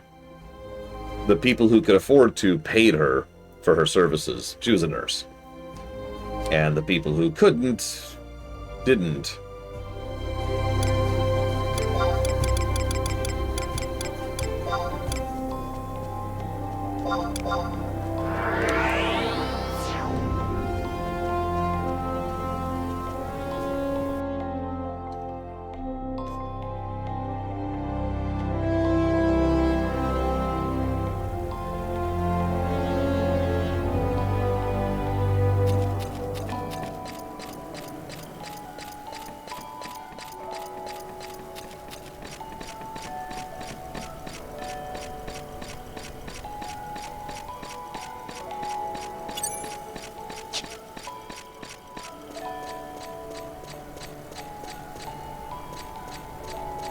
So I just had a random thought. The 2-hour cooldown abilities make more sense if it's just enemies who have access to that. Because they don't care. They're going to despawn or die in 2 hours.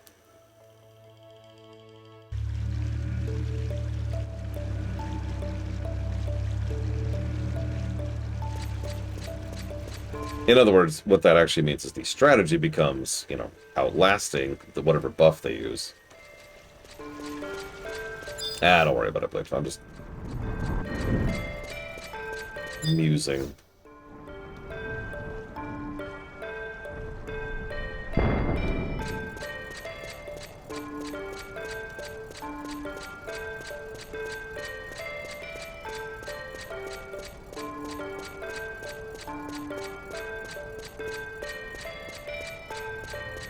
So I was commenting on why it makes more sense. Why are you drinking liquid caffeine? It makes more sense. Isn't caffeine a powder for 2-hour abilities to exist for enemies? Because enemies can then use it and they don't care because they're not going to exist in 2 hours one way or the other. But it makes for something for the player to deal with because at that point it becomes either pushing through or outlasting their buff. Yeah, I know. The upcoming 4 enemies I'm about to fight all have 2-hour abilities, which they will use the moment they enter combat. That's why I brought it up. I've actually seen a lot of these guides flat out mention this particular boss will use its 2-hour ability. Stuff like that.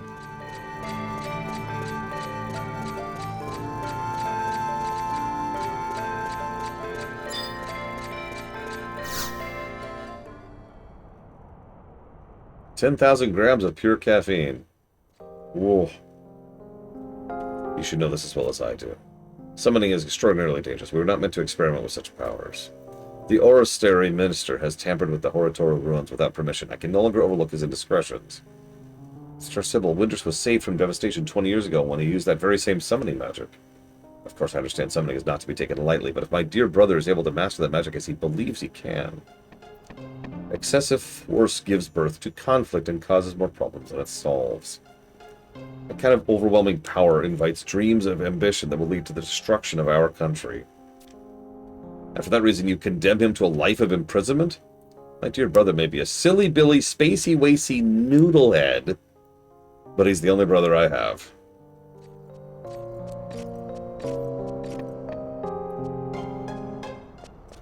Lore Runner, you have come.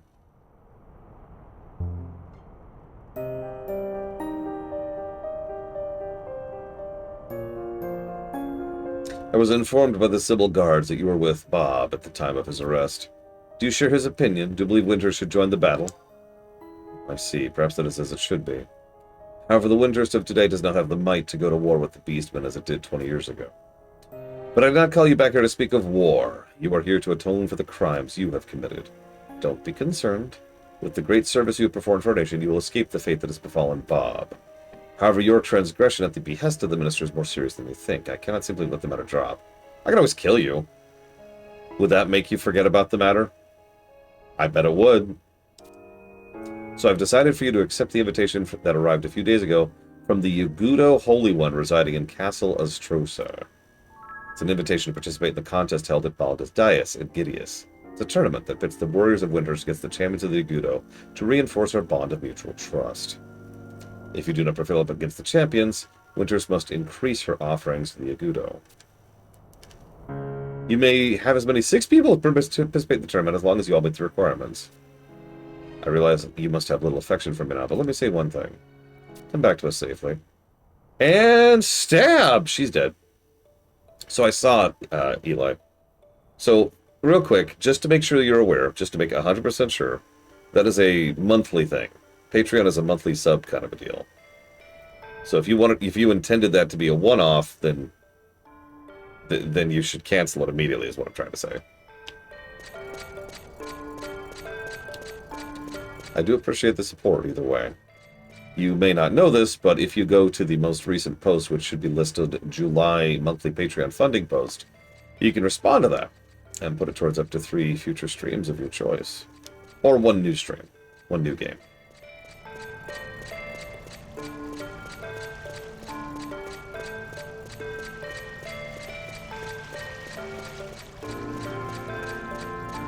I've still got to get to Gideus. Oh, I went the wrong way. I'm dumb. Whatever. I was on completely autopilot. Alright, I just wanted to make absolutely sure. Lord knows economic times suck everywhere right now, so the last thing I want to do is try to rip money out of someone who doesn't have it to give. You know?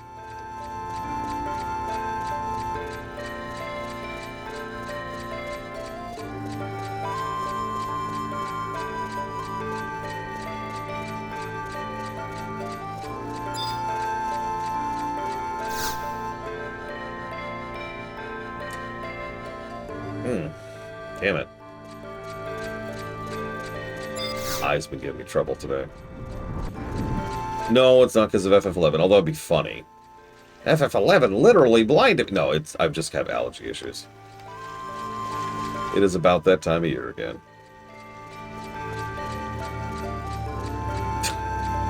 Yeah, it's weird, but I believe in this concept that you've probably never heard of, KenXCal. It's called basic decency.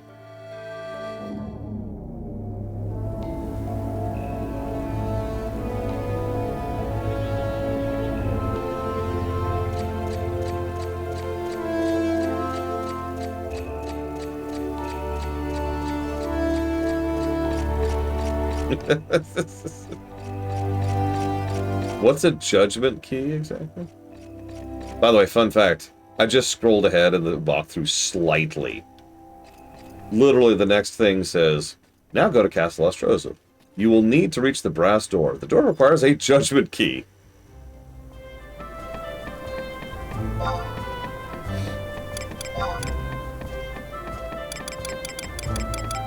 Please tell me I have this waypoint. Please. Oh, thank God. Is this the one I went out of my way to get earlier? I think it is.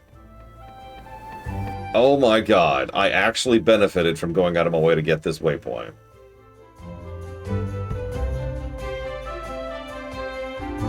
I think. Hang on. I'm not sure yet. Let's see when the map pops up. Game? Or the game could crash? Yeah! Yeah, the game could crash instead.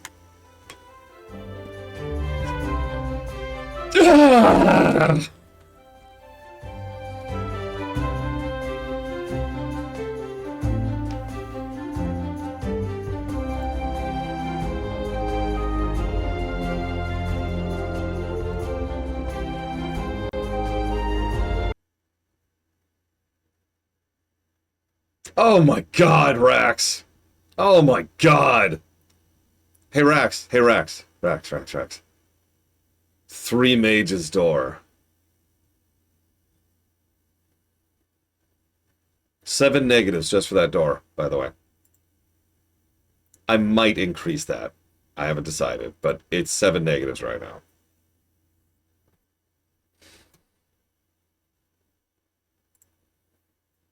To be clear, that's for the door, not for the dungeon right after it.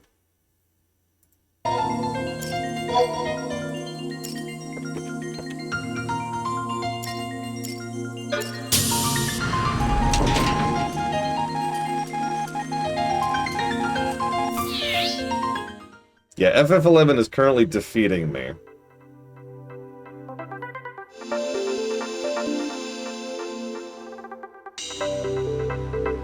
Oh yeah, I meant to count. Okay, hang on. So it's 1, 2, 3, 4, 5, and then 6. Hang on.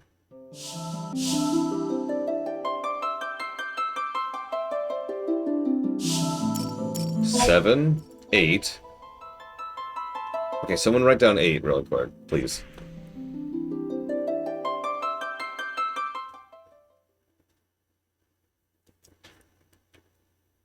Don't crash. Okay, it didn't crash. 9. By the way, hi, Alchemist. 10. 11. 12. So, there's this concept in video game design. It's actually, sorry, I shouldn't actually say that. There's a concept in software design. It's called interaction cost. It's kind of exactly what it sounds like. It's how many clicks or presses of a key or whatever you need to do to access something. That's your interaction cost. For obvious reasons, good interface design tries to shrink that number as much as possible. It took me 12... This is really loud.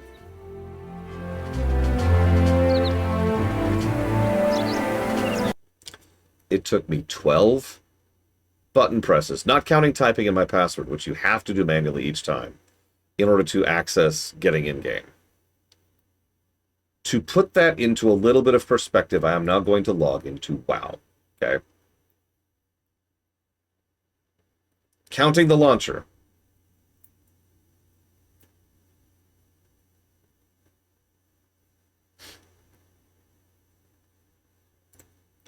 Okay. 1.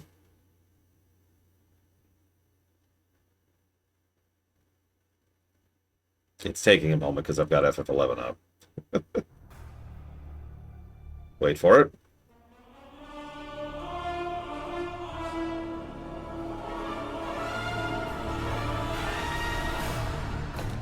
Two.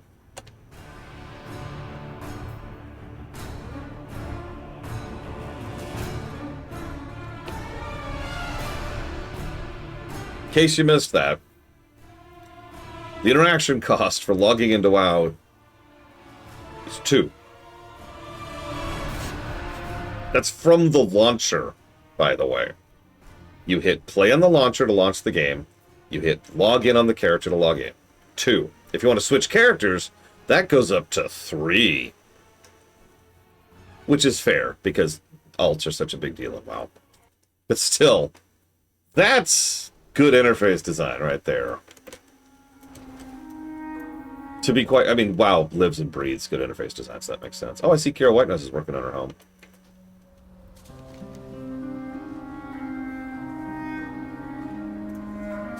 Just seeing if there's anything I can do really quick. I could do an abundance.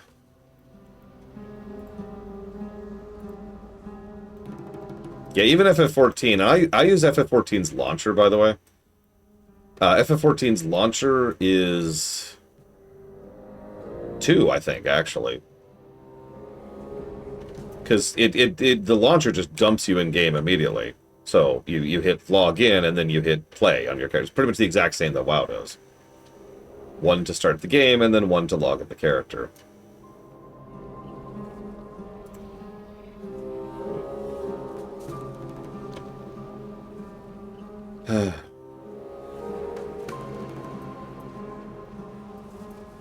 I seek all truths. Master your demons. I don't know what you're talking about, Rax. I would never use a third-party launcher for FF14. That would be crazy, and definitely against the TOS.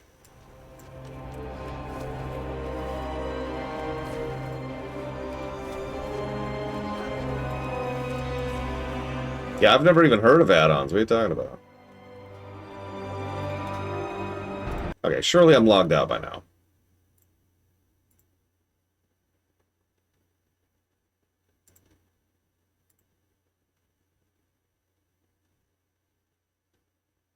I think we're good. I think we're good.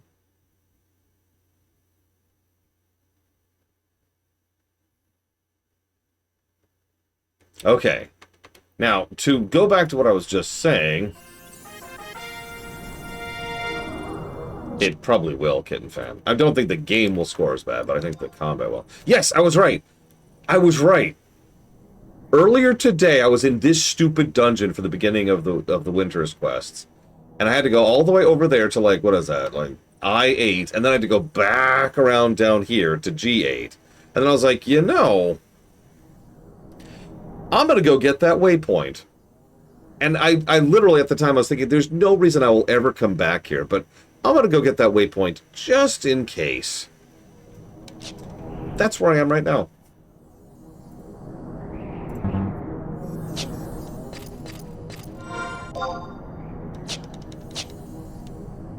My destination's right here. I did that on my own initiative. See, this is the thing. Sometimes I really don't need these waypoints or these survival guides, but it's been a thing I've needed enough times. I'm just gonna get all of them as I go. Yeah, there's someone doing this quest right now. Yeah, almost all of them have paid off. Almost.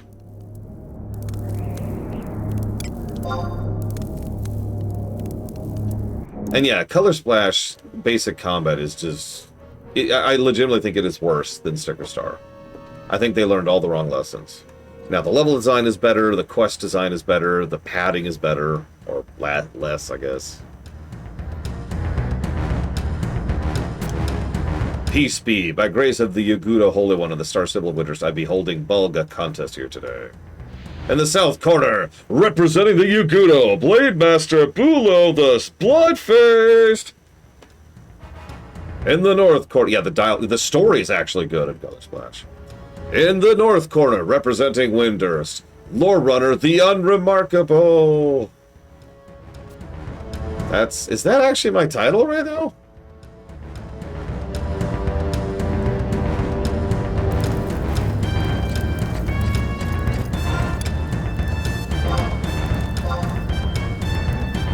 Hero on behalf of Windurst is my current title. I haven't even started Bastok, Rex. I have been stuck in Windurst hell all day. In fact, I played some of Windurst off camera for about an hour this morning. I got up early this morning to try and get some of this done off camera. And I'm glad I did.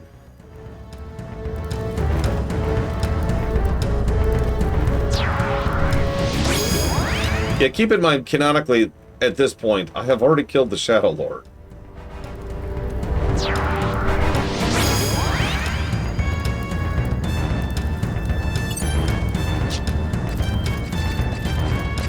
And we are still in vanilla.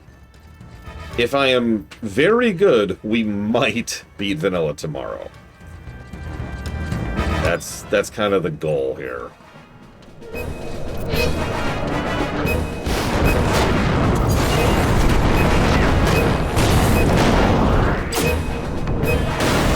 True, Kitten Fan. I mean, boss design in general is better in Color Splash.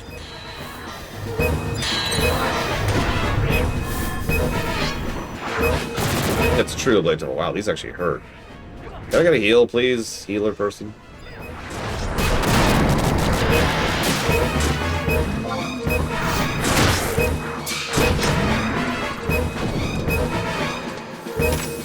No? Okay. Good morning, Sean. Attack! Oh my god!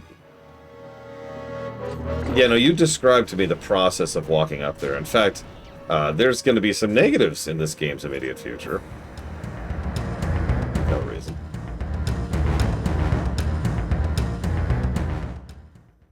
Victor is Lore Runner of Windurst. Listen to me, Smooth Skin. Take this Balga Champion certificate. There you can exchange it for the Holy One's oath. An oath that be concerning the Windurst offerings to Ostroja. Got it? You'll be making your way to the top level of Ostrosa as fast as your two legs can take you. I now be closing the contest. Now flock off, Featherface.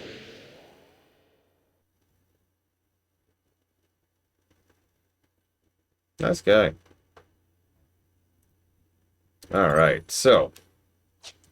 I think I need you to invite me so I can work to you.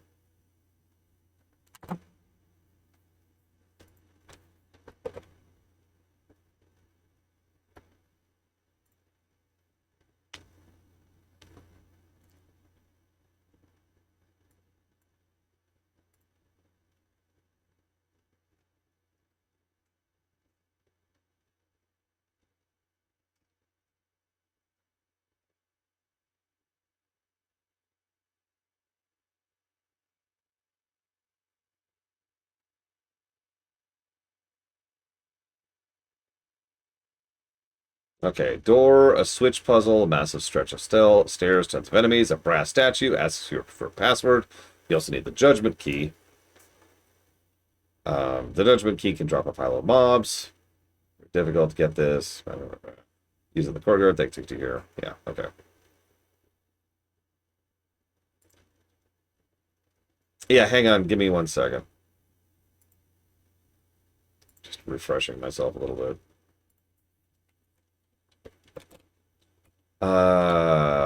Ostroja is Waypoint, I think. So I'll just go ahead and pop. Well, you know what? I'll save my cooldown because I'm about to need my cooldown. Give me a sec. I have a thought here, Mr. Red. Unless the CL works, in which case ignore me. I should be auto-accepting invites from you anyways because you're whitelisted.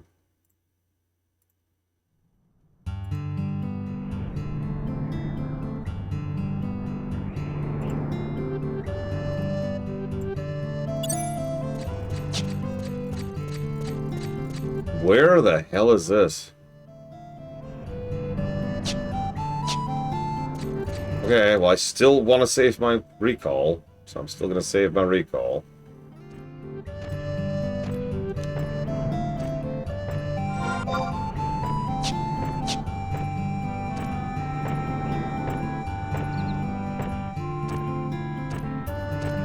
I have to ask, why does Seal have one E in it?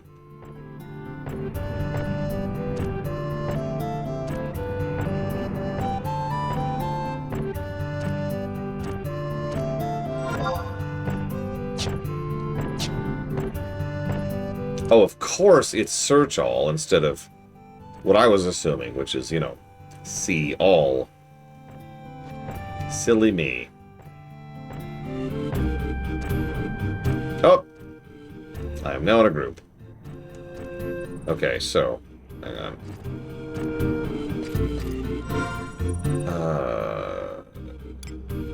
I gotta do it this way, which means clicking. Items. Let's escape. Yes. What? Use Nexus Cape.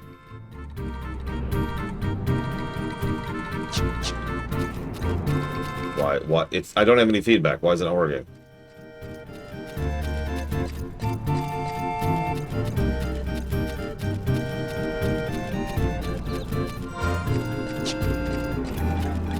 I could be misreading the item, but I'm pretty sure that right there says there's no cooldown. 1 of 1, so it's got a charge. 0:00, which means it has no cooldown, no immediate cooldown now. 20 hours, that's the major cooldown, and 30 seconds, that's the equip cooldown. Yeah, I haven't taken it off in days, Blade to Roll. That's my point.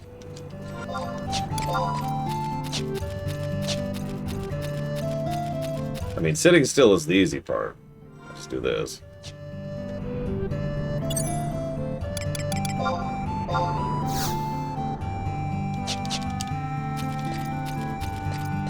Okay.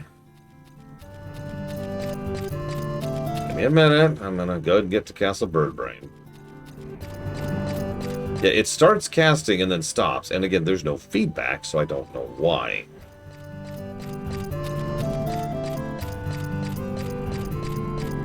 There's no error message.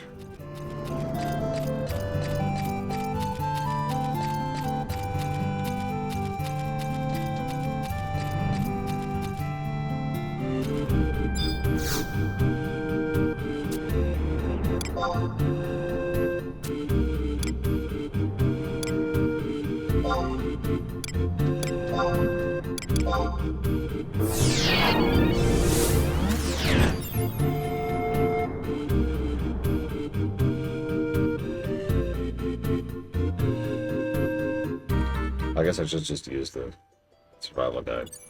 I thought it was the other thing. Damn it. Yeah, this is going to be funny if you're not in an eligible area, which means... well... it means I hate this game. That's what it means. It means I hate this game. With every fiber of my being. I was actually just thinking in my head that I really do take back everything bad I've ever said about WoW Vanilla. You know one thing that I like about WoW Vanilla? You can actually just play the game. You don't have to talk to a dude, to do a dude, to do a thing, to do a thing, to go there and do that. You know, you can just do stuff. If I feel like, if I am too low level to do a quest, then what I can do is go level. Do a dungeon. Or I could, like, just walk to the next zone. And then I'm in the next zone. I could do that next zone's quests.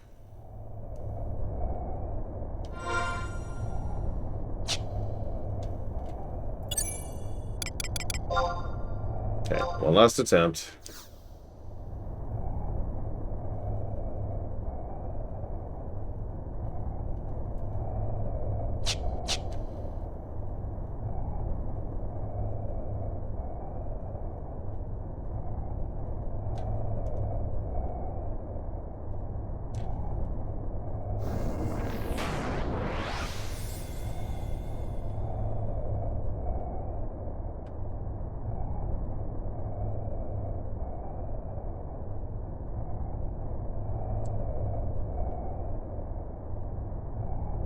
Well, I can see his health bar, which means we're in the same zone right now, code-wise.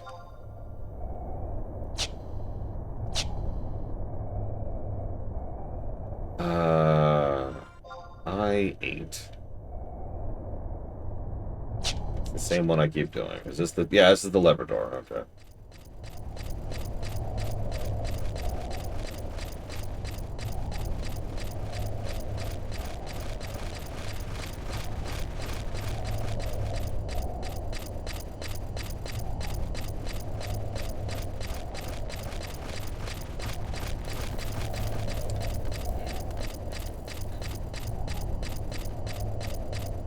So, I think FF14 1.0 is still a worse game. Ignoring all the many problems that this game, that 1.0 has, which I have detailed already, there's one really big thing that I would think would make 1.0 score worse, and that is its story. FF11 has a story, and as we've gotten to the expansions, it's actually been worth a damn. 1.0 doesn't, to be as blunt about that as I can.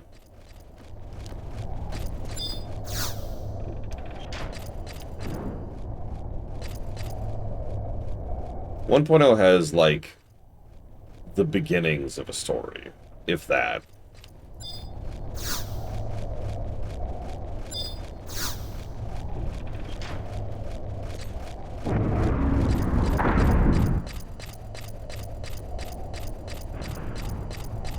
Also true, Rex.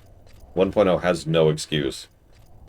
They had developers from 11, and they had experience from 11. They had no reason not to put out a better product. And the fact that the gameplay of 1.0 is so bad. Like, at least FF11 has hunting zones and questing you can do to progress. Right? You can go hunt. You actually can't in 1.0. Remember, you're exp-capped in 1.0, and that exp-cap was aggressive. Hi, Mr. Red. How are you doing?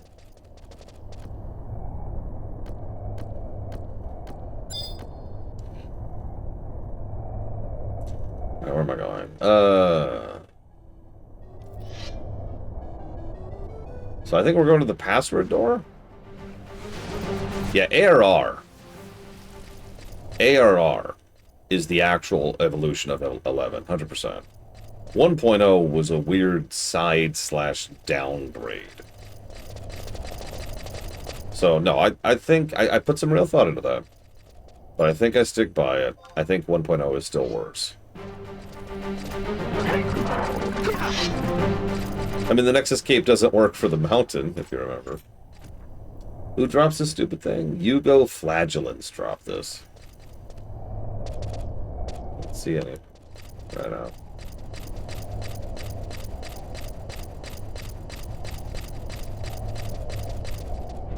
Yeah, apparently they're only on the top floor.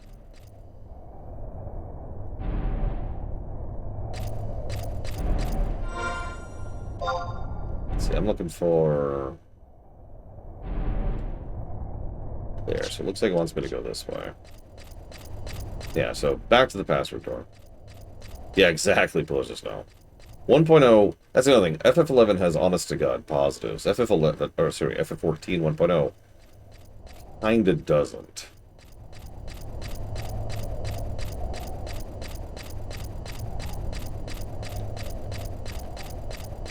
I will say that out loud in case he's not reading chat. Bladeval, do you know if Mr. Red can open the switch puzzle door from the other side?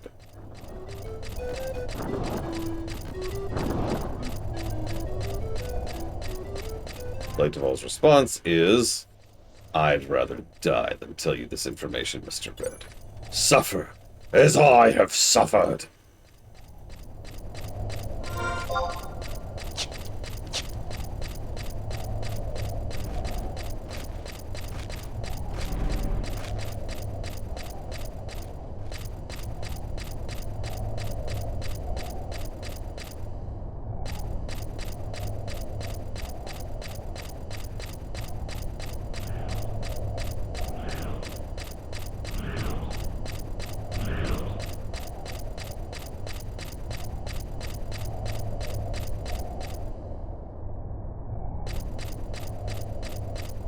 Uh...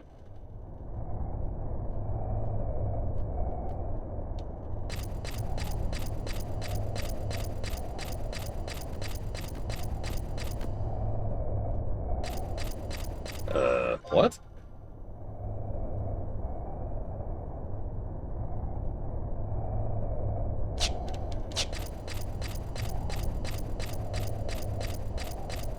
You've got to be kidding me.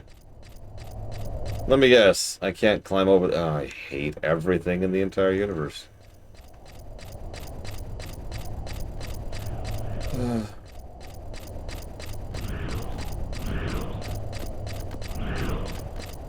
Especially kittens.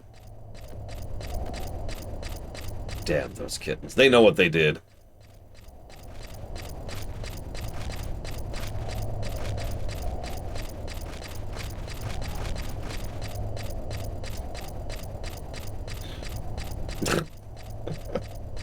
I read the map wrong, is the short answer.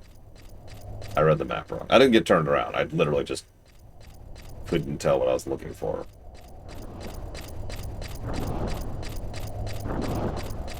Yeah, the kittens know what they did.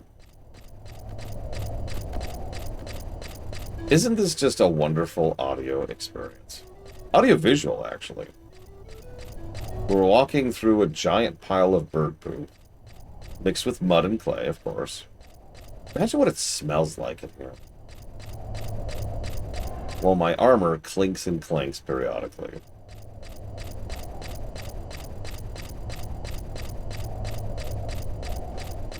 It's visceral, is the word I would use for FF11.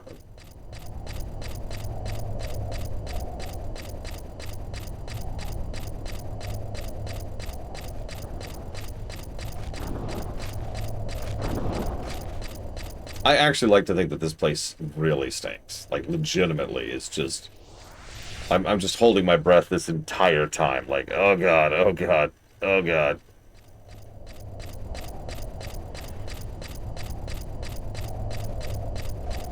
Just gotta hold my breath. Just gotta hold my breath. Yeah, birds... Giga can tell you how birds can smell. And Giga's like, birds smell great. And then I stab her. I stab her forever.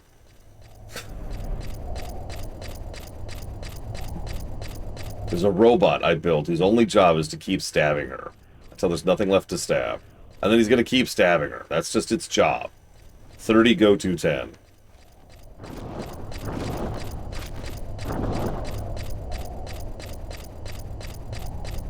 Anyways, I have now gone around the entire floor twice to get back to this stupid door.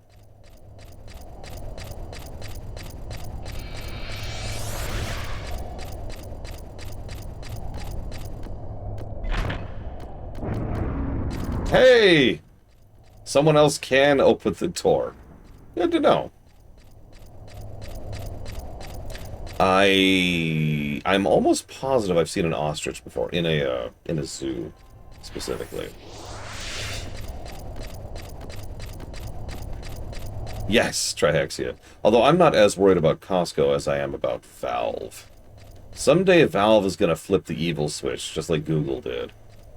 And that's gonna be a bad day.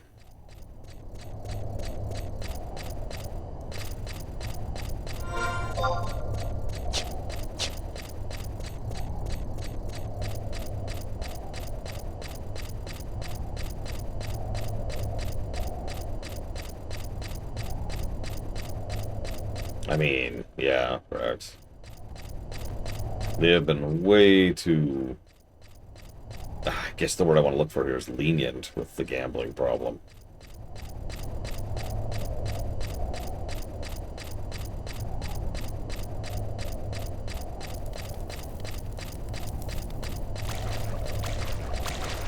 Encouraging?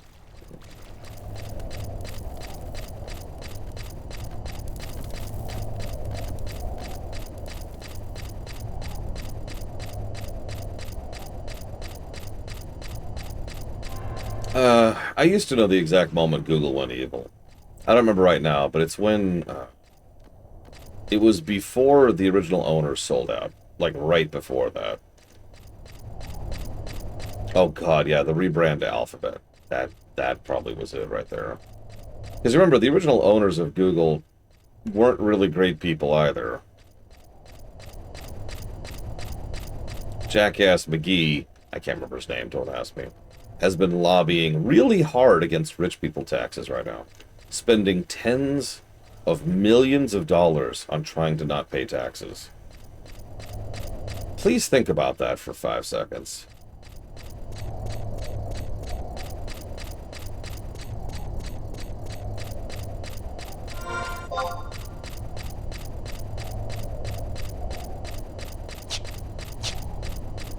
So here's the flagellants.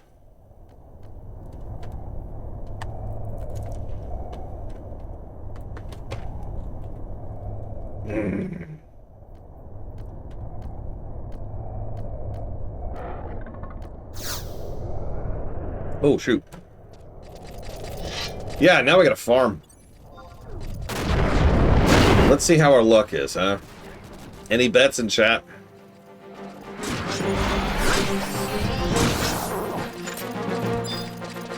In this exact case, yes. It would actually have been cheaper to just spend the taxes.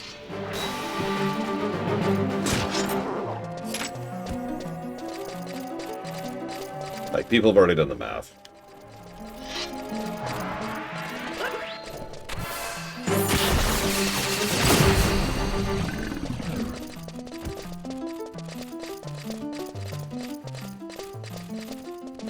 Yeah, I saw that you got the emerald. Very good.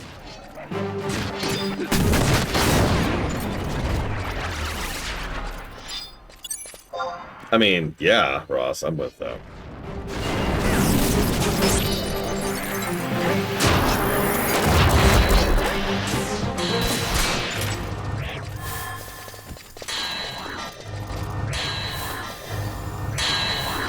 Hi, Spartan. They had one tea that I really liked, and then they stopped carrying it. I'm still sad about that. It was a plum-flavored tea, and this is years and years ago, like 10 years ago now.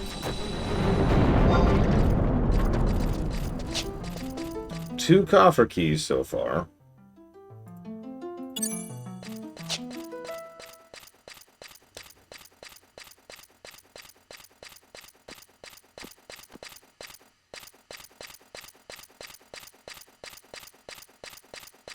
That's funny, because Modern Warfare 2 isn't even, like, the highest rated FPS I've covered.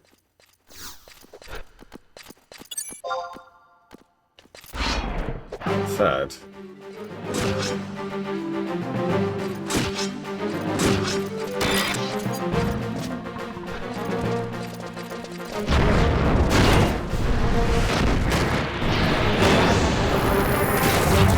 Oh, never mind, I'm wrong. Modern Warfare 2 is the highest rated FPS I've ever covered. Ignore me, I'm dumb. Hi, Elizar. I was thinking of Modern Warfare 1, my bad. Which is like 1, 2, 3, 4, 5, 6, 7th. Yeah, everyone doesn't understand that 242 is a ridiculously high score. And what's really funny is Modern Warfare 2 is 251 and Doom 4 is 242. Those two are like right next to each other. And if you know anything about my review system, which most of you probably do, you know that a difference of, 9 is minuscule. Those are basically 2 games that are equal.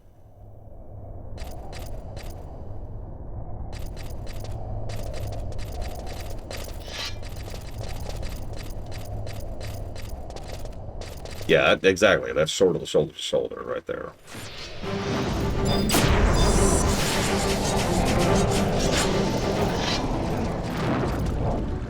Judgment key.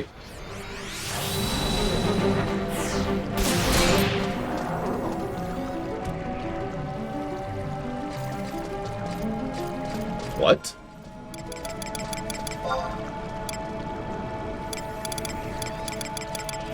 I already have one. I already have one.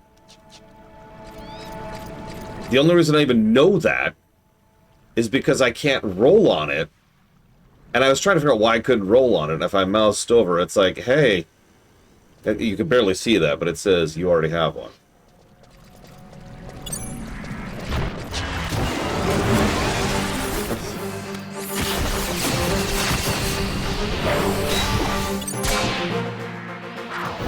love how we're here, canonically, by the way, to, like, deliver an offering to these people.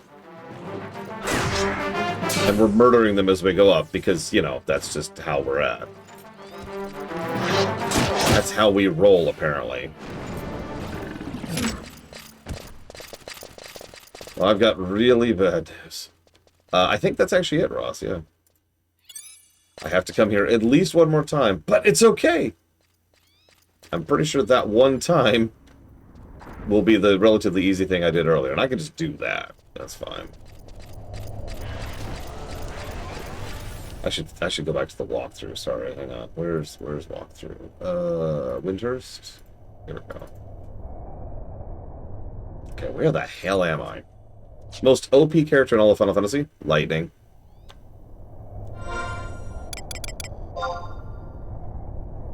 Okay, so hang on. Brass statue, fall, smaller brass door on platform, trade judgment key to brass door. Is this the brass door? Whoop! Okay, hold up. Okay, talk to guy. I'm gonna trust Blade Tool here. Talking to guy.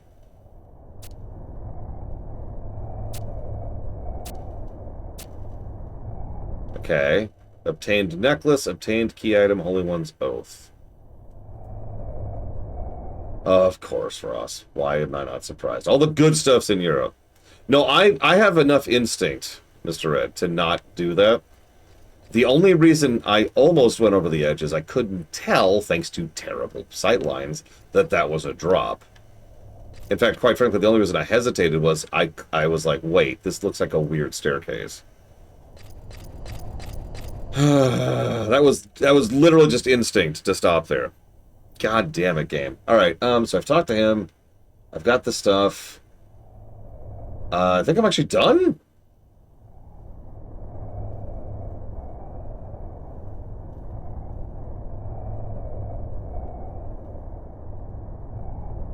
Double checking. Speak to Katura the Just. Obtain Holy One's Oath. Assure a necklace. Return to the Heaven Star. Yeah, okay.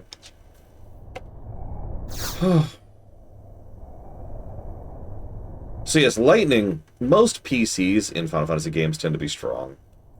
Lightning is one of the extremely few who canonically did not have a party backing her up.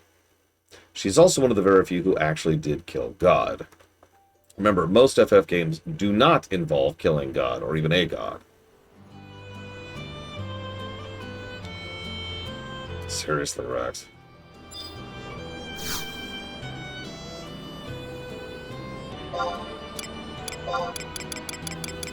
I've gotten pretty used to walls, one, yes.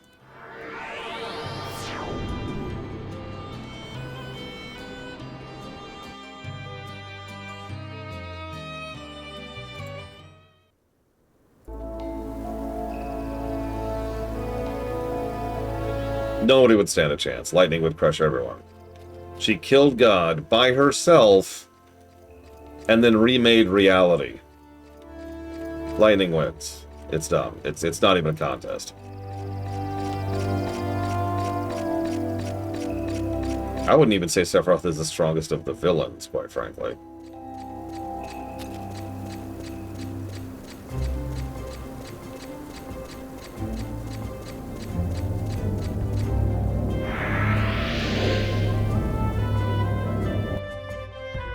Exdeath or Kuja? We actually had a whole debate on this back in the forum days. Some of you may remember that. Yeah, is there a faster way up this stupid tower that I keep going up and down and up and down and up and down? I know there's a faster way down. Is there a faster way up? Can I go up faster? Is that a thing?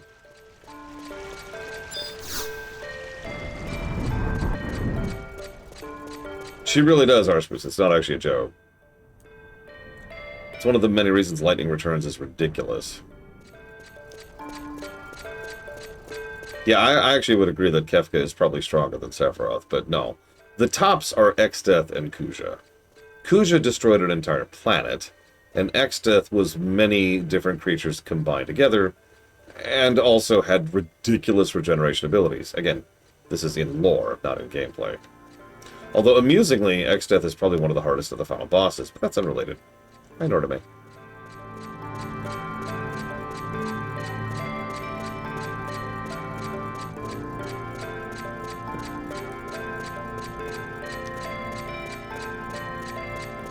True, Dakota.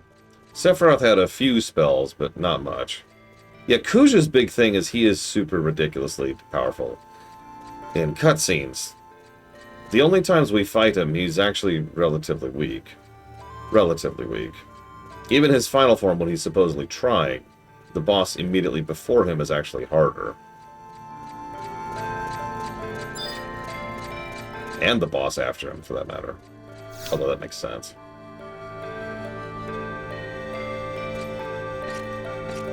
Hi, Star Sybil. And then I stab her to death. You have returned. The Yaguda Holy One has appeared to be satisfied with the outcome of the contest. I now declare your crimes forgiven and grant you your freedom.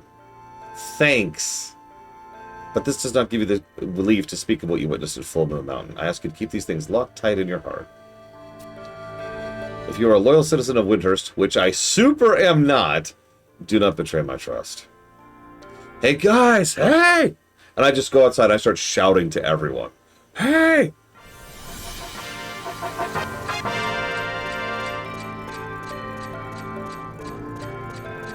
Seriously, Rax, let's get the evacuation portal going.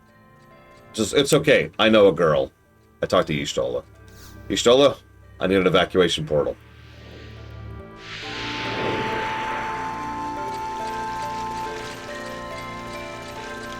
Oh, it was this way. I was right. I was right.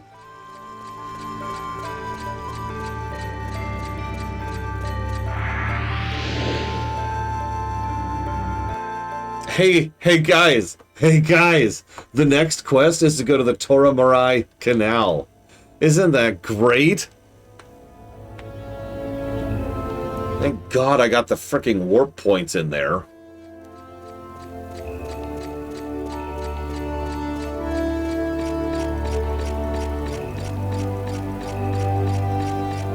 Oh, I'm taking a lunch break. I just kind of want to get in position, so I know what I'm doing next.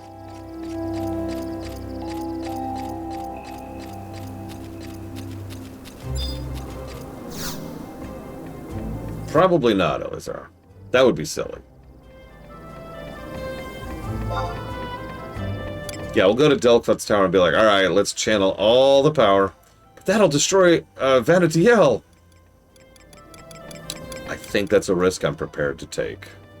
What do you mean what happens then? They do typeless damage, and it hurts. And then I stop the stream!